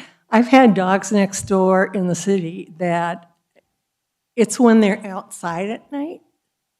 I'm sorry? I said it's when they're outside at night, unsupervised, is when they get going. That is correct. When they're not under control, they are bored, they have no mental stimulation, and they can just do whatever they want. My guy likes to go out and find critters, and unfortunately, they're on the other side of the fence, so then he stands there and barks at them. Yeah. Anyway, so I'm a retired dairy farmer. I used to have like 200 big ones and 200 small ones, and they were black and white. So my farm was a business. And, you know, this county, just like my county back in Wisconsin, where I'm from, is one of those changing counties. We're getting squished. And it's hard to see when it's changing. But when I look at your proposal and understand the high level of training, and I just would encourage my fellow board members to support this application, because this is a business. It's a good rural business, because there's a lot of folks in the city that don't want that dog next door to them. And I look for really good things coming, and I hope I can come visit sometime when you get it up and open. Can I add something else? Can I just add something else to what you just said? So I just want to also say that the facility is designed as a low-density professional service that preserves the rural residential character of the area while providing a meaningful benefit to the neighborhood. Beyond providing the service, our facility aims to be a resource for the community. By offering education on canine psychology and training philosophy, we empower owners to develop well-behaved and balanced dogs. Unlike high-volume commercial boardings, our guests are primarily dogs in active training programs. This results in a highly controlled environment managed by professionals. Our core philosophy centers on mentally stimulated and obedient dogs that remain quiet during rest periods, ensuring the property maintains the peaceful atmosphere of a standard residence. All right, thank you. Yeah, John, come on. Yeah, come on up, John. It's almost 11, why not? Thank you once again. I would just like to point out for the council that from this resident right here, which is a single wide trailer with small children, my house is 2,500 feet at least from this house, and I can hear these children talking.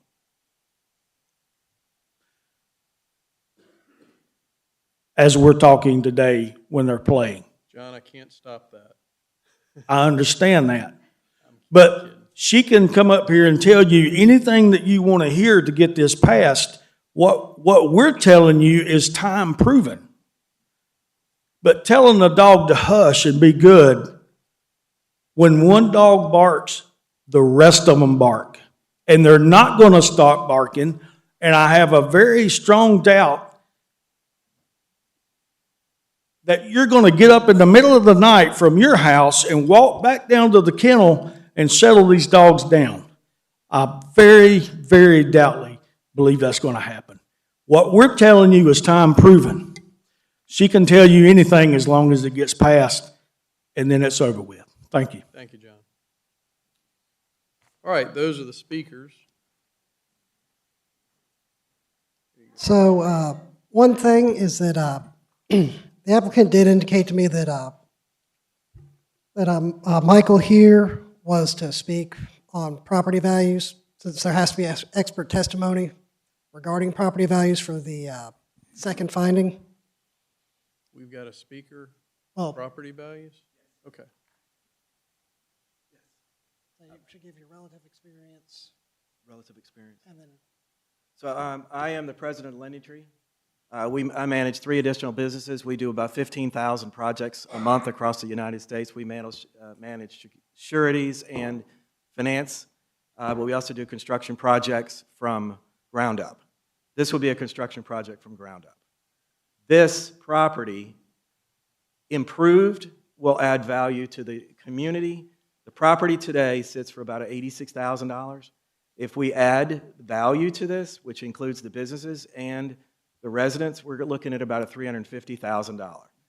Renewable resource, meaning additional jobs, can be created with this. Not initially. We talked about phase one. Ms. Klussman? We talked about phase one, which is really the smaller. Phase two could actually create jobs and do more educational in the community. So that the value to the community could actually be additional jobs, additional income, additional resources, and more education for the pet lovers, pet owners. Thank you. Any additional questions?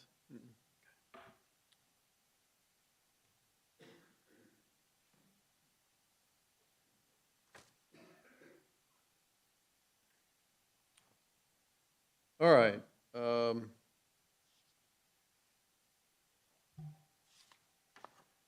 I got a question for Aaron. Hey, can you refresh my memory? Because you probably said this and I just missed it because it's been a long night. So I thought if you lived on your property, you could have a business. There's a lot of businesses that you can do in the RA district if you live on the property. This just happens to be one. It's in similar scale to what you could do with a rural home occupation, but it does require a special use permit. So if this was just, say, like dog grooming with no overnight boarding, they could do it by right without a special use permit. But since there is the overnight boarding of dogs, they have to get a special use permit. So if, I was just curious, so if she only just trained, if they brought a dog in and she trained it and they left, then she wouldn't have to be here. But since they're boarding. That's correct. Since the dogs are staying overnight, it requires a special use. If it was just training, they could do that as just a home occupation.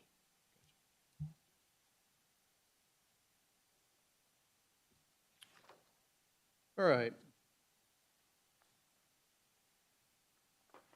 Jay, so we close this hearing, right? You're going to close this? All right, close the hearing and then we'll discuss. Boy, everybody gets a yes and no tonight, don't they? I'm so sorry.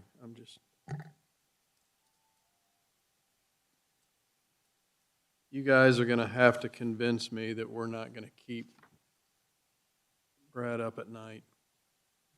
We got to come up with something.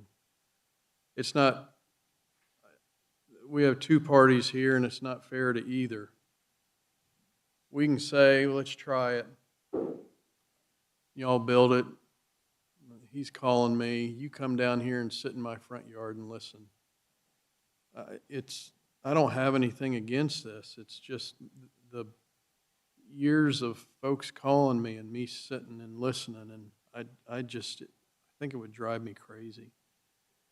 And maybe there's a way. I don't mind us. Jay, and you'll have to give us direction, whether it's withdrawing this and then figuring out how to create, and this is for me, these guys may be sitting on go, that's fine. Maybe there's some way of you guys coming up with something that will guarantee that your neighbors and our friends here don't get run out of their home or driven crazy or something.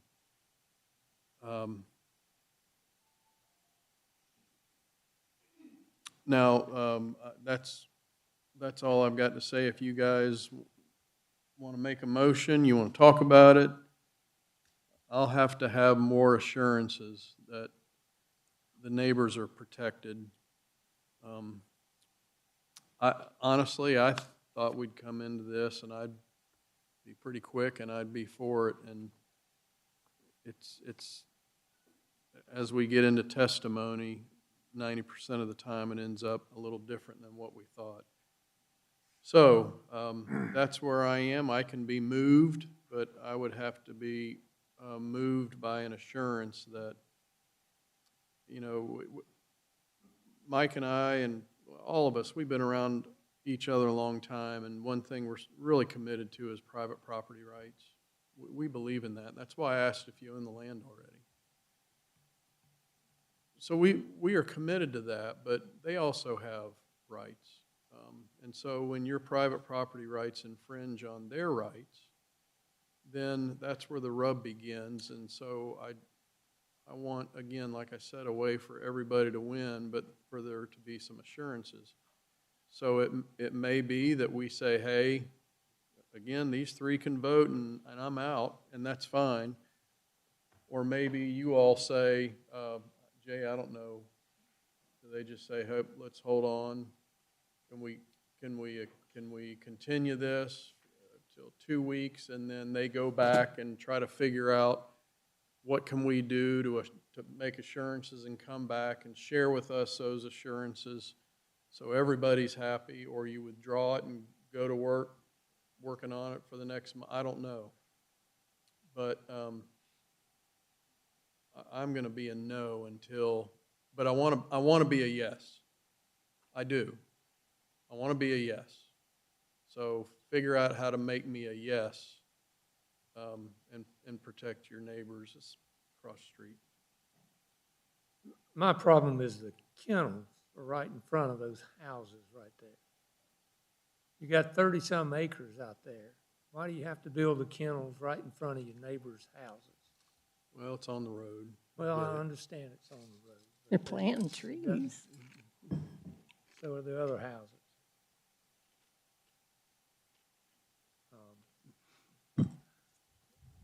Dogs just, A well-trained dog. I've been around enough well-trained dogs, I guess, to not think that they're going to bark. Well, all dogs bark.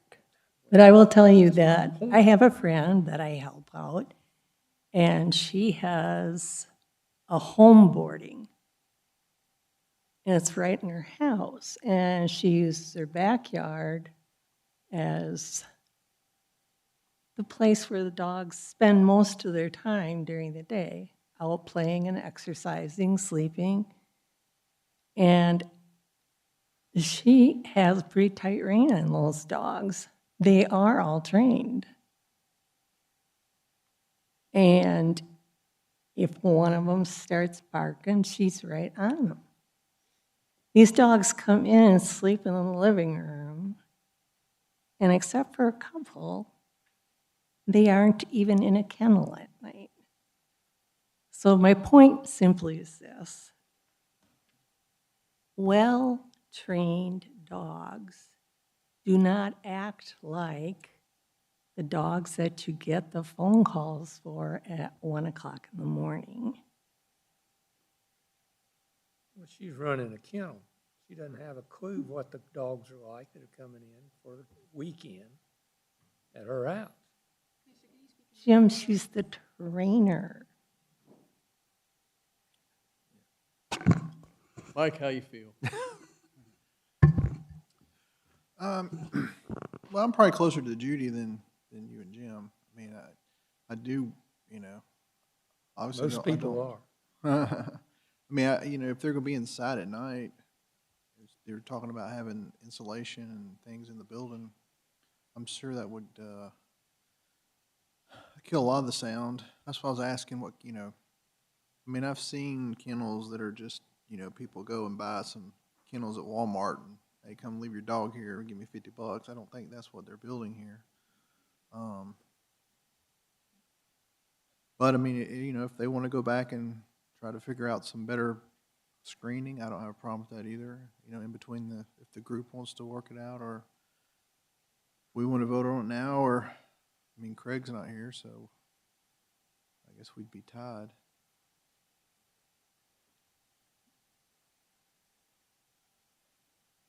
Chairman, we have tabled decisions like this to let people discuss. We've done it for racetracks. We've done it for other uses, and hoping that maybe if there's some more setback or more screening or something that might make it more palatable, but at least give them the chance to have that discussion and make revisions if the applicant's willing to do it.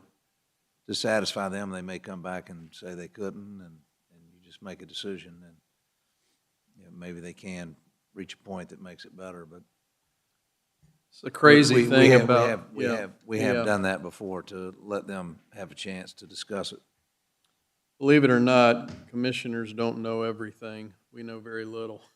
We get into situations like this, how do we ask you to speak with someone that can provide some type of recommendations that hold some type of, I don't know, scientific, I don't know. We don't know what to do.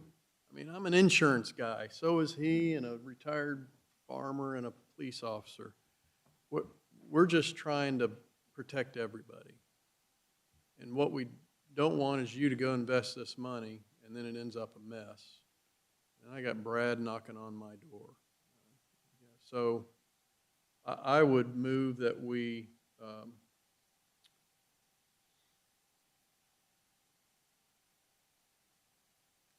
hold this. What's our table it? I'm sorry. I would hold that we table it. Leave it up to you to figure out who to speak with that could give you advice on how to create some type of assurances for the neighbors. And this may not be that big of a deal. And then we can put you back on the agenda, come back and, get up the microphone. The question is, what would you propose? Would you propose a bond? We put up a bond.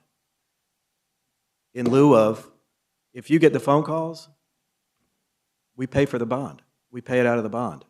We've got engineers that have actually put together all of the engineering that we can think of to get it into the facility to make it quiet. We've got the vegetation in there. Can you bring that? We're happy to go back. I'm just not sure. Other, site plan up? I'm sorry? Can you bring the site plan up, or can Aaron? Yeah. I don't remember. Does that help, Mr. Caskey?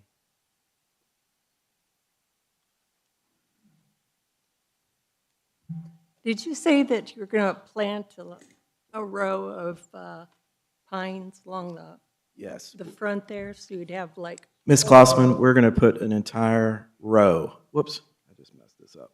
So you'd have screening and sound. Right there. All the way down.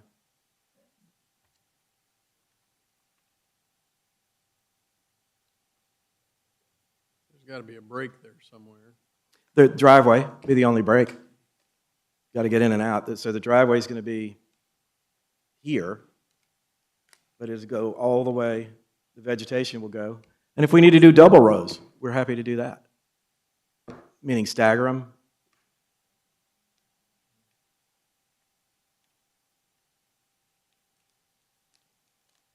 But we are going to put the two in there, but if Mr. Chairman says that we need to table it, then of course we will. I'm questioning, is it financial? Is it mechanical? Is it structural?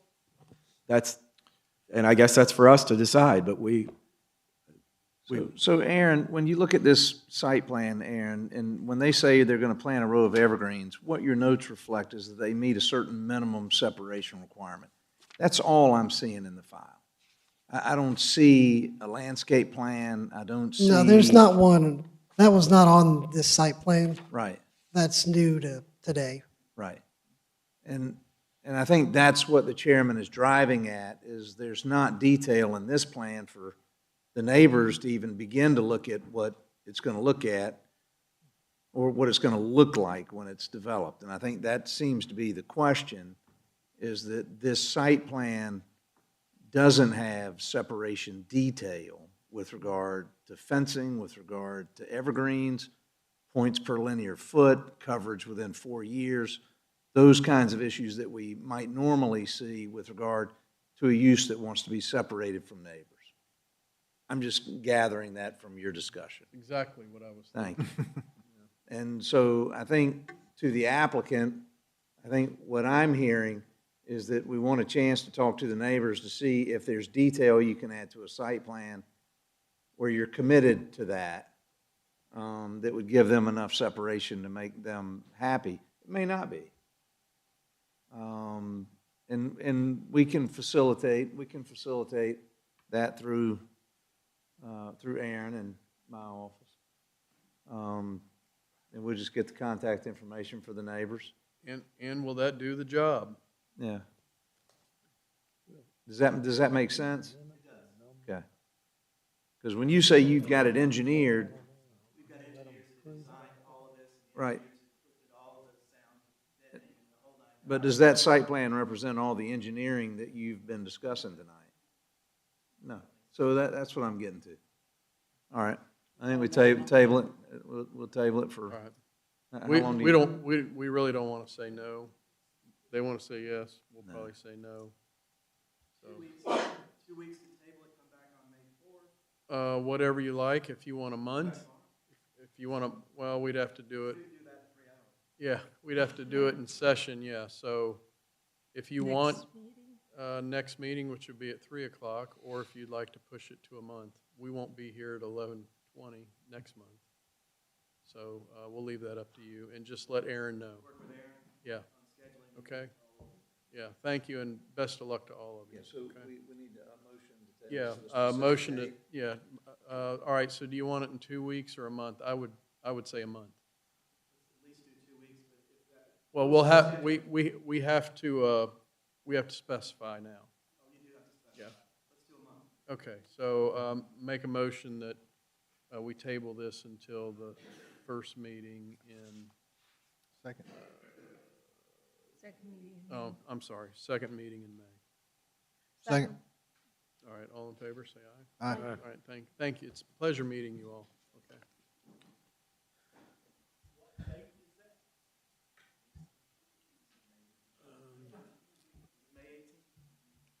Is that right? Okay. Alyssa, do you need to do this after all?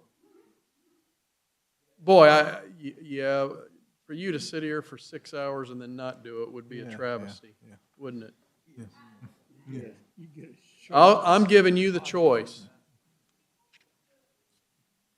Yeah, let's knock it out.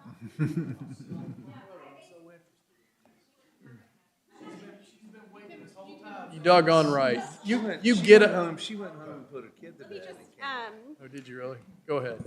So we thought we would have company. Huh? We thought we would have company. It's all good. It is a very important presentation. I want to showcase the transparency of the opioid settlement, the processes, the reporting, and I think it would be meaningful if we all had a good night's sleep and fresh eyes for the community. To hear this, we are going to take this recording and put it on the website. So I really want it to be a great presentation. So I would request for a motion to move this to the May 4th meeting. I'll make that motion. A second? That's just horrible. Okay. To have you here this whole time. I got to learn a lot. Got to hear a lot of exciting things, but I appreciate your time. Thank you. Thank you. We owe you lunch or something. Maybe dinner or breakfast. I'll come in a little bit late, maybe. Okay, that's fine. You want to move the financial report? Yeah. All right, make a motion, we move the financial report to the next meeting. All in favor, say aye. Aye. All right, you're a stand-in. Motion. Mr. Chairman, I make a motion we adjourn. All right, second, all in favor? Aye. Aye. Aye.